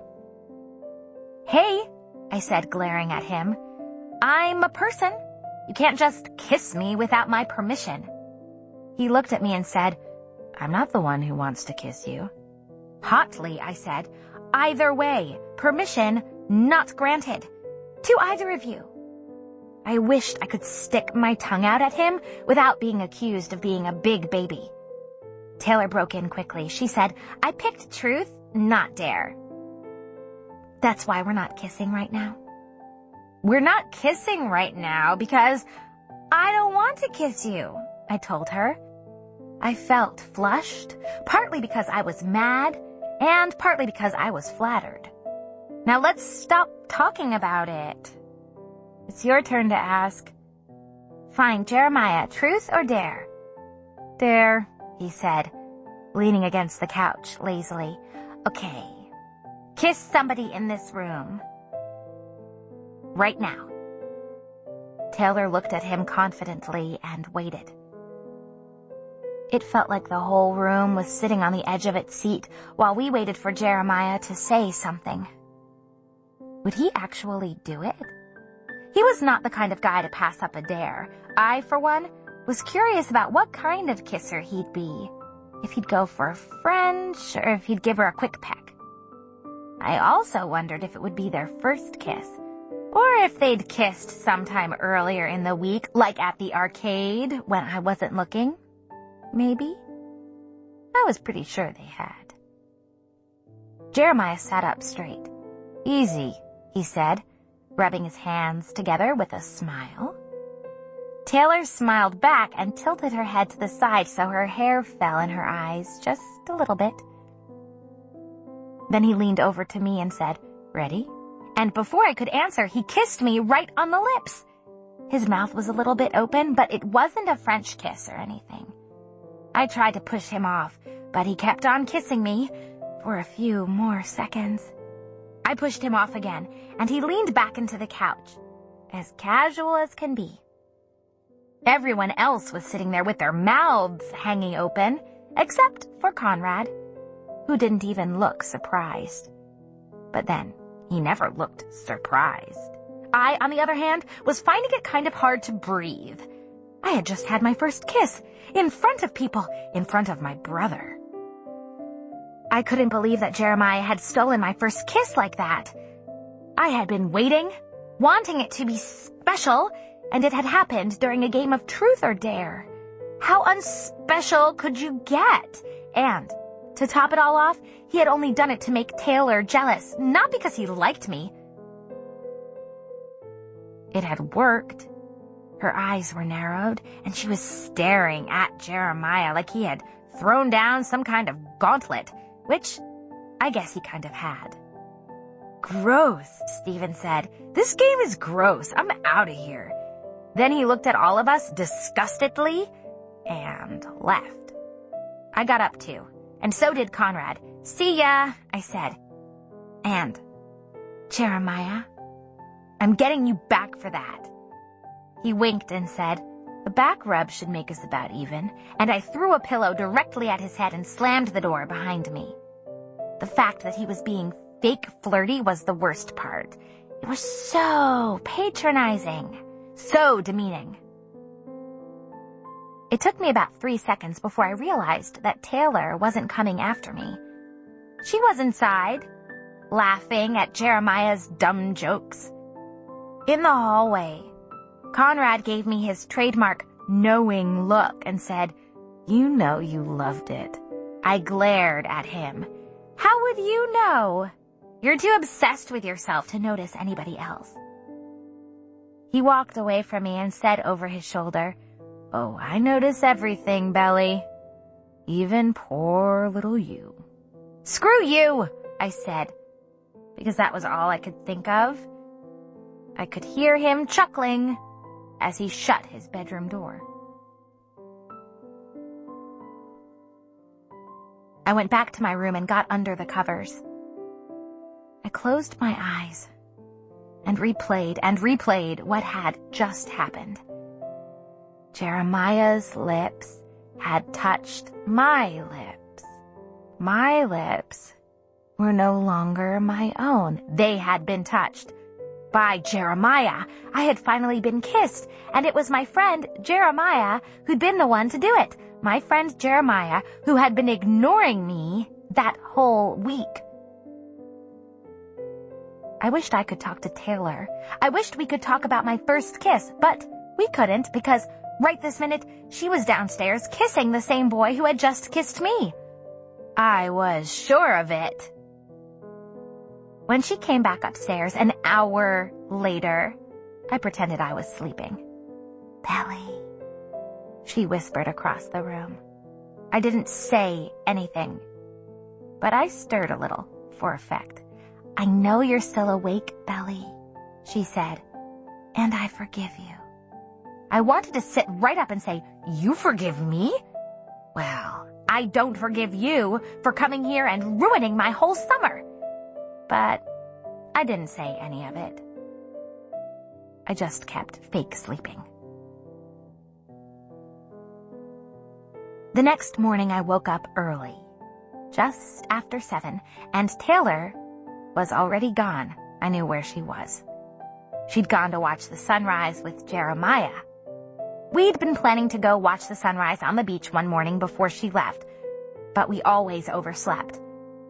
It was her second to last morning, and she'd chosen Jeremiah. Figured.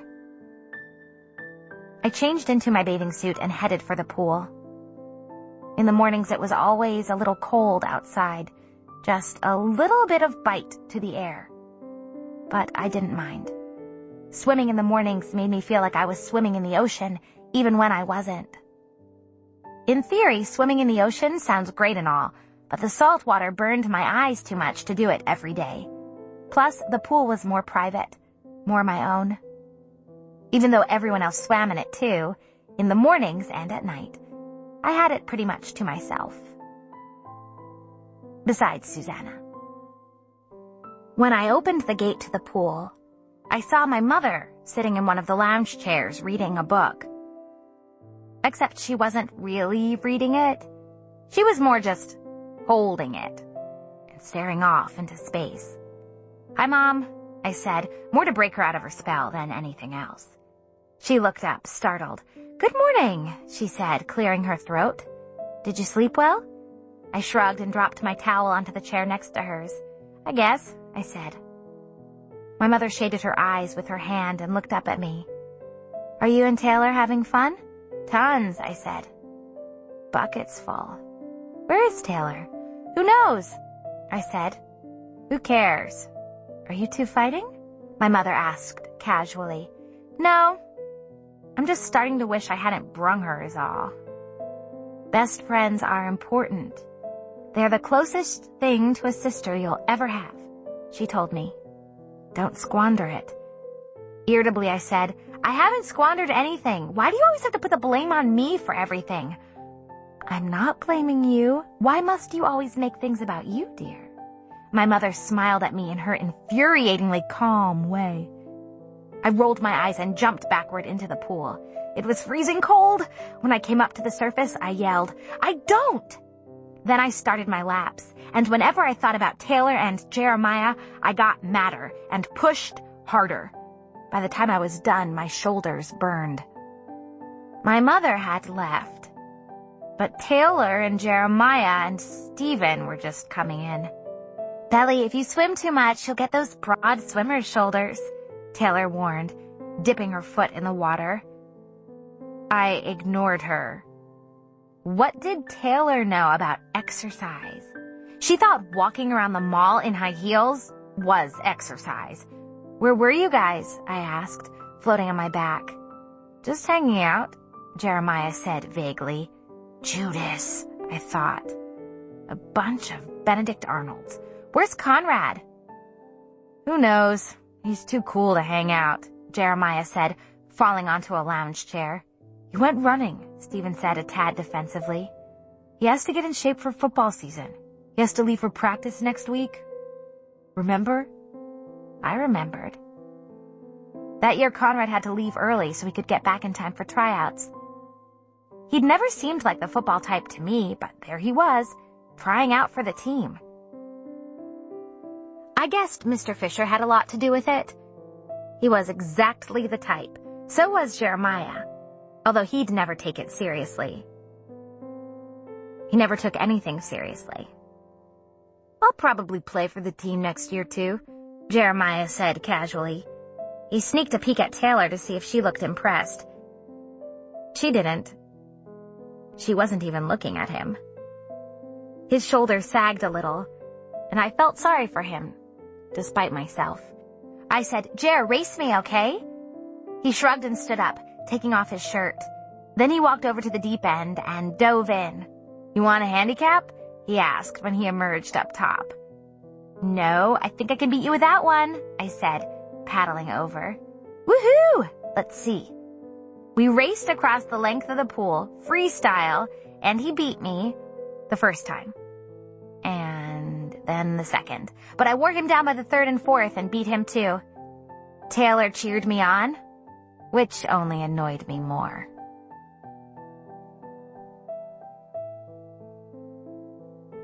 The next morning, she was gone again. This time, though, I was going to join them. It wasn't like she and Jeremiah owned the beach.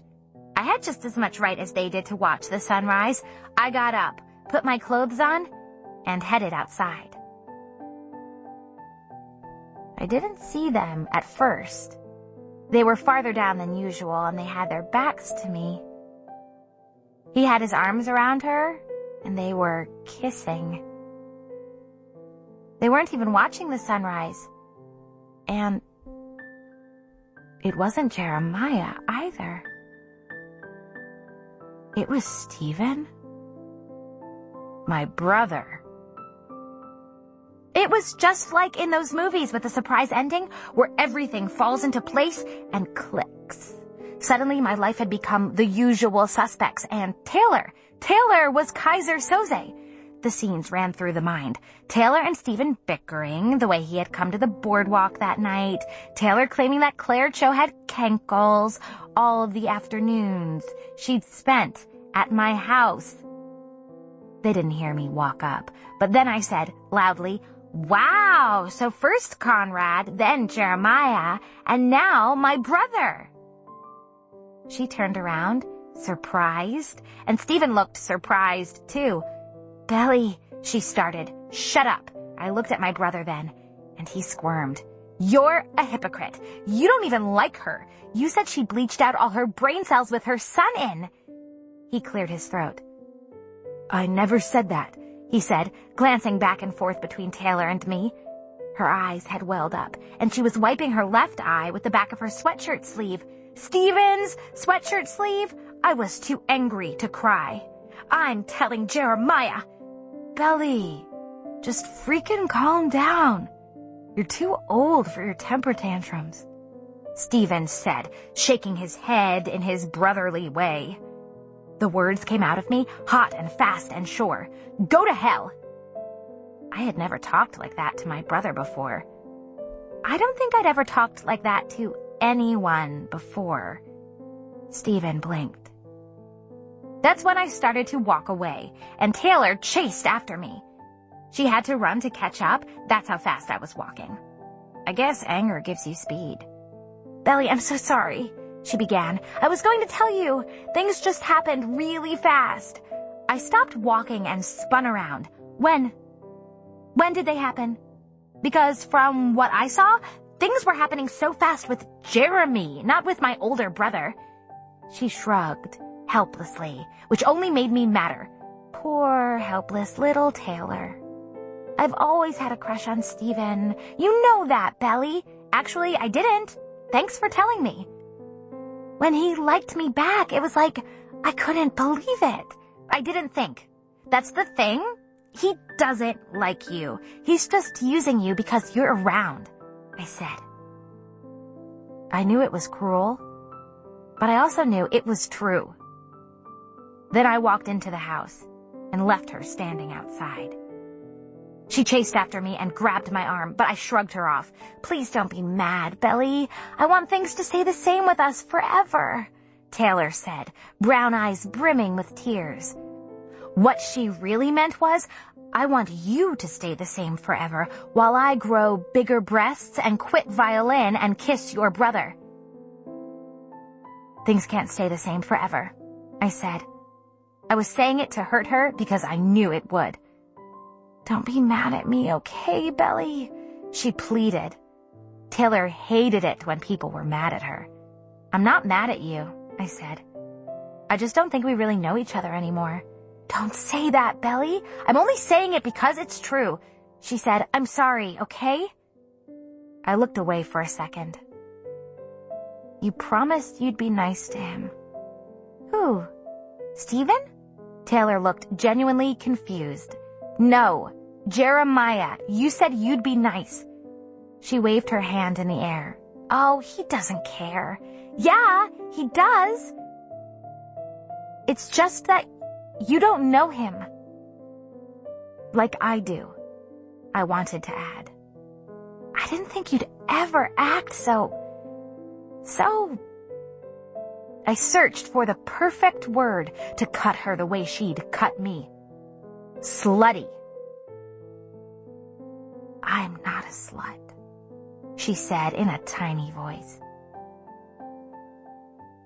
So this was my power over her.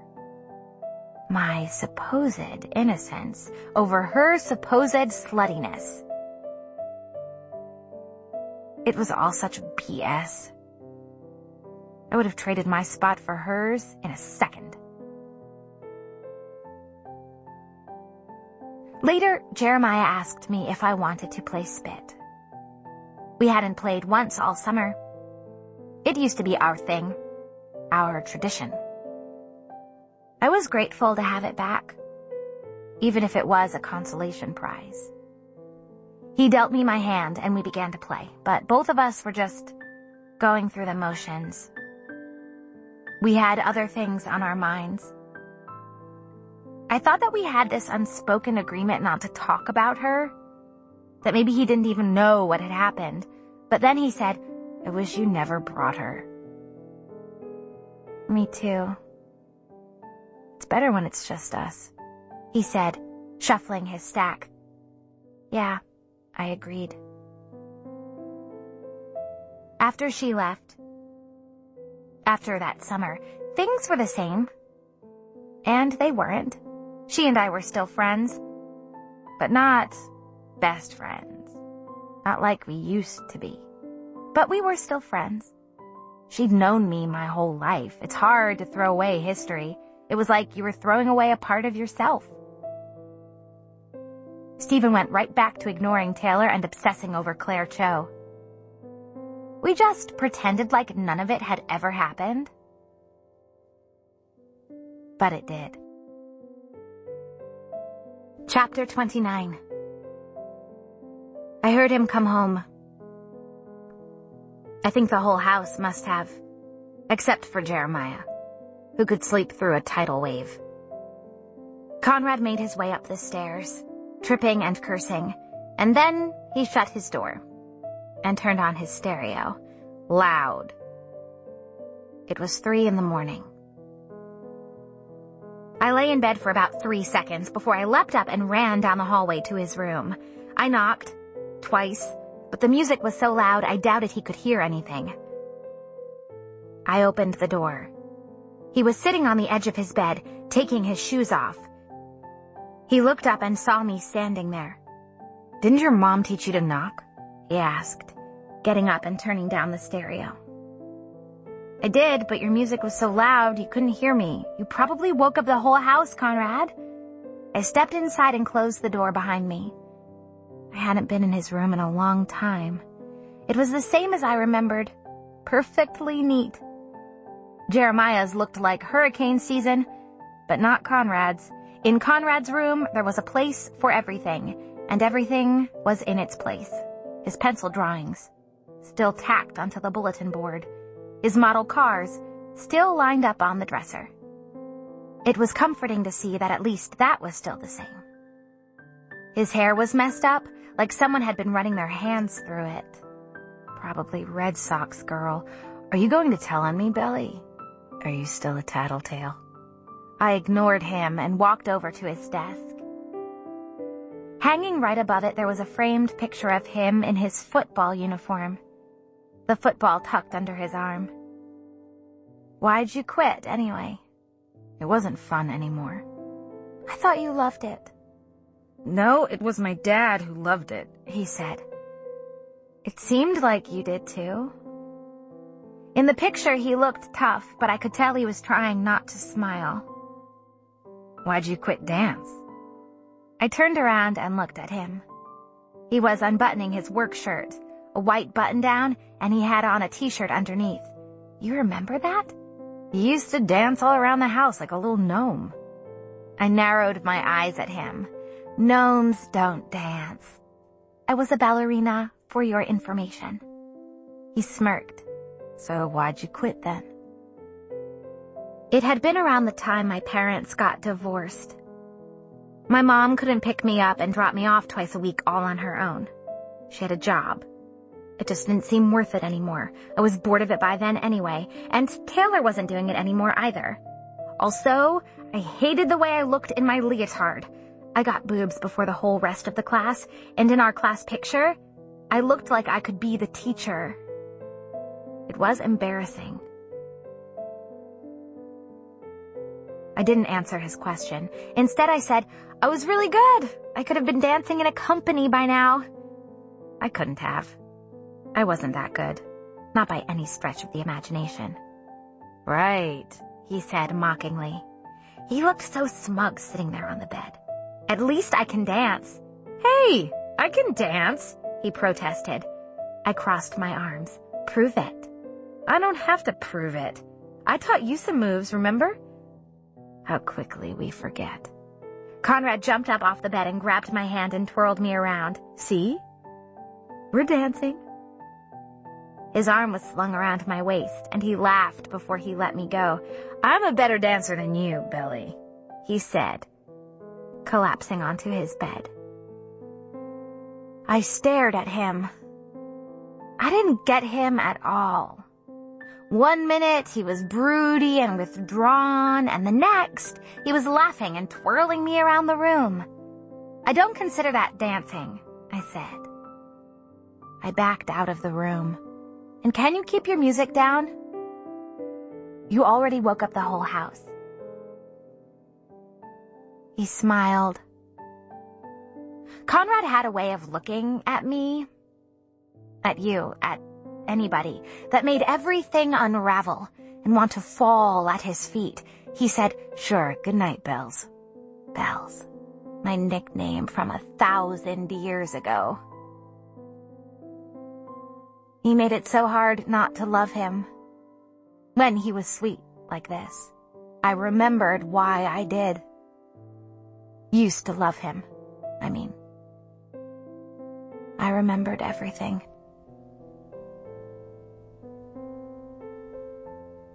Chapter 30. Age 11. The summer house had a stack of CDs that we listened to, and that was pretty much it. We spent the whole summer listening to the same CDs. There was The Police, which Susanna put on in the morning. There was Bob Dylan, which she put on in the afternoon. And there was Billie Holiday, which she put on at dinner. The nights were a free-for-all. It was the funniest thing. Jeremiah would put on his Chronic CD, and my mother would be doing laundry, humming along, even though she hated gangster rap. And then my mother might put on her Aretha Franklin CD, and Jeremiah would sing all the words because we all knew them by that time. We'd heard it so much. My favorite music was the Motown and the beach music. I would listen to it on Susanna's old Walkman when I tanned. That night I put the Boogie Beach Shag CD on the big stereo in the living room, and Susanna grabbed Jeremiah and started to dance. He'd been playing poker with Stephen and Conrad and my mother, who was very, very good at poker. At first, Jeremiah protested, but then he was dancing too. It was called the Shag, and it was a 1960s kind of beach dance. I watched them, Susanna throwing her head back and laughing, and Jeremiah twirling her around, and I wanted to dance too. My feet positively itched to dance. I did dance ballet and modern after all. I could show off how good I was. Stevie, dance with me, I demanded, poking him with my big toe. I was lying down on the floor, on my stomach, looking up at them. You're right, he said. Not that he even knew how. Connie, dance with Belly, Susanna urged, her face flushed as Jeremiah twirled her again. I didn't dare look at Conrad. I was afraid my love for him and my need for him to say yes would be written on my face like a poem. Conrad sighed. He was still big on doing the right thing then. So he gave me his hand and pulled me up. I got to my feet shakily. He didn't let go of my hand. "This is how you shag," he said, shuffling his feet from side to side. 1, 2, 3, 1, 2, 3, rock, step. It took me a few tries to get it. It was harder than it looked, and I was nervous. "Get on the beat," Stephen said from the sidelines. "Don't look so uptight, Belly. It's a relaxed kind of dance," my mother said from the couch. I tried to ignore them and look only at Conrad. "How did you learn this?" I asked him. "My mom taught both of us," Conrad said simply. Then he brought me in close and positioned my arms around his so we stepped together, side by side. This is called the cuddle. The cuddle was my favorite part. It was the closest I had ever been to him. "Let's do it again," I said, pretending to be confused. He showed me again, putting his arm over mine. "See? You're getting it now." He spun me around, and I felt dizzy with pure, absolute joy.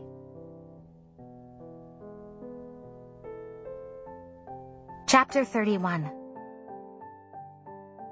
I spent the whole next day in the ocean with Cam. We packed a picnic. Cam made avocado and sprout sandwiches with Susanna's homemade mayonnaise and whole wheat bread. They were good, too. We stayed in the ocean for what felt like hours at a time. Every time a wave began to crest, one of us would start to laugh, and then we'd get overtaken by the wave and water. My eyes burned from the salty seawater, and my skin felt raw from scraping against the sand so many times, like I'd scrubbed my whole body with my mother's St. Ives apricot scrub. It was pretty great. After, we stumbled back to our towels. I loved getting cold and wet in the ocean and then running back to the towels and letting the sun bake the sand off. I could do it all day. Ocean sand, ocean sand. I'd packed strawberry fruit roll-ups, and we ate them so quick my teeth hurt. "I love fruit roll-ups," I said, reaching for the last one. He snatched it away. "So do I. And you already had 3 and I only had 2, he said, peeling away the plastic sheet. He grinned and dangled it above my mouth. "You have 3 seconds to hand it over," I warned. "I don't care if you had 2 fruit roll-ups and I had 20. It's my house." Cam laughed and popped the whole thing into his mouth. Chewing loudly, he said, "It's not your house. It's Susanna's house." "Shows how much you know. It's all of our house," I said, falling back on my towel. I was suddenly really thirsty. Fruit roll-ups will do that, especially when you have 3 in about 3 minutes. Squinting up at him, I said, "Will you go back to our house and get some Kool-Aid? Pretty please?" "I don't know anyone who consumes more sugar than you do in one day," Cam said, shaking his head at me sadly. "White sugar is evil." "Says the guy who just ate the last fruit roll-up," I countered. "Waste not, want not," he said. He stood up and brushed the sand off his shorts. "I'll bring you water, not Kool-Aid." I stuck my tongue out at him and rolled over. "Just be quick about it," I said. He wasn't. He was gone 45 minutes before I headed back to the house, loaded up with our towels and sunscreen and trash, breathing hard and sweating like a camel in the desert. He was in the living room, playing video games with the boys. They were all lying around in their swimming trunks. We pretty much stayed suited up all summer. "Thanks for never coming back with my Kool-Aid," I said, tossing my beach bag onto the ground. Cam looked up from his game guiltily. "Whoops, my bad. The guys asked me to play, so..." He trailed off. "Don't apologize," Conrad advised him. "Yeah, what are you, her slave?" Now she's got you making her Kool-Aid? Jeremiah said, jamming his thumb into the controller. He turned around and grinned at me to show me he was kidding, but I didn't grin back to show him it was okay. Conrad didn't say anything, and I didn't even look at him. I could feel him looking at me, though. I wished he'd stop. Why was it that, even when I had my own friend, I still felt left out of their club? It wasn't fair. It wasn't fair that Cam was so grateful to be a part of it all. The day had been so good, too. Where's my mom and Susanna? I snapped. They went off somewhere, Jeremiah said vaguely. Shopping, maybe? My mother hated shopping. Susanna must have dragged her. I stalked off to the kitchen for my Kool-Aid. Conrad got up and followed me. I didn't have to turn around to know it was him. I went about my business, pouring myself a tall glass of grape Kool-Aid and pretending he wasn't standing there watching me. Are you just going to ignore me? He finally said. No, I said.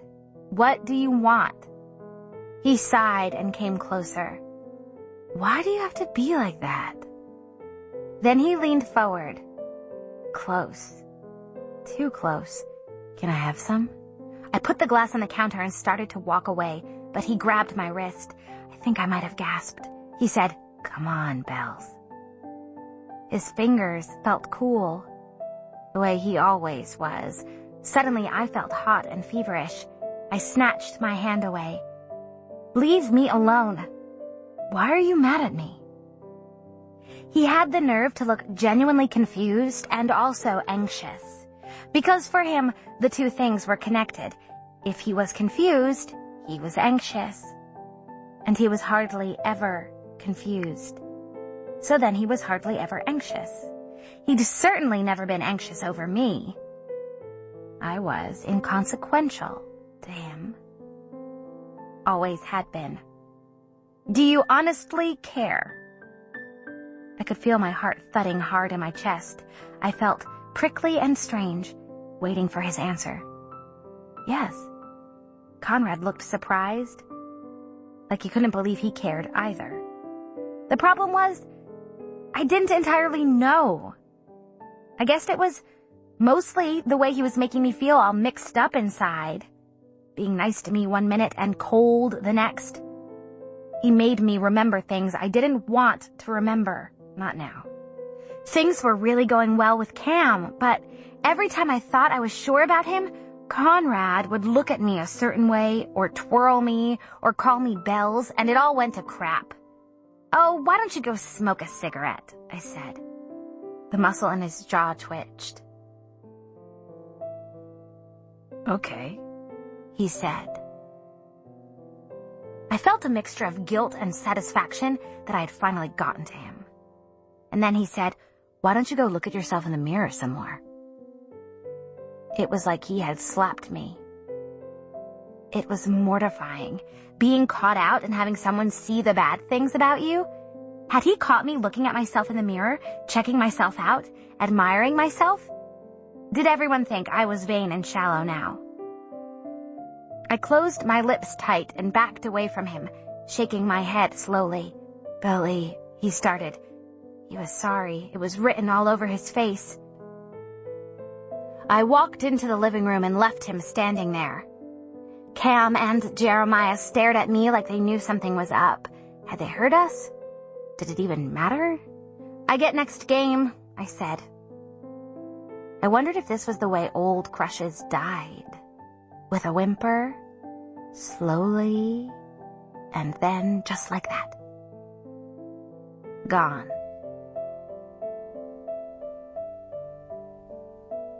Chapter 32. Cam came over again, and he stayed till late. Around midnight, I asked him if he wanted to go for a walk on the beach. So we did, and we held hands too. The ocean looked silver and bottomless, like it was 1,000,000 years old, which I guessed it was. Truth or dare? He asked me. I wasn't in the mood for real truths. an idea came to me from out of nowhere. The idea was this. I wanted to go skinny dipping with Cam. That was what older kids did at the beach, just like hooking up at the drive-in. If we went skinny dipping, it would be like proof that I had grown up. So I said, Cam, let's play Would You Rather. Would you rather go skinny dipping right this second, or... I was having trouble thinking of an or. The first one, he said, grinning. Or both, whatever the second one is. Suddenly I felt giddy, almost drunk. I ran away from him, toward the water, and threw my sweatshirt into the sand. I had on my bikini underneath my clothes. Here are the rules, I called out, unbuttoning my shorts. No nakedness until we're fully submerged, and no peeking. Wait, he said, running up to me, sand flying everywhere. Are we really doing this? Well, yeah. Don't you want to? Yeah, but what if your mom sees us? Cam glanced back toward the house. She won't. You can't see anything from the house. It's too dark. He glanced at me and then back at the house again. Maybe later, he said doubtfully. I stared at him. Wasn't he the one who was supposed to be convincing me? Are you serious? What I really wanted to say was, are you gay? Yeah, it's not late enough. What if people are still awake? He picked up my sweatshirt and handed it to me. Maybe we can come back later. I knew he didn't mean it. Part of me was mad, and part of me was relieved. It was like craving a fried peanut butter and banana sandwich, and then realizing 2 bites in that you didn't want it after all. I snatched my sweatshirt from him and said, "Don't do me any favors, Cam." Then I walked away as fast as I could, and sand kicked up behind me. I thought he might follow me, but he didn't. I didn't look back to see what he was doing either. He was probably sitting in the sand writing one of his stupid poems by the light of the moon. As soon as I got back inside, I stormed into the kitchen. There was one light on. Conrad was sitting at the table, spooning into a watermelon. "Where's Cam Cameron?" he asked wryly. I had to think for a second about whether he was being nice or making fun of me. His expression looked normal and bland, so I took it as a little bit of both. If he was going to pretend our fight from before hadn't happened, then so would I. Who knows, I said, rummaging around the fridge and pulling out a yogurt. Who cares? Lover spat. The smug look on his face made me want to slap him. Mind your own business, I said, sitting down next to him with a spoon and a container of strawberry yogurt. It was Susanna's fat-free stuff, and the top looked watery and solid. I closed the foil flap on the yogurt and pushed it away. Conrad pushed the watermelon over to me. "You shouldn't be so hard on people, Billy." Then he stood up and said, "And put your shirt on." I scooped out a chunk of watermelon and stuck my tongue out at his retreating figure. Why did he make me feel like I was still 13? In my head, I heard my mother's voice. "Nobody can make you feel like anything, Billy. Not without your permission. Eleanor Roosevelt said that. I almost named you after her. Blah, blah, blah." But she was kind of right. I wasn't giving him permission to make me feel bad. Not anymore. I just wished my hair had at least been wet, or I'd had sand in my clothes, so he could have thought we'd been up to something. Even if we hadn't been. I sat at the table and ate watermelon. I ate it until I had scooped out half of the middle. I was waiting for Cam to come back inside, and when he didn't, I only felt madder. Part of me was tempted to lock the door on him.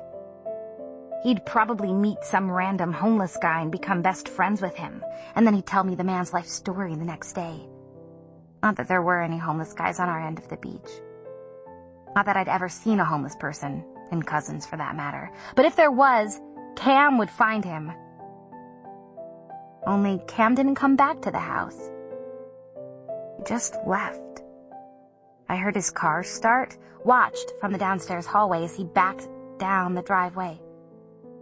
I wanted to run after his car and yell at him. He was supposed to come back. What if I'd ruined things and he didn't like me anymore? What if I never saw him again?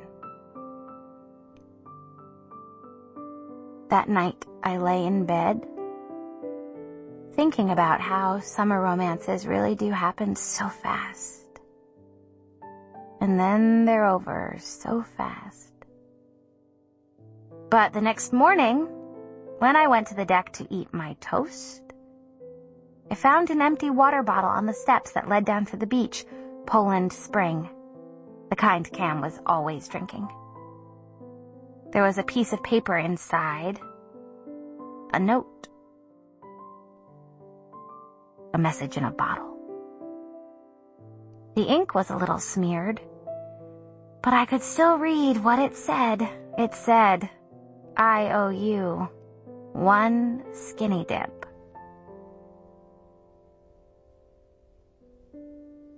Chapter 33. Jeremiah told me I could come hang by the pool while he lifeguarded. I'd never been inside the country club pool. It was huge and fancy, so I jumped at the chance. The country club seemed like a mysterious place. Conrad hadn't let us come the summer before. He'd said it would be embarrassing. Mid-afternoon, I rode my bike over. Everything there was lush and green. It was surrounded by a golf course. There was a girl at a table with a clipboard, and I went over and told her I was there to see Jeremiah, and she waved me in. I spotted Jeremiah before he saw me. He was sitting in the lifeguard chair, talking to a dark-haired girl in a white bikini. He was laughing, and so was she. He looked so important in the chair. I'd never seen him at an actual job before. Suddenly, I felt shy. I walked over slowly, my flip-flops slapping along the pavement. "Hey," I said, when I was a few feet away. Jeremiah looked down from his chair and grinned at me. "You came," he said, squinting at me and shielding his eyes with his hands like a visor. "Yep."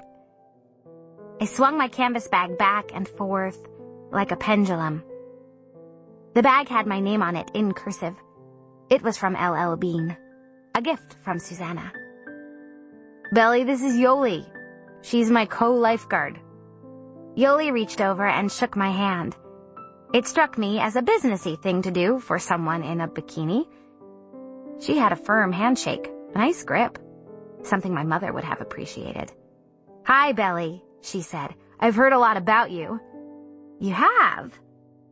I looked up at Jeremiah. He smirked. "Yeah, I told her all about the way you snore so loud that I can hear you down the hall." I smacked his foot. "Shut up!" Turning to Yoli, I said, "It's nice to meet you." She smiled at me. She had dimples in both cheeks and a crooked bottom tooth. "You too." "Jer, do you want to take your break now?" "In a little bit," he said. "Belly, go work on your sun damage." I stuck my tongue out at him and spread out my towel on a lounge chair not too far away. The pool was a perfect turquoise, and there were 2 diving boards, one high and one low. There were a ton of kids splashing around inside, and I figured I'd swim too when I got too hot to stand it. I just lay there with my sunglasses on and my eyes closed, tanning and listening to my music. Jeremiah came over after a while.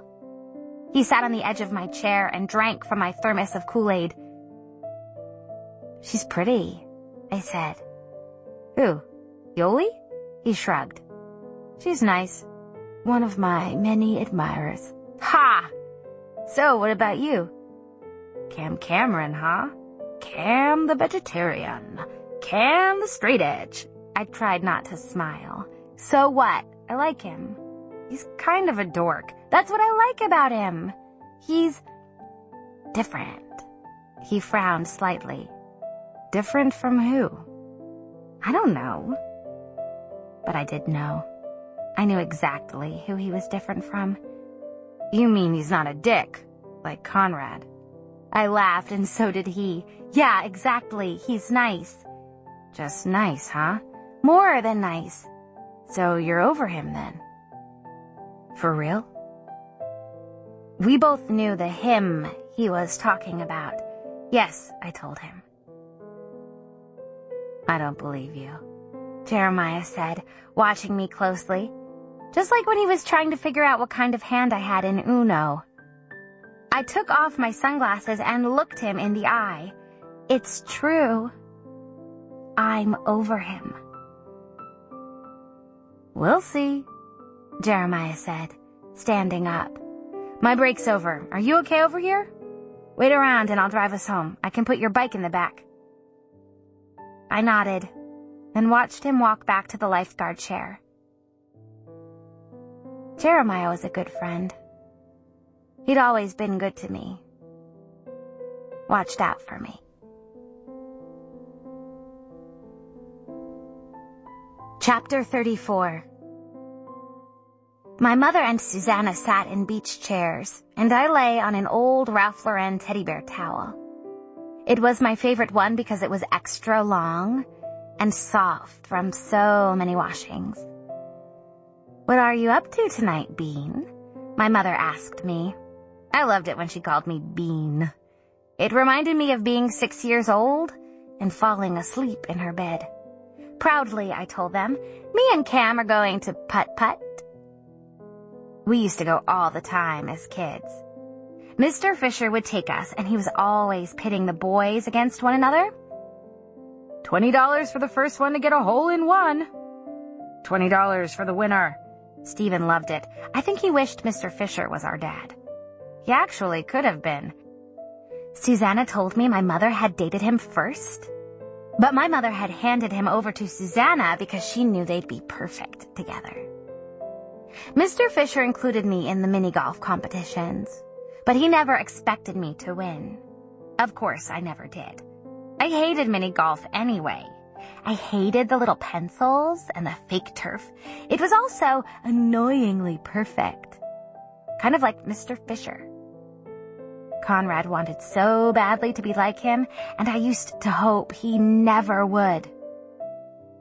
Be like him.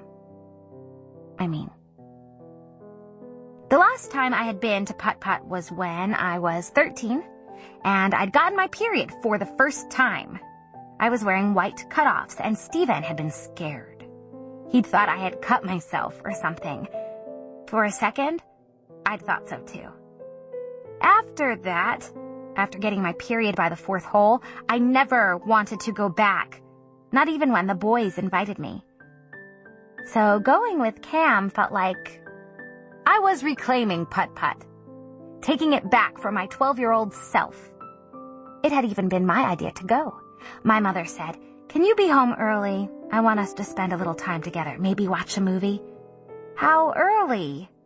You guys go to bed at like 9. My mother took her sunglasses off and looked at me. She had 2 indentations on her nose where her glasses had been. I wish you'd spend more time at the house. I'm at the house right now, I reminded her. She acted like she didn't hear me. You've been spending so much time with this person. You said you liked him. I looked at Susanna for support, and she looked back at me sympathetically. My mother sighed, and Susanna broke in then, saying, "We do like Cam. We just miss you, Billy. We completely accept the fact that you have an actual life." She adjusted her floppy straw hat and winked at me. "We just want you to include us a little bit." I smiled, in spite of myself. "Okay," I said, lying back down on the towel. "I'll come home early. We'll watch a movie." "Done," my mother said. I closed my eyes and put my headphones on. Maybe she had a point. I had been spending all my time with Cam. Maybe she really did miss me. It was just, she couldn't take for granted that I was going to spend every night at home like I had every other summer. I was almost 16. Practically an adult. My mother had to accept that I couldn't be her bean forever. They thought I was asleep when they started talking. But I wasn't. I could hear what they were saying, even over the music. Conrad's been behaving like a little shit, my mother said in a low voice.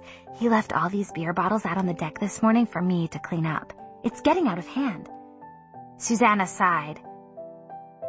I think he knows something's up.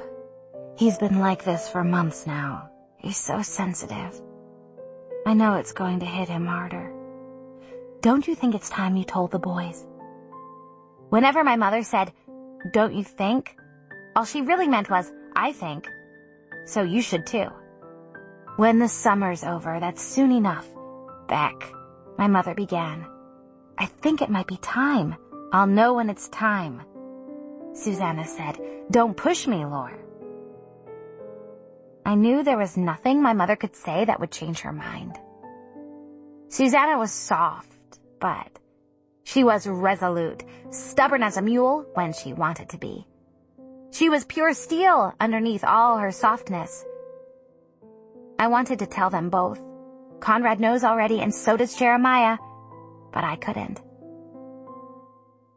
It wouldn't be right. It wasn't my business to tell. Susanna wanted it to be some kind of perfect summer, where the parents were still together and everything was the way it had always been. Those kinds of summers don't exist anymore. I wanted to tell her. Chapter 35. Around sunset, Cam came and picked me up from mini golf. I waited for him on the front porch, and when he pulled into the driveway, I ran up to his car. Instead of going to the passenger side, I walked right around to the driver's side. Can I drive?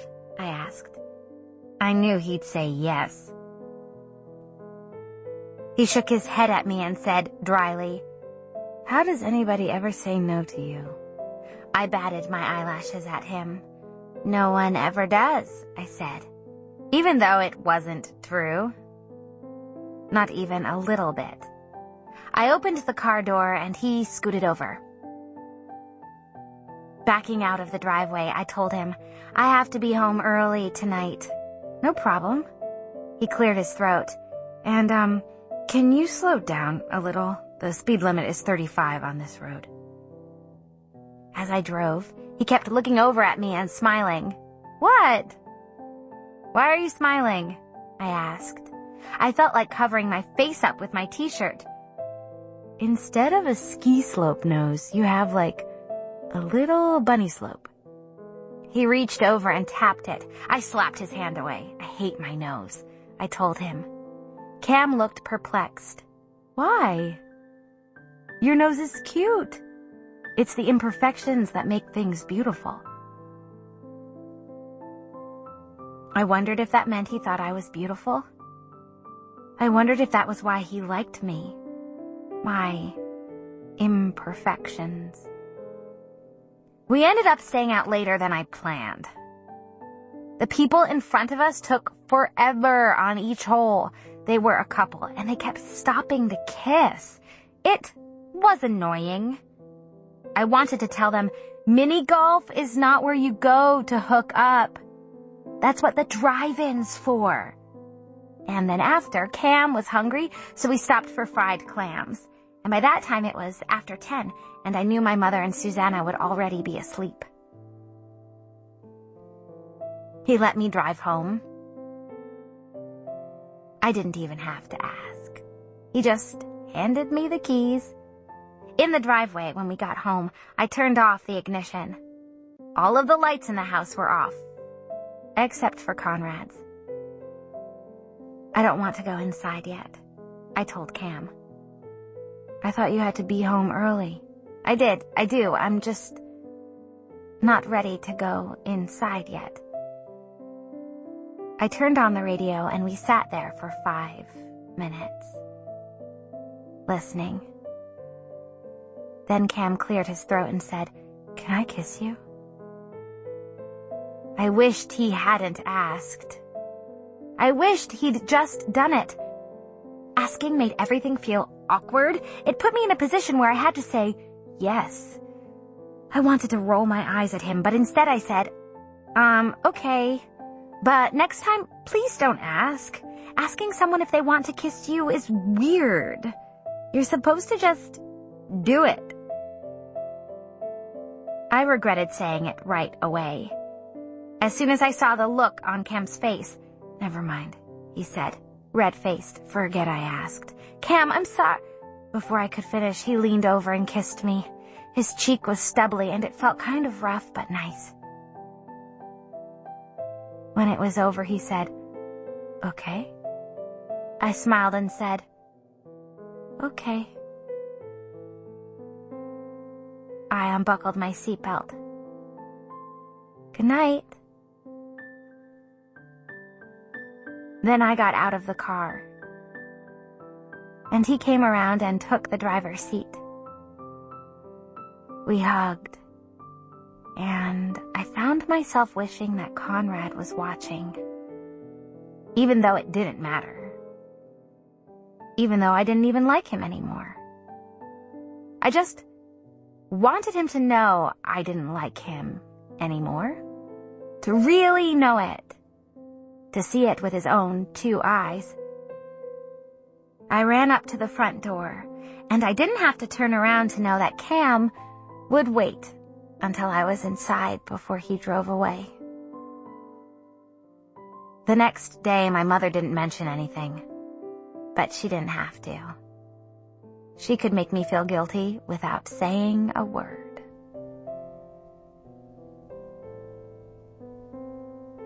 Chapter 36. My birthday always marked the beginning of the end of summer. It was my final thing to look forward to. And this summer I was turning 16. Sweet 16 was supposed to be special. Really big deal. Taylor was renting out a reception hall for hers, and her cousin was DJing, and she was inviting the whole school. She'd had it planned for ages. My birthdays here were always the same: cake, gag gifts from the boys, and looking through all the old photo albums, with me sandwiched between Susanna and my mom on the couch. Every birthday I've ever had has been here, in this house. There are pictures of my mother, sitting on the porch, pregnant, with a glass of iced tea and a wide-brimmed hat, and there's me, inside her belly. There are pictures of the 4 of us, Conrad, Stephen, Jeremiah, and me, running around on the beach. I was naked except for my birthday hat, chasing after them. My mother didn't put me in a bathing suit until I was 4 years old. She just let me run around wild. I didn't expect this birthday to be any different, which was comforting and also kind of depressing, except Stephen wouldn't be there. My first birthday without him trying to elbow in and blow out my candles before I could. I already knew what my parents were giving me. Stephen's old car. They were getting it detailed with a new paint job and everything. When I got back to school, I would take driver's ed, and soon I wouldn't have to ask for a ride ever again. I couldn't help but wonder if anyone back home remembered it was my birthday. Besides Taylor. She remembered. She always did. She called me at exactly 9:02 in the morning to sing happy birthday every year. That was nice and all.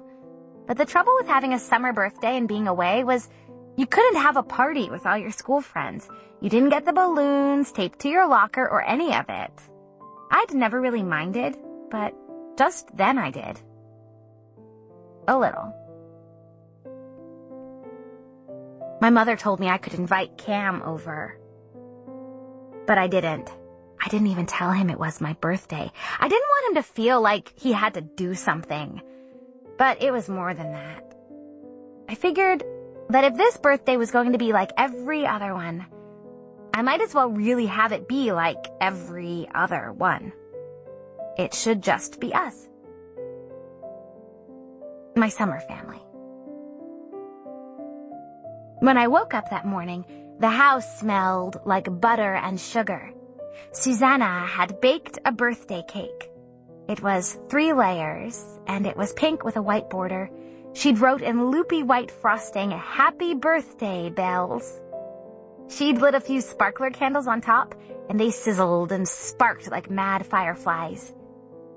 She and my mother started to sing, and Susanna gestured for Conrad and Jeremiah to join in. They both did, off-key and obnoxious. "Make a wish, Belly," my mother said.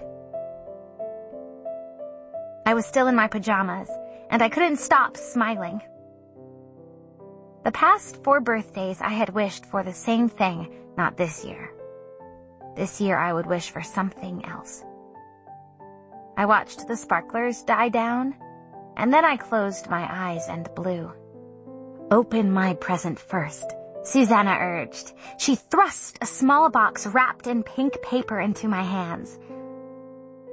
My mother looked at her questioningly. "What did you do, Beck?" She smiled a mysterious smile and squeezed my wrist. "Open it, honey." I ripped the paper off and opened the box. It was a pearl necklace.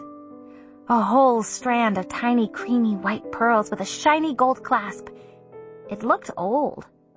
Not like something you could buy today. It was like my father's Swiss grandfather clock, beautifully crafted right down to the clasp. It was the prettiest thing I'd ever seen. "Oh my gosh," I breathed, lifting it up. I looked at Susanna, who was beaming, and then at my mother, who I thought would say it was much too extravagant, but she didn't. She smiled and said, "Are those?" "Yes." Susanna turned to me and said, "My father gave me those for my 16th birthday. I want you to have them." "Really?" I looked back at my mother to make sure it was okay. She nodded. "Wow, thank you, Susanna. They're beautiful." She took them from me and fastened them around my neck. I'd never worn pearls before. I couldn't stop touching them. Susanna clapped her hands. She didn't like to linger too much after she'd given a gift. She just enjoyed the giving of it. "Okay, what's next? Jeremiah? Conrad shifted uncomfortably. "I forgot. Sorry, Belly." I blinked. He'd never forgotten my birthday before. "That's okay," I said. I couldn't even look at him. "Open mine next," Jeremiah said. "Although, after that, mine kind of sucks in comparison. Thanks a lot, Mom." He handed me a small box and leaned back in his chair. I shook the box. Okay, what could it be? Plastic poop? A license plate keychain? He smiled. "You'll see. Yoli helped me pick it out." "Who's Yoli?" Susanna asked. "A girl who's in love with Jeremiah," I said, opening the box. Inside, nestled on a bed of cotton, was a small charm. A tiny silver key. Chapter 37. Age 11. "Happy birthday, butthead," Stephen sang, dumping a pailful of sand into my lap. A sand crab wriggled out of the sand and crawled onto my thigh. I let out a shriek and jumped up. I chased Stephen down the beach, white-hot fury pumping through my veins. I wasn't fast enough to catch him. I never was. He ran circles around me. "Come and blow out your candles," my mother called. As soon as Stephen turned around to head back to the towel, I leapt onto his back, and with one arm around his neck, I pulled his hair as hard as I could. "Ow!" he howled, stumbling. I clung to his back like a monkey, even with Jeremiah grabbing my foot and trying to pull me off. Conrad fell to his knees, laughing. "Children," Susanna called, "there's cake!" I hopped off of Stephen's back and scrambled over to the blanket. "I'm gonna get you," he yelled, chasing after me. I hid behind my mother. "You can't! It's my birthday!" I stuck my tongue out at him. The boys fell into the blanket, wet and sandy. "Mom," Stephen complained, "she pulled out a hunk of my hair." "Stephen, you have a whole head full. I wouldn't worry about it." My mother lit the candles on the cake she'd baked that morning. It was a lopsided Duncan Hines yellow cake with chocolate frosting. She had messy handwriting, so Happy Birthday looked like Happy Bim Day. I blew out the candles before Stephen could try to help me. I didn't want him stealing my wish. I wished for Conrad, of course. "Open your presents, Smelly," Stephen said sullenly. I already knew what he'd gotten me. A stick of deodorant. He'd wrapped it in Kleenex. I could see right through the tissue.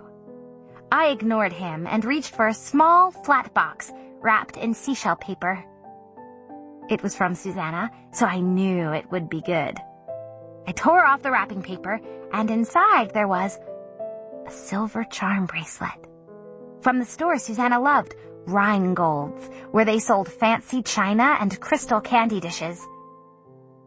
On the bracelet there were 5 charms: a conch shell, a bathing suit, a sand castle, a pair of sunglasses, and a horseshoe. "For how lucky we are to have you in our lives," Susanna said, touching the horseshoe. I lifted it up, and the charms glinted and sparkled in the sunlight. "I love it." My mother was silent. I knew what she was thinking. She was thinking that Susanna had overdone it, that she'd spent too much money. I felt guilty for loving the bracelet so much. My mother had bought me sheet music and CDs. We didn't have as much money as they did. And in that moment, I finally understood what that meant. Chapter 38. "I love it," I said.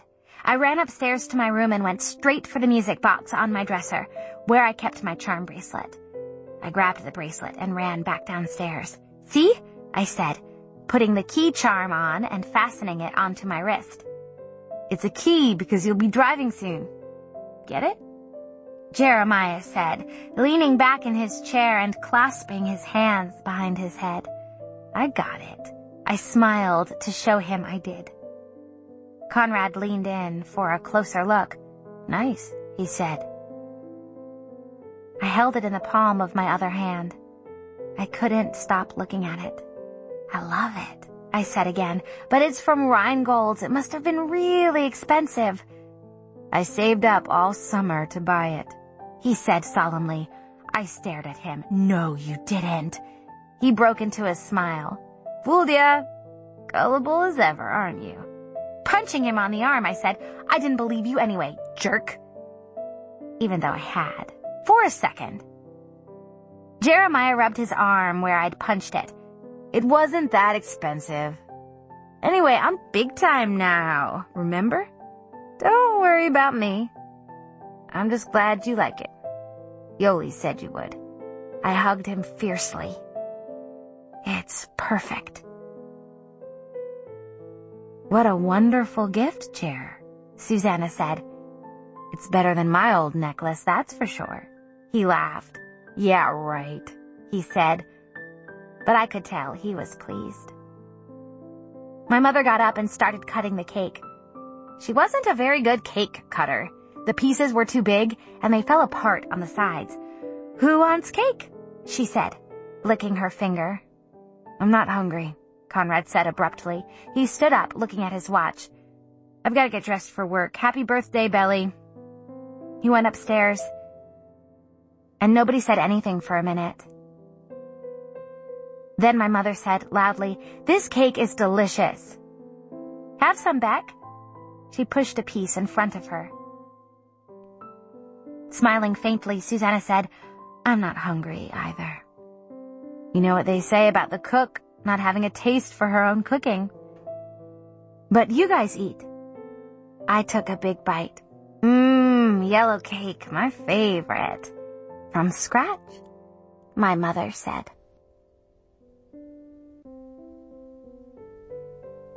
Chapter 39. Conrad invited Nicole, Red Sox girl, over to the house. Our house. I couldn't believe Red Sox girl was at our house. It was bizarre to have a girl there, other than me. It was mid-afternoon. I was out on the deck, sitting at the patio table, eating a Dorito sandwich, when they drove up. She was wearing short shorts and a white t-shirt, and a pair of sunglasses on top of her head. The Red Sox hat was nowhere in sight. She looked chic. She looked like she belonged. Unlike me, in my old Cuz Beach shirt that doubled as a pajama dress. I thought he'd at least bring her inside the house, but they hung out on the other side of the deck, lying on the lounge chairs. I couldn't hear what they were saying, but I could hear her giggling like crazy. After about 5 minutes, I couldn't take it anymore. I got on the phone and called Cam. He said he'd be over in half an hour. But it was more like 15 minutes. They walked back into the house when Cam and I were arguing over which movie to watch. "What are you guys gonna watch?" Conrad asked, sitting on the couch opposite us. Red Sox girl sat next to him. She was practically in his lap. I didn't look at him when I said, "We're trying to decide." Emphasis on the "we're." "Can we watch too?" Conrad asked. "You guys know Nicole, right?" So, suddenly Conrad felt like being social when he'd spent the whole summer locked up in his room. "Hey," she said in a bored tone. "Hey," I said, matching her tone as best I could. "Hey, Nicole," Cam said. I wanted to tell him not to be so friendly, but I knew he wouldn't have listened anyway. "I want to watch Reservoir Dogs, but Belly wants to watch Titanic." "Seriously?" the girl said, and Conrad laughed. "Belly loves Titanic," he said mockingly. "I loved it when I was like 9, I said. "I want to watch right now so I can laugh at it, for your information." I was as cool as a cucumber. I wasn't going to let him goad me in front of Cam again, and actually, I still loved Titanic. What wasn't to love about a doomed romance on a doomed ship? I knew for a fact that Conrad had liked it too, even though he'd pretended not to. "I vote for Reservoir Dogs," Nicole said, examining her fingernails.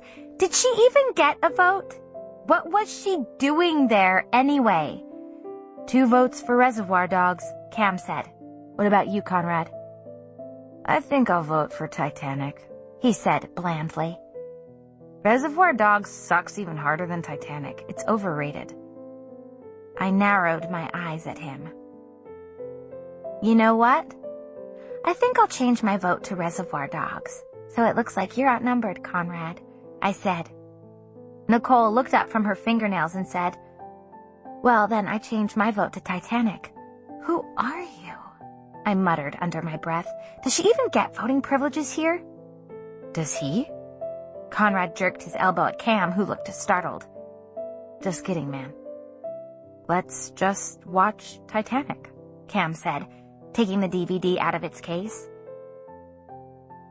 We sat and watched stiffly.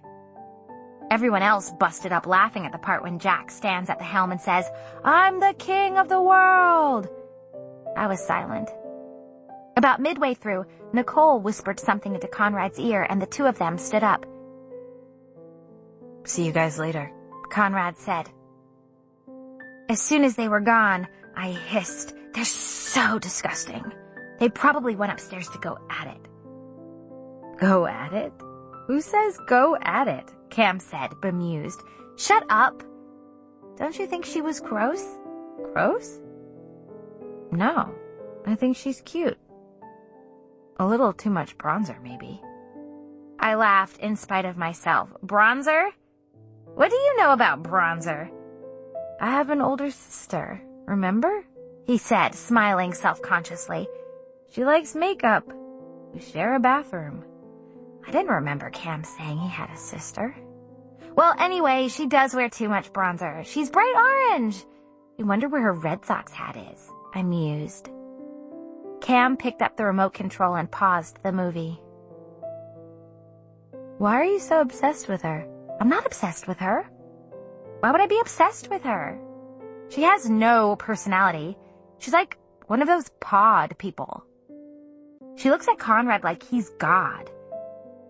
I knew he was judging me for being so mean, but I couldn't stop talking. He looked at me like he wanted to say something, but he didn't. Instead, he turned the movie back on. We sat there on the couch and finished watching the movie in silence. Toward the end, I heard Conrad's voice on the stairs, and without even thinking, I snuggled closer to Cam. I rested my head on his shoulder. Conrad and Nicole came back downstairs, and Conrad looked at the two of us for a second before saying, "Tell my mom I took Nicole home." I barely looked up. Okay. As soon as they were gone, Cam sat straight up, and I did too. He took a breath. "Did you invite me over here to make him jealous?" "Who?" I said. "You know who. Conrad." I could feel a flush rising up my chest and all the way to my cheeks. No? It seemed like everybody was wanting to know where things stood with Conrad and me. "Do you still like him?" "No." He let out a breath of air. "See, you hesitated." "No, I didn't." "Did I?" "Had I? I was sure I hadn't." To Cam, I said, "When I look at Conrad, all I feel is disgust." I could tell he didn't believe it. I didn't either. Because the truth was, when I looked at Conrad, all I felt was a yearning that never went away. It was the same as it had always been. Here I had this really great guy who actually liked me, and deep down inside I was still hung up on Conrad. There. That was the real truth. I had never really let go. I was just like Rose on that stupid makeshift raft. Cam cleared his throat and said, "You're leaving soon. Do you want to keep in touch?" I hadn't thought about that. He was right. The summer was almost over. Pretty soon, I would be home again. Do you? Well, yeah. I do.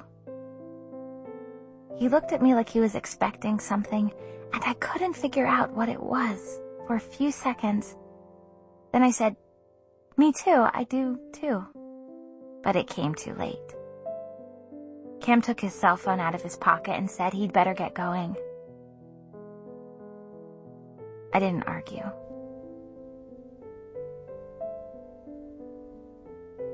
Chapter 40. We finally had our movie night.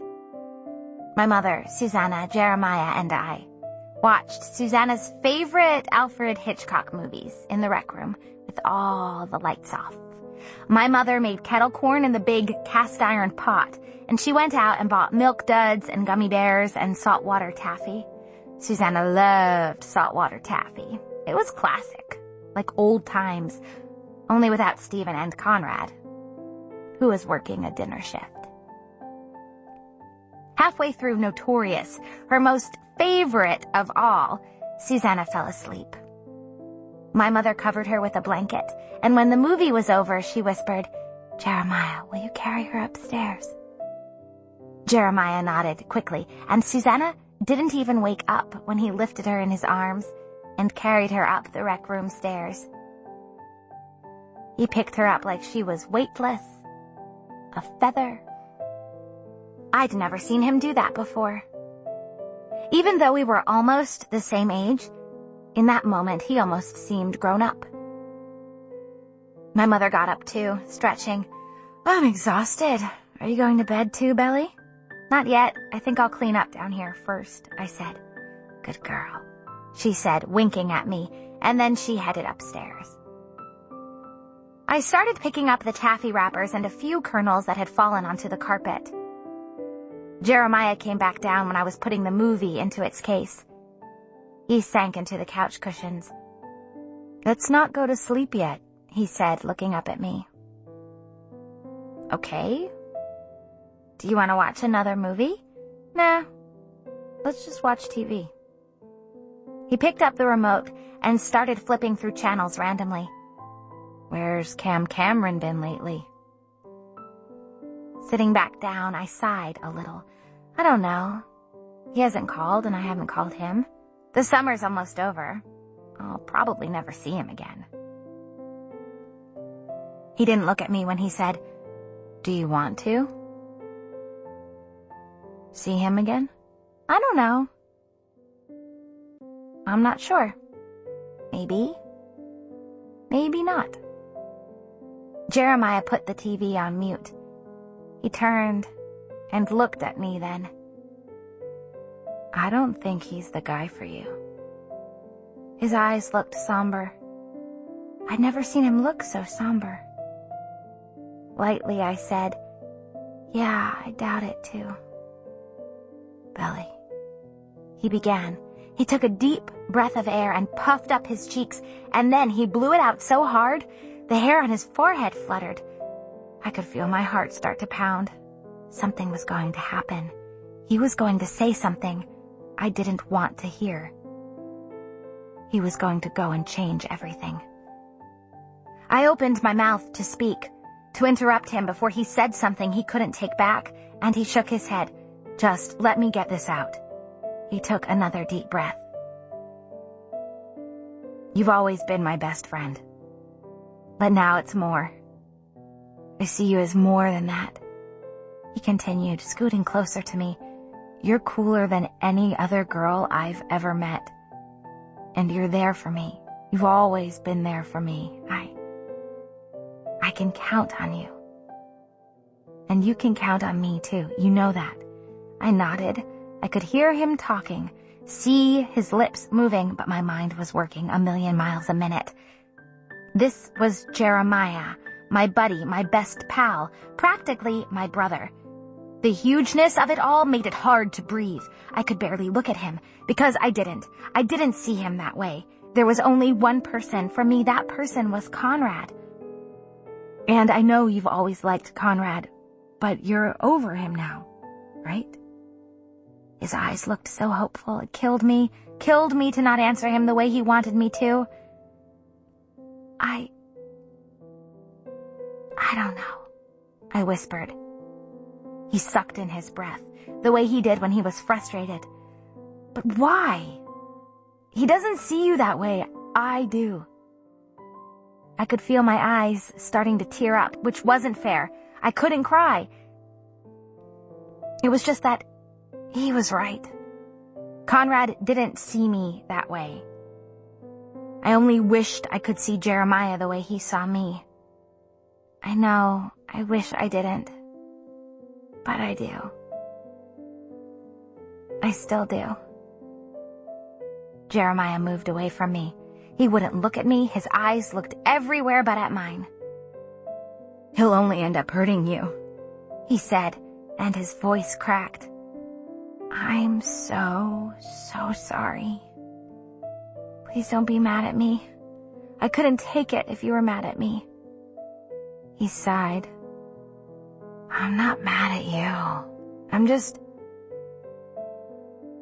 Why does it always have to be Conrad? Then he got up and left me sitting there. Chapter 41. Age 12. Mr. Fisher had taken the boys on one of their overnight deep-sea fishing trips. Jeremiah couldn't go. He'd been sick earlier that day, so Susanna made him stay home.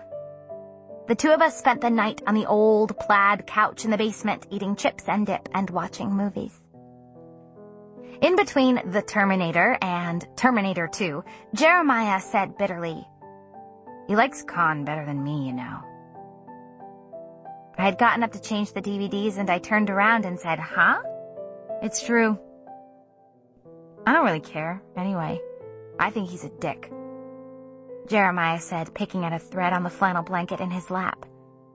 I thought he was kind of a dick too, but I didn't say so. You're not supposed to join in when someone is bashing his father. I just put the DVD in and sat back down. Taking a corner of the blanket, I said, "He's not so bad." Jeremiah gave me a look. "He is, and you know it. Con thinks he's God or something. So does your brother." "It's just that your dad is so different from our dad," I said defensively. "Your dad takes you guys fishing and, plays football with you. Our dad doesn't do that kind of stuff. He likes chess." He shrugged. "I like chess." I hadn't known that about him. I liked it too. My dad had taught me to play when I was 7. I wasn't bad either. I had never joined chess club, even though I'd kind of wanted to. Chess club was for the nose pickers. That's what Taylor called them. "And Conrad likes chess too," Jeremiah said. "He just tries to be what our dad wants. And the thing is, I don't even think he likes football. Not like I do. He's just good at it. Like he is at everything." There was nothing I could say to that. Conrad was good at everything. I grabbed a handful of chips and stuffed them into my mouth, so I wouldn't have to say anything. "One day I'm gonna be better than him," Jeremiah said. I didn't see that happening. Conrad was too good. "I know you like Conrad," Jeremiah said suddenly. I swallowed the chips. They tasted like rabbit feed all of a sudden. "No, I don't," I said. "I don't like Conrad." "Yes, you do," he said. And his eyes looked so knowing and wise. "Tell the truth. No secrets, remember?" No secrets was something Jeremiah and I had been saying for pretty much forever. It was a tradition. The same way Jeremiah's drinking my sweet cereal milk was tradition. Just one of those things we said to each other when it was just the two of us. "No, I really don't like him," I insisted. "I like him like a friend. I don't look at him like that."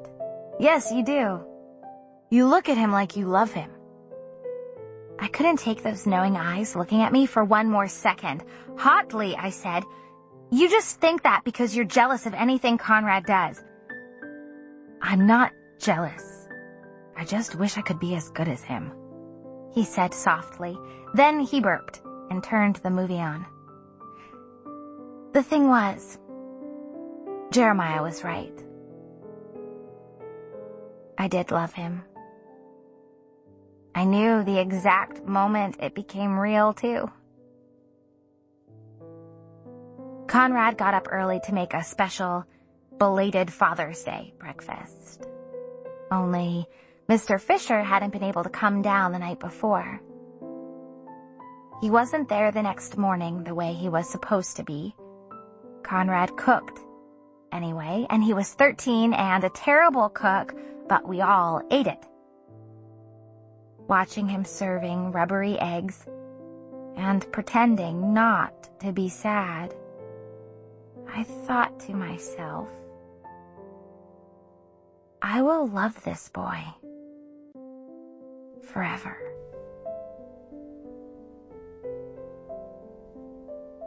Chapter 42. He'd gone running on the beach. Something he'd started doing recently. I knew because I'd watched him from my window 2 mornings in a row. He was wearing gym shorts and a t-shirt. Sweat had formed in a circle in the middle of his back. He'd left about an hour before I'd seen him take off, and he was running back to the house now. I walked out there to the porch without a real plan in my mind. All I knew was that the summer was almost over. Soon it would be too late. We would drive away, and I would never have told him. Jeremiah had laid it all out on the line. Now it was my turn. I couldn't go another whole year not having told him. I'd been so afraid of change, of anything tipping our little summer sailboat. But Jeremiah had already done that, and look, we were still alive. We were still Belly and Jeremiah. I had to do it, because to not do it would kill me. I couldn't keep yearning for something, for someone who might or might not like me back. I had to know, for sure, now or never. He didn't hear me coming up behind him. He was bent down, loosening the laces of his sneakers. "Conrad," I said. He didn't hear me, so I said it again, louder. "Conrad." He looked up, startled. Then he stood up straight. "Hey." Catching him off guard felt like a good sign. He had a million walls. Maybe if I just started talking, he wouldn't have time to build up a new one. I sucked in my lips and began to speak. I said the first words I thought of, the ones that had been on my heart since the beginning. I said, "I've loved you since I was 10 years old." He blinked. "You're the only boy I've ever thought about. My whole life, it's always been you. You taught me how to dance. You came out and got me the time I swam out too far. Do you remember that? You stayed with me and you pushed me back to shore, and the whole time you kept saying, 'We're almost there.' And I believed it. I believed it because you were the one who was saying it, and I believed everything you ever said. Compared to you, everyone else is saltines, even Cam, and I hate saltines. You know that. You know everything about me, even this, which is that I really love you." I waited. Standing in front of him, I was out of breath. I felt like my heart would explode. It was so full. I pulled my hair into a ponytail with my hand and held it like that, still waiting for him to say something, anything. It felt like 1,000 years before he spoke. "Well, you shouldn't. I'm not the one. Sorry." And that was all he said. I let out a big breath of air and stared at him. "I don't believe you," I said. "You like me too, I know it." I'd seen the way he'd looked at me when I was with Cam. I'd seen it with my own 2 eyes. "Not the way you want me to," he said. He sighed, and in this sad way, like he felt sorry for me, he said, "You're still such a kid, Belly." "I'm not a kid anymore. You just wish I was, so that way you wouldn't have to deal with any of it. That's why you've been mad at me this whole summer," I said, my voice getting louder. "You do like me. Admit it." "You're crazy," he said, laughing a little as he walked away from me. But not this time. I wasn't going to let him off the hook that easily. I was sick and tired of his brooding James Dean routine.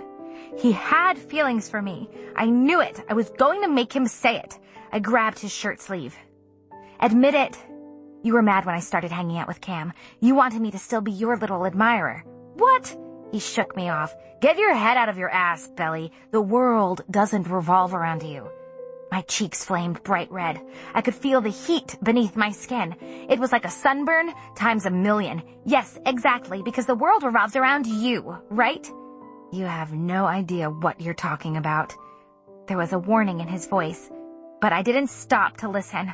I was too mad. I was finally saying what I really thought, and there was no turning back now. I kept getting in his face. I wasn't going to let him walk away from me, not this time. "You just want to keep me on this hook, right? So I'll keep chasing after you and you could feel good about yourself. As soon as I start to get over you, you just reel me back in. You're so screwed up in the head. But I'm telling you, Conrad, this is it." He snapped. "What are you talking about?" My hair whipped around my face as I spun around to walk backward, facing him. "This is it. You don't get to have me anymore. Not as your friend or your admirer or anything. I'm through." His mouth twisted. "What do you want from me? You have your little boyfriend to play with now, remember? I shook my head and backed away from him. "It's not like that," I said. He'd gotten it all wrong. That wasn't what I was trying to do. He'd been the one stringing me along, like, my whole life. He knew how I felt. And he let me love him. He wanted me to. He stepped closer to me. "One minute you like me, then Cam." Conrad paused. "And then Jeremiah. Isn't that right? You want to have your cake and eat it too, but you also want your cookies and your ice cream." "Shut up!" I yelled. "You're the one who's been playing games, Belly." He was trying to sound casual, offhand, but his body was tense, like every muscle was as tight as his stupid guitar strings. "You've been an ass all summer. All you think about is yourself. So your parents are getting divorced. So what? People's parents get divorced. It's not an excuse to treat people like crap." He snapped his head away from me. "Shut your mouth," he said, and his jaw twitched. I had finally done it. I was getting to him. "Susanna was crying the other day because of you. She could barely get out of bed. Do you even care? Do you even know how selfish you are?" Conrad stepped up close to me, so close our faces were nearly touching, like he might either hit me or kiss me. I could hear my heart pounding in my ears. I was so mad I almost wished he'd hit me. I knew he'd never do it, not in a million years. He grabbed my arms and shook me. And then he let go just as suddenly. I could feel tears building up, because for a second there, I thought he might kiss me. I was crying when Jeremiah walked up. He'd been at work lifeguarding. His hair was still wet. I didn't even hear his car pull up. He took one look at the two of us, and he knew something bad was happening. He almost looked scared, and then he just looked furious. He said, "What the hell is going on? Conrad, what's your problem?" Conrad glared at him. "Just keep her away from me. I'm not in the mood to deal with any of this." I flinched. It was like he really had hit me. It was worse than that. He started to walk away, and Jeremiah grabbed his arm. "You need to start dealing with this man. You're acting like a jerk. Quit taking your anger out on everybody else. Leave Belly alone." I shivered. Was this because of me? All summer, Conrad's moodiness, locking himself up in his room, had it really been because of me? Was it more than just his parents divorcing? Had he been that upset over seeing me with someone else? Conrad tried to shrug him off. "Why don't you leave me alone? How about we try that instead?" But Jeremiah wouldn't let go. He said, "We've been leaving you alone. We've left you alone this whole summer, getting drunk and sulking like a little kid. You're supposed to be the older one, right? The big brother? Act like it, dumbass. Freaking man up and handle your business." "Get out of my face," Conrad growled. "No," Jeremiah stepped closer, until their faces were inches apart, just like ours had been not 15 minutes before.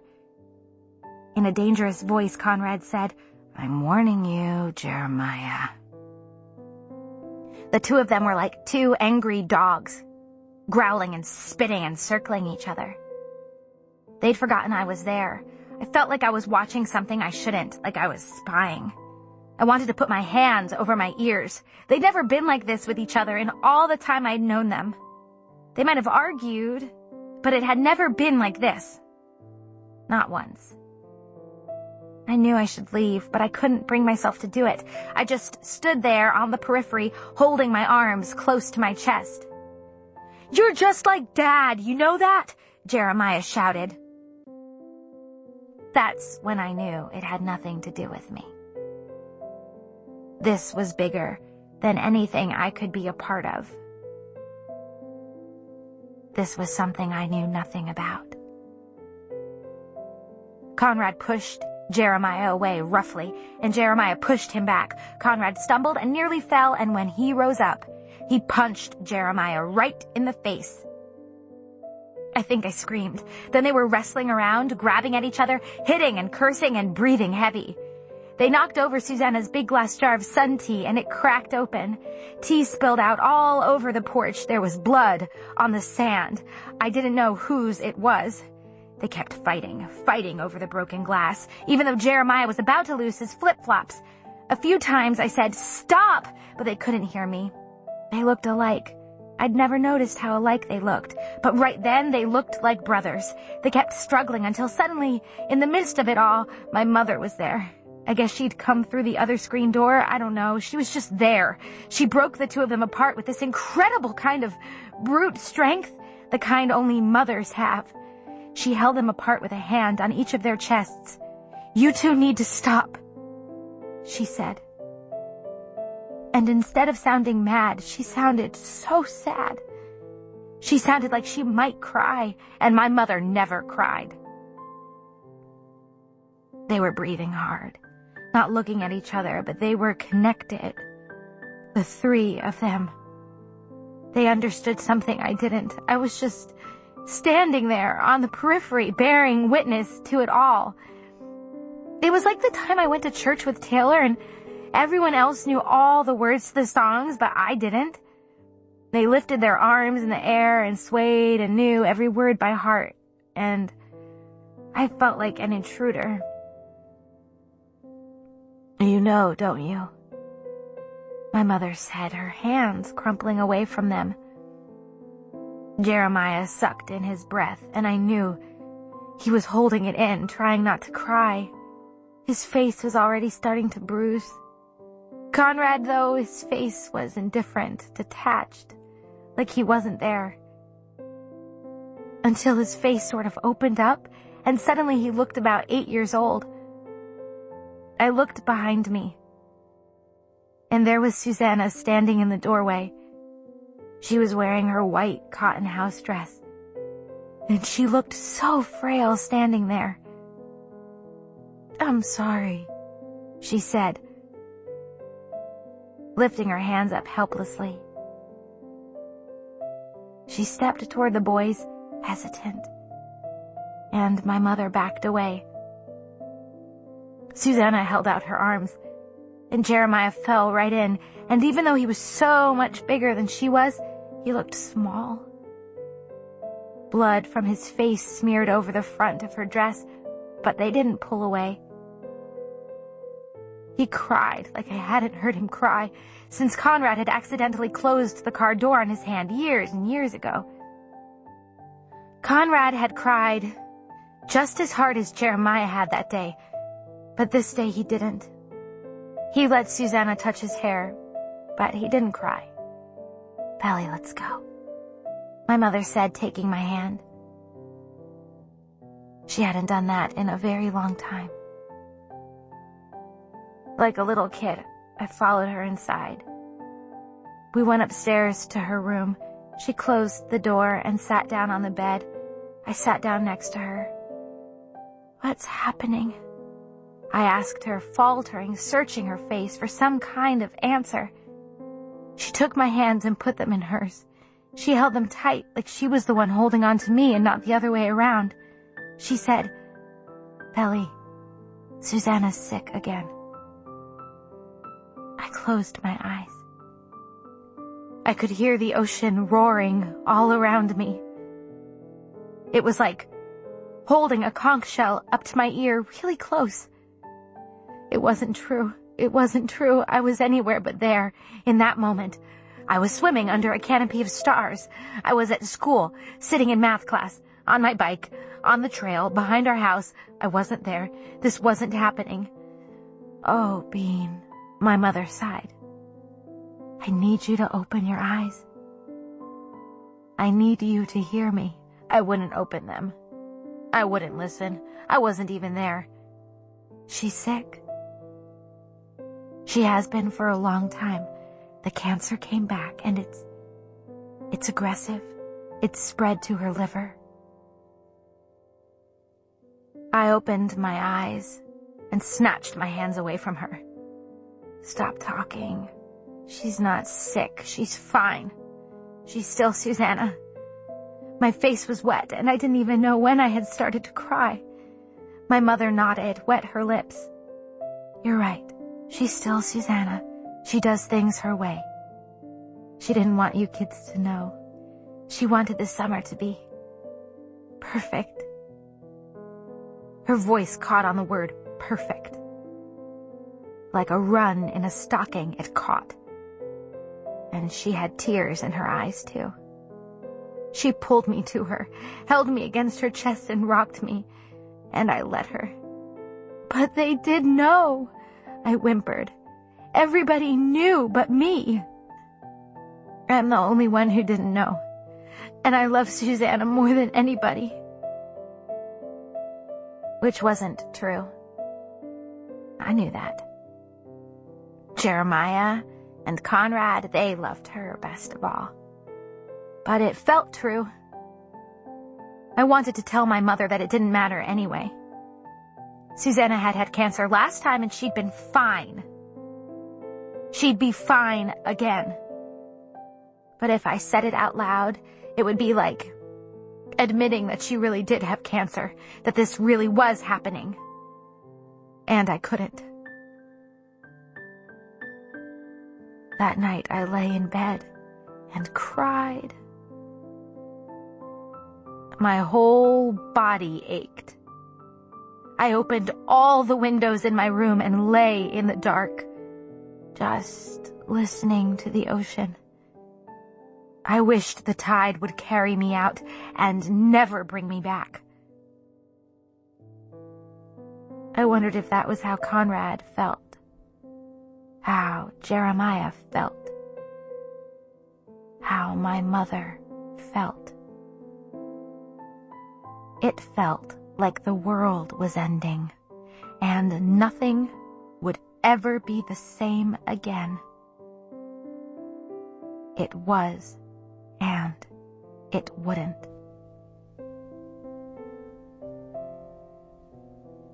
Chapter 43. When we were little, and the house was full of people like my father and Mr. Fisher and other friends, Jeremiah and I would share a bed, and so would Conrad and Stephen. My mother would come and tuck us in. The boys would pretend they were too old for it, but I knew they liked it just as much as I did.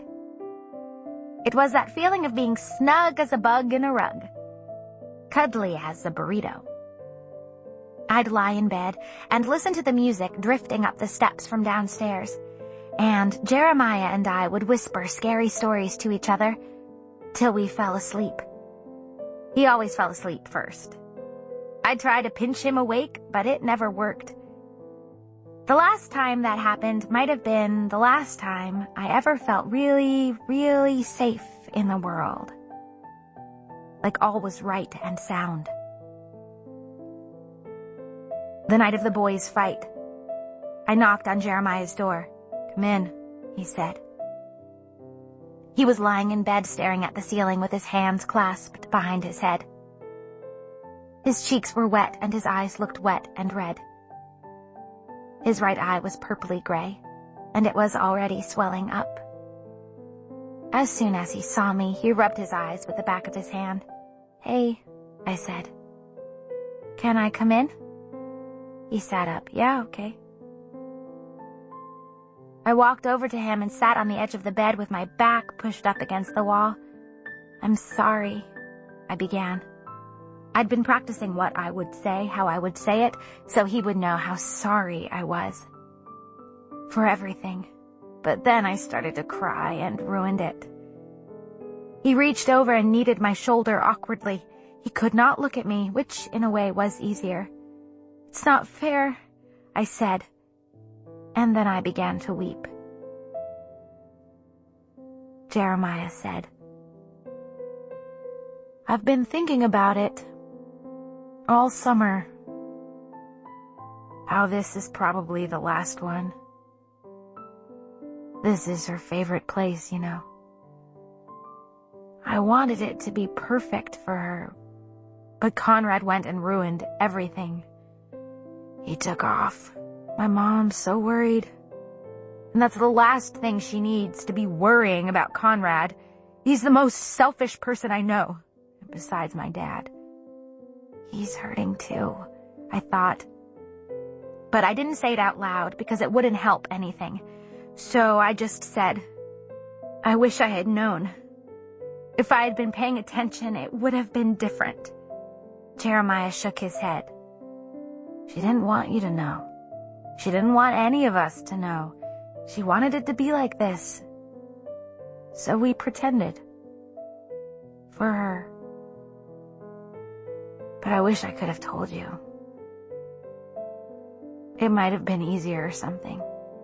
He wiped his eyes with his t-shirt collar, and I could see him trying so hard to keep it together, to be the strong one. I reached for him to hug him, and he shuddered, and something seemed to break inside of him. He began to cry, really cry, but quietly. We cried together, our shoulders shaking and shuddering with the weight of all of it. We cried like that for a long time. When we stopped, he let go of me and wiped his nose. Scoot over, I said. He scooted closer to the wall, and I stretched my legs out next to him. I'm sleeping in here, okay? I said, but it wasn't a question. Jeremiah nodded, and we slept like that, in our clothes on top of the comforter. Even though we were older, it felt just the same. We slept face to face, the way we used to. I woke up early the next morning, clinging to the side of the bed. Jeremiah was sprawled out and snoring. I covered him with my side of the comforter, so he was tucked in like with a sleeping bag. Then I left. I headed back to my room, and I had my hand on the doorknob when I heard Conrad's voice. Good morning, he said. I knew right away he'd seen me leave Jeremiah's room. Slowly I turned around, and there he was. He was standing there in last night's clothes, just like me. He looked rumpled, and he swayed, just slightly. He looked like he was going to throw up. Are you drunk? He shrugged like he couldn't care less, but his shoulders were tense and rigid. Snidely, he said, Aren't you supposed to be nice to me now? Like the way you were for Jer last night? I opened my mouth to defend myself, to say that nothing had happened, that all we'd done was cry ourselves to sleep. But I didn't want to. Conrad didn't deserve to know anything. You're the most selfish person I ever met, I said slowly and deliberately. I let each word puncture the air. I had never wanted to hurt somebody so bad in my whole life. I can't believe I ever thought I loved you. His face turned white. He opened and then closed his mouth, and then he did it again. I'd never seen him at a loss for words before. I walked back to my room. It was the first time I'd ever gotten the last word with Conrad. I had done it. I had finally let him go. It felt like freedom, but freedom bought at some bloody, terrible price. It didn't feel good. Did I even have a right to say those things to him? With him hurting the way he was, did I have any rights to him at all? He was in pain. And so was I. When I got back into bed, I got under the covers and cried some more, and here I was thinking I didn't have any more tears left. Everything was wrong. How could it be that I had spent this whole summer worrying about boys, swimming, and getting tan while Susanna was sick? How could that be? The thought of life without Susanna felt impossible. It was inconceivable. I couldn't even picture it. I couldn't imagine what it would be like for Jeremiah and Conrad. She was their mother. Later that morning, I didn't get out of bed. I slept until 11, and then I just stayed there. I was afraid to go downstairs and face Susanna and have her see that I knew. Around noon, my mother bustled into my room without even knocking. "Rise and shine," she said, surveying my mess. She picked up a pair of shorts and a t-shirt and folded them against her chest. "I'm not ready to get out of bed yet," I told her, turning over. I felt mad at her, like I had been tricked. She should have told me. She should have warned me. My whole life, I had never known my mother to lie. But she had. All those times when they'd supposedly been shopping or at the museum on day trips. They hadn't been any of those places. They'd been at hospitals, with doctors. I saw that now. I just wished I had seen it before. My mother walked over to me and sat on the edge of my bed. She scratched my back, and her fingernails felt good against my skin. "You have to get out of bed, Belly," she said softly. "You're still alive, and so is Susanna. You have to be strong for her. She needs you." Her words made sense. If Susanna needed me, then that was something I could do. "I can do that," I said, turning around to look at her. I just don't get how Mr. Fisher can leave her all alone like this, when she needs him most. She looked away, out the window, and then back down at me. This is the way Beck wants things to be. And Adam is who he is.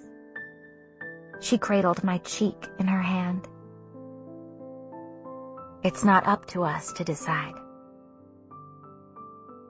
Susanna was in the kitchen making blueberry muffins.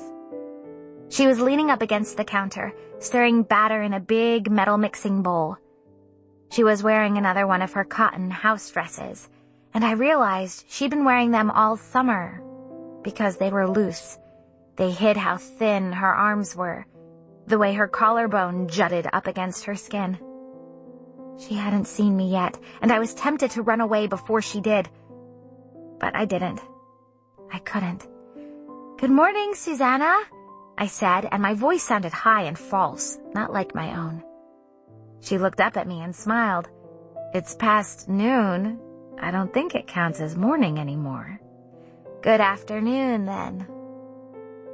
I lingered by the door. "Are you mad at me, too?" she asked me lightly. Her eyes were worried, though. "I could never be mad at you," I told her, coming up behind her and putting my arms around her stomach. I tucked my head in the space between her neck and her shoulder. She smelled like flowers. She said, still in her light voice, "You'll look after him, won't you?" "Who?" I could feel her cheeks form into a smile. "You know who." "Yes," I whispered, still holding on tight. "Good," she said, sighing. "He needs you." I didn't ask who he was. I didn't need to. "Susanna." "Promise me something?" "Anything." "Promise me you'll never leave." "I promise," she said, without hesitation. I let out a breath, and then I let go. "Can I help you with the muffins?" "Yes, please." I helped her make a streusel topping with brown sugar and butter and oats.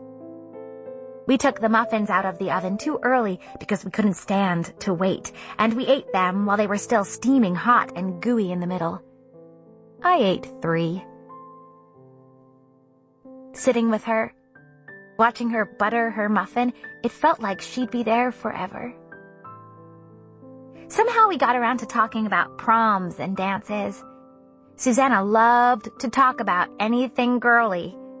She said I was the only person she could talk to about those kinds of things. My mother certainly wouldn't, and neither would Conrad and Jeremiah. Only me, her pretend daughter. She said, "Make sure you send me pictures of you at your first big dance." I hadn't gone to any of my school's homecomings or proms yet. No one had asked me, and I hadn't really felt like it. The one person I wanted to go with didn't go to my school. I told her, "I will. I'll wear that dress you bought me last summer." "What dress?" "The one from that mall. The purple one that you and Mom fought over that time. Remember? You put it in my suitcase?" She frowned, confused. "I didn't buy you that dress. Laurel would have had a fit." Then her face cleared, and she smiled. "Your mother must have gone back and bought it for you." "My mother? My mother would never." "That's your mother. So like her. But she never said..." My voice trailed off. I hadn't even considered the possibility that it had been my mother who'd bought it for me. She wouldn't. She's not like that. Susanna reached across the table and grabbed my hand. "You're the luckiest girl in the world to have her for a mother. Know that." The sky was gray, and there was a chill in the air. It would rain soon. It was so misty out that it took me a minute to find him. I finally did, about half a mile down. It always came back to the beach. He was sitting, his knees close to his chest. He didn't look at me when I sat down next to him. He just stared out at the ocean. His eyes were these bleak and empty abysses, like sockets. There was nothing there. The boy I thought I knew so well was gone. He looked so lost sitting there. I felt that old lurch, that gravitational pull, that desire to inhabit him. Like wherever he was in this world, I would know where to find him, and I would do it. I would find him and take him home. I would take care of him, just like Susanna wanted. I spoke first. "I'm sorry. I'm really, really sorry. I wish I had known." "Please stop talking," he said. "I'm sorry," I whispered, starting to get up. I was always saying the wrong thing. "Don't leave," Conrad said, and his shoulders collapsed. His face did too. He hid it in his hands, and he was 5 years old again. We both were. "I'm so pissed at her," he said, each word coming out of him like a gust of concentrated air. He bowed his head, his shoulders broken and bent. He was finally crying. I watched him silently. I felt like I was intruding on a private moment, one he'd never let me see if he weren't grieving. The old Conrad liked to be in control. The old pull, the tide, drawing me back in. I kept getting caught in this current. First love kept making me come back to this, to him. He still took my breath away, just being near him. I had been lying to myself the night before, thinking I was free, thinking I had let him go. It didn't matter what he said or did. I'd never let him go. I wondered if it was possible to take someone's pain away with a kiss, because that was what I wanted to do, take all of his sadness and pour it out of him, comfort him, make the boy I knew come back. I reached out and touched the back of his neck. He jerked forward, the slightest motion, but I didn't take my hand away. I let it rest there, stroking the back of his hair, and then I cupped the back of his head, moved it toward me, and kissed him. Tentatively at first, and then he started kissing me back. And we were kissing each other. His lips were warm and needy. He needed me. My mind went pure blinding white, and the only thought I had was, I'm kissing Conrad Fisher, and he's kissing me back. Susanna was dying, and I was kissing Conrad. He was the one to break away. "I'm sorry," he said, his voice raw and scratchy. I touched my lips with the back of my fingers. For what? I couldn't seem to catch my breath. "It can't happen like this." He stopped, then started again. "I do think about you. You know that. I just can't. Can you just be here with me?" I nodded. I was afraid to open my mouth. I took his hand and squeezed it, and it felt like the most right thing I had done in a long time. We sat there in the sand, holding hands like it was something we'd been doing all along. It started to rain, soft at first. The first raindrops hit the sand, and the grains beat it up, rolled away. It started to come down harder, and I wanted to get up and go back to the house, but I could tell Conrad didn't. So I sat there with him, holding his hand and saying nothing. Everything else felt really far away. It was just us.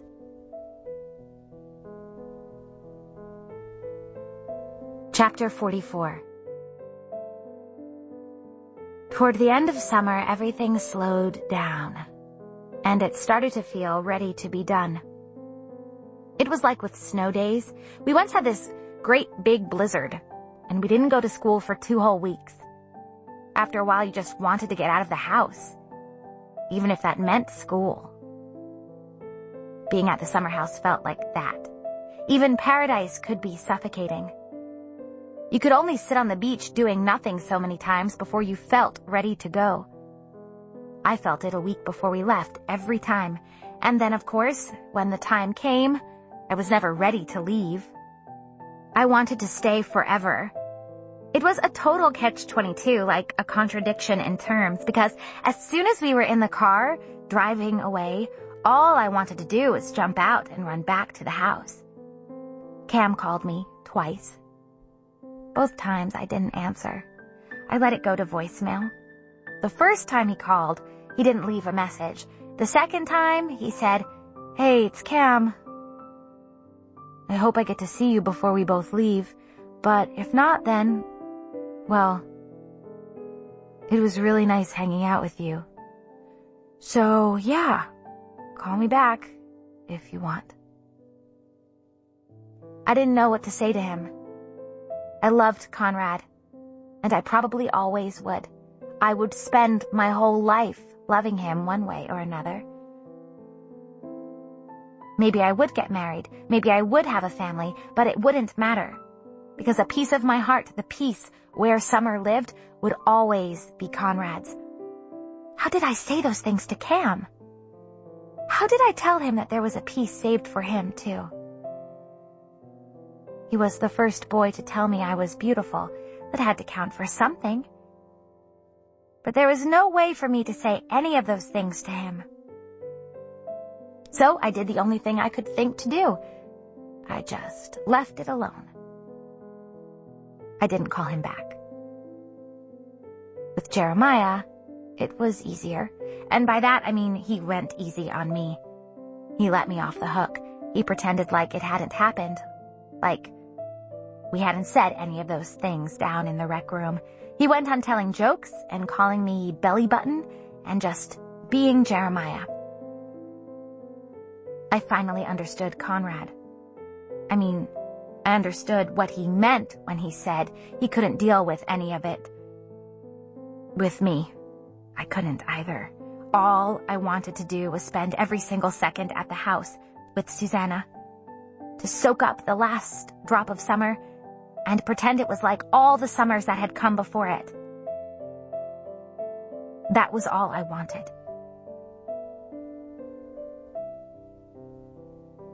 Chapter 45.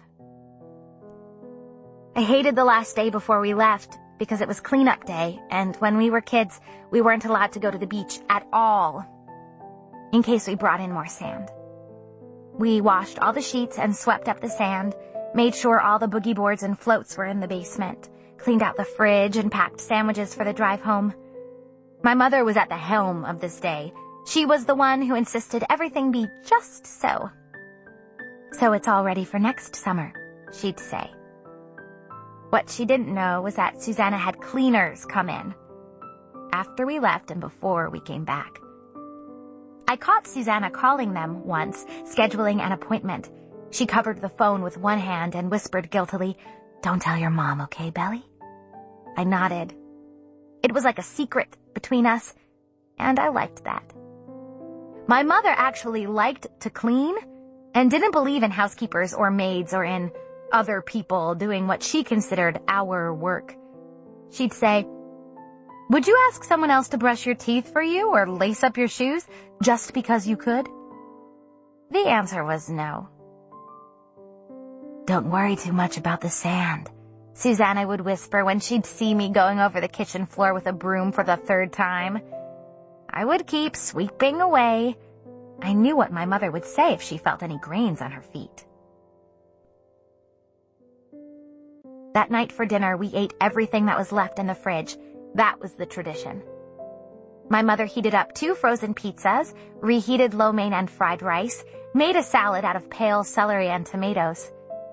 There was clam chowder, too, and half a rack of ribs, plus Susanna's potato salad from more than a week before. It was a smorgasbord of old food that no one felt like eating. But we did. We sat around the kitchen table picking off of foil-covered plates.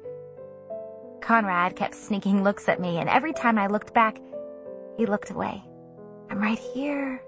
I wanted to tell him, "I'm still here." We were all pretty quiet until Jeremiah broke the silence like breaking the top of a creme brulee. He said, "This potato salad tastes like bad breath." "I think that would be your upper lip," Conrad said. We all laughed, and it felt like a relief. For it to be okay, to laugh, to be something other than sad. Then Conrad said, "This rib has mold on it," and we all started to laugh again. It felt like I hadn't laughed in a long time. My mother rolled her eyes. "Would it kill you to eat a little mold? Just scrape it off. Give it to me. I'll eat it." Conrad put his hands up in surrender, and then he stabbed the rib with his fork and dropped it on my mother's plate ceremoniously. "Enjoy it, Laurel." "I swear, you spoil these boys, Beck," my mother said, and everything felt normal. Like any other last night. Belly was raised on leftovers. "Weren't you, Bean?" "I was," I agreed. I was a neglected child who was fed only old food that nobody else wanted. My mother suppressed a smile and pushed the potato salad toward me. "I do spoil them," Susanna said, touching Conrad's shoulder, Jeremiah's cheek. "They're angels. Why shouldn't I?" The 2 boys looked at each other from across the table for a second. Then Conrad said, "I'm an angel. I would say Jer's more of a cherub." He reached out and tousled Jeremiah's hair roughly. Jeremiah swatted his hand away. "He's no angel. He's the devil," he said. It was like the fight had been erased. With boys, it was like that. They fought, and then it was over. My mother picked up Conrad's rib, looked down at it, and then put it down again. "I can't eat this," she said, sighing. "Mold won't kill you," Susanna declared, laughing and pushing her hair out of her eyes. She lifted her fork in the air. "You know what will?" We all stared at her. "Cancer," she said triumphantly. She had the best poker face known to man. She held a straight face for 4 whole seconds before erupting into a fit of giggles. She rustled her hand through Conrad's hair until he finally wore a smile. I could tell he didn't want to, but he did it. For her. "Listen up," she said. "Here's what's going to happen. I'm seeing my acupuncturist. I'm taking medicine. I'm still fighting this the best I can. My doctor says that at this point, that's the most I can do." I refuse to put any more poison into my body or spend any more time in hospitals. This is where I want to be, with the people who matter most to me, okay? She looked around at us. Okay. We all said it, even though it was in no way, shape, or form okay. Nor would it ever be. Susanna continued, if and when I go off slow dancing in the ever after, I don't want to look like I've been stuck in a hospital room my whole life. I at least want to be tan. I want to be as tan as Belly. She pointed at me with her fork.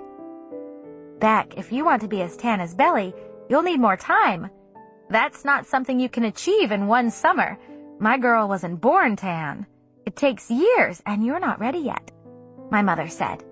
She said it simply, logically. Susanna wasn't ready yet. None of us were.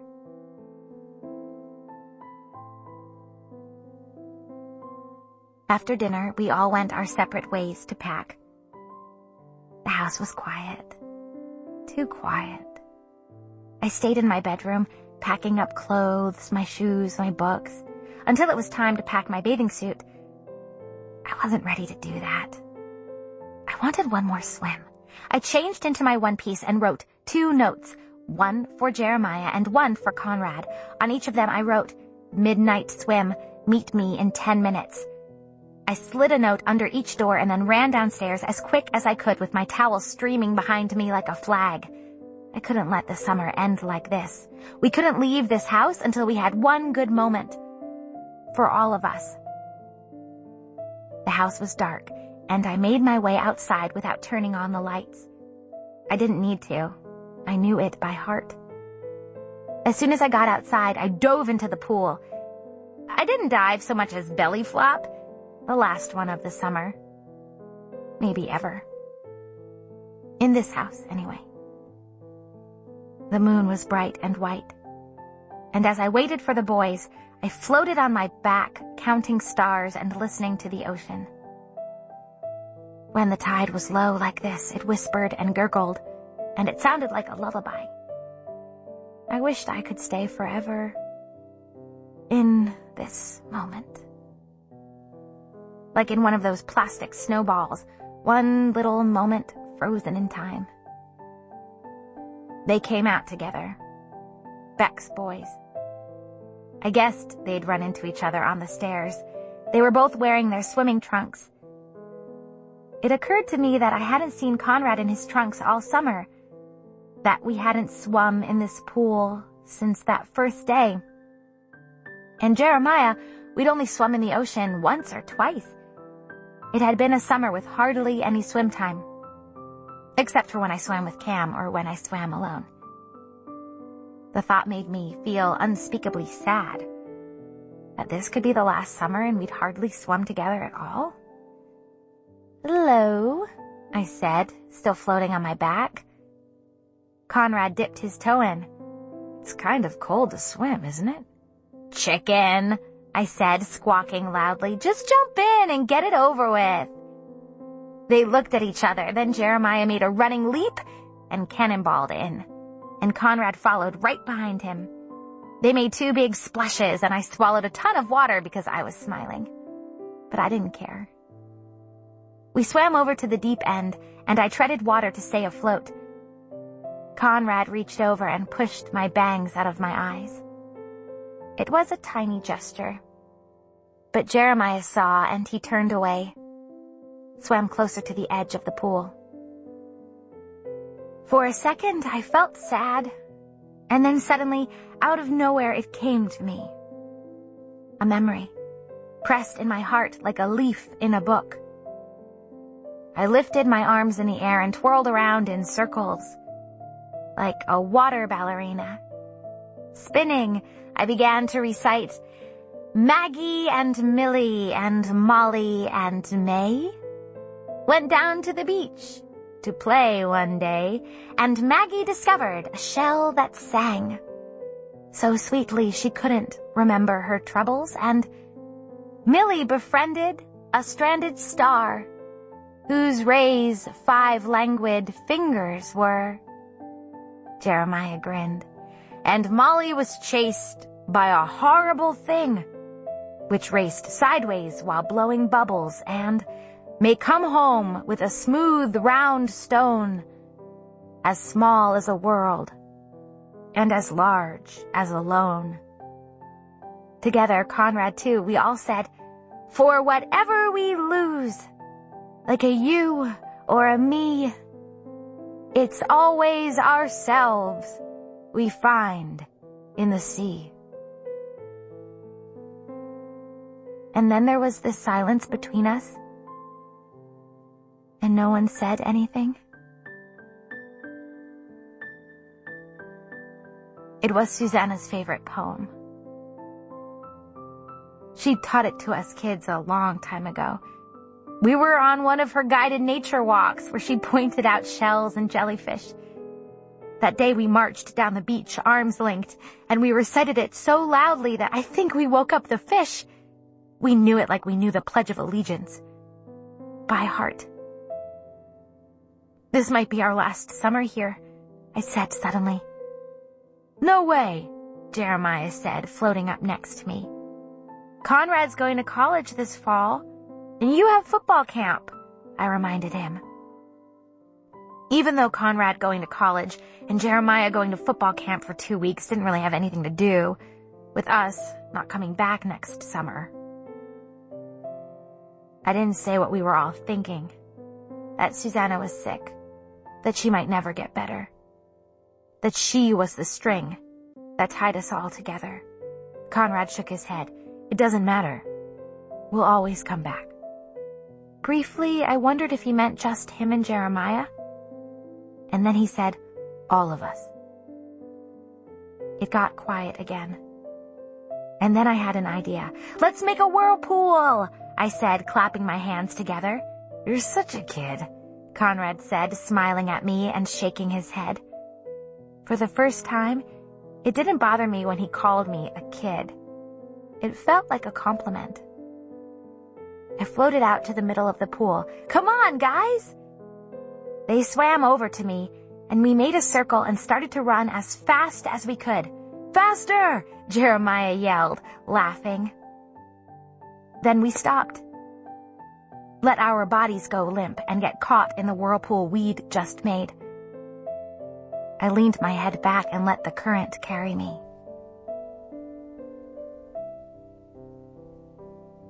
Chapter 46. When he called, I didn't recognize his voice, partly because I wasn't expecting it and partly because I was still half asleep. He said, I'm in my car on my way to your house. Can I see you? It was 12:30 in the morning. Boston was 5.5 hours away. He had driven all night. He wanted to see me. I told him to park down the street and I would meet him on the corner after my mother had gone to bed. He said he'd wait. I turned the lights off and waited by the window, watching for the taillights. As soon as I saw his car, I wanted to run outside, but I had to wait. I could hear my mother rustling around in her room, and I knew she would read in bed for at least half an hour before she fell asleep. It felt like torture, knowing he was out there waiting for me, not being able to go to him. In the dark, I put on my scarf and hat that Grandma knit me for Christmas. Then I shut my bedroom door and tiptoed down the hallway to my mother's room, pressing my ear against the door. The light is off and I can hear her snoring softly. Stephen's not even home yet, which is lucky for me, because he's a light sleeper, just like our dad. My mother is finally asleep. The house is still and silent. Our Christmas tree is still up. We keep the lights on all night because it makes it still feel like Christmas, like any minute Santa could show up with gifts. I don't bother leaving her a note. I'll call her in the morning, when she wakes up and wonders where I am. I creep down the stairs, careful on the creaky step in the middle, but once I'm out of the house, I'm flying down the front steps, across the frosty lawn. It crunches along the bottoms of my sneakers. I forgot to put on my coat. I remembered the scarf and hat, but no coat. His car is on the corner, right where it's supposed to be. The car is dark, no lights. And I open the passenger side door like I've done it 1,000,000 times before. But I haven't. I've never even been inside. I haven't seen him since August. I poke my head inside, but I don't go in, not yet. I want to look at him first. I have to. It's winter, and he's wearing a gray fleece. His cheeks are pink from the cold. His tan has faded, but he still looks the same. Hey, I say, and then I climb inside. You're not wearing a coat, he says. It's not that cold, I say, even though it is, even though I'm shivering as I say it. Here, he says, shrugging out of his fleece and handing it to me. I put it on. It's warm, and it doesn't smell like cigarettes. It just smells like him. So Conrad quit smoking after all. The thought makes me smile. He starts the engine. I say, I can't believe you're really here. He sounds almost shy when he says, me neither. And then he hesitates. Are you still coming with me? I can't believe he even has to ask. I would go anywhere. Yes, I tell him. It feels like nothing else exists outside of that word. This moment. There's just us. Everything that happened this past summer, and every summer before it, has all led up to this. To now.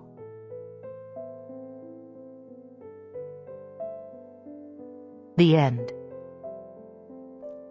You've been listening to The Summer I Turned Pretty by Jenny Han, narrated by Jessica Almasi. This book is copyrighted 2009 by Jenny Han. This recording is copyrighted 2009 by Recorded Books. And thank you for being a Recorded Books reader. Audible hopes you have enjoyed this program.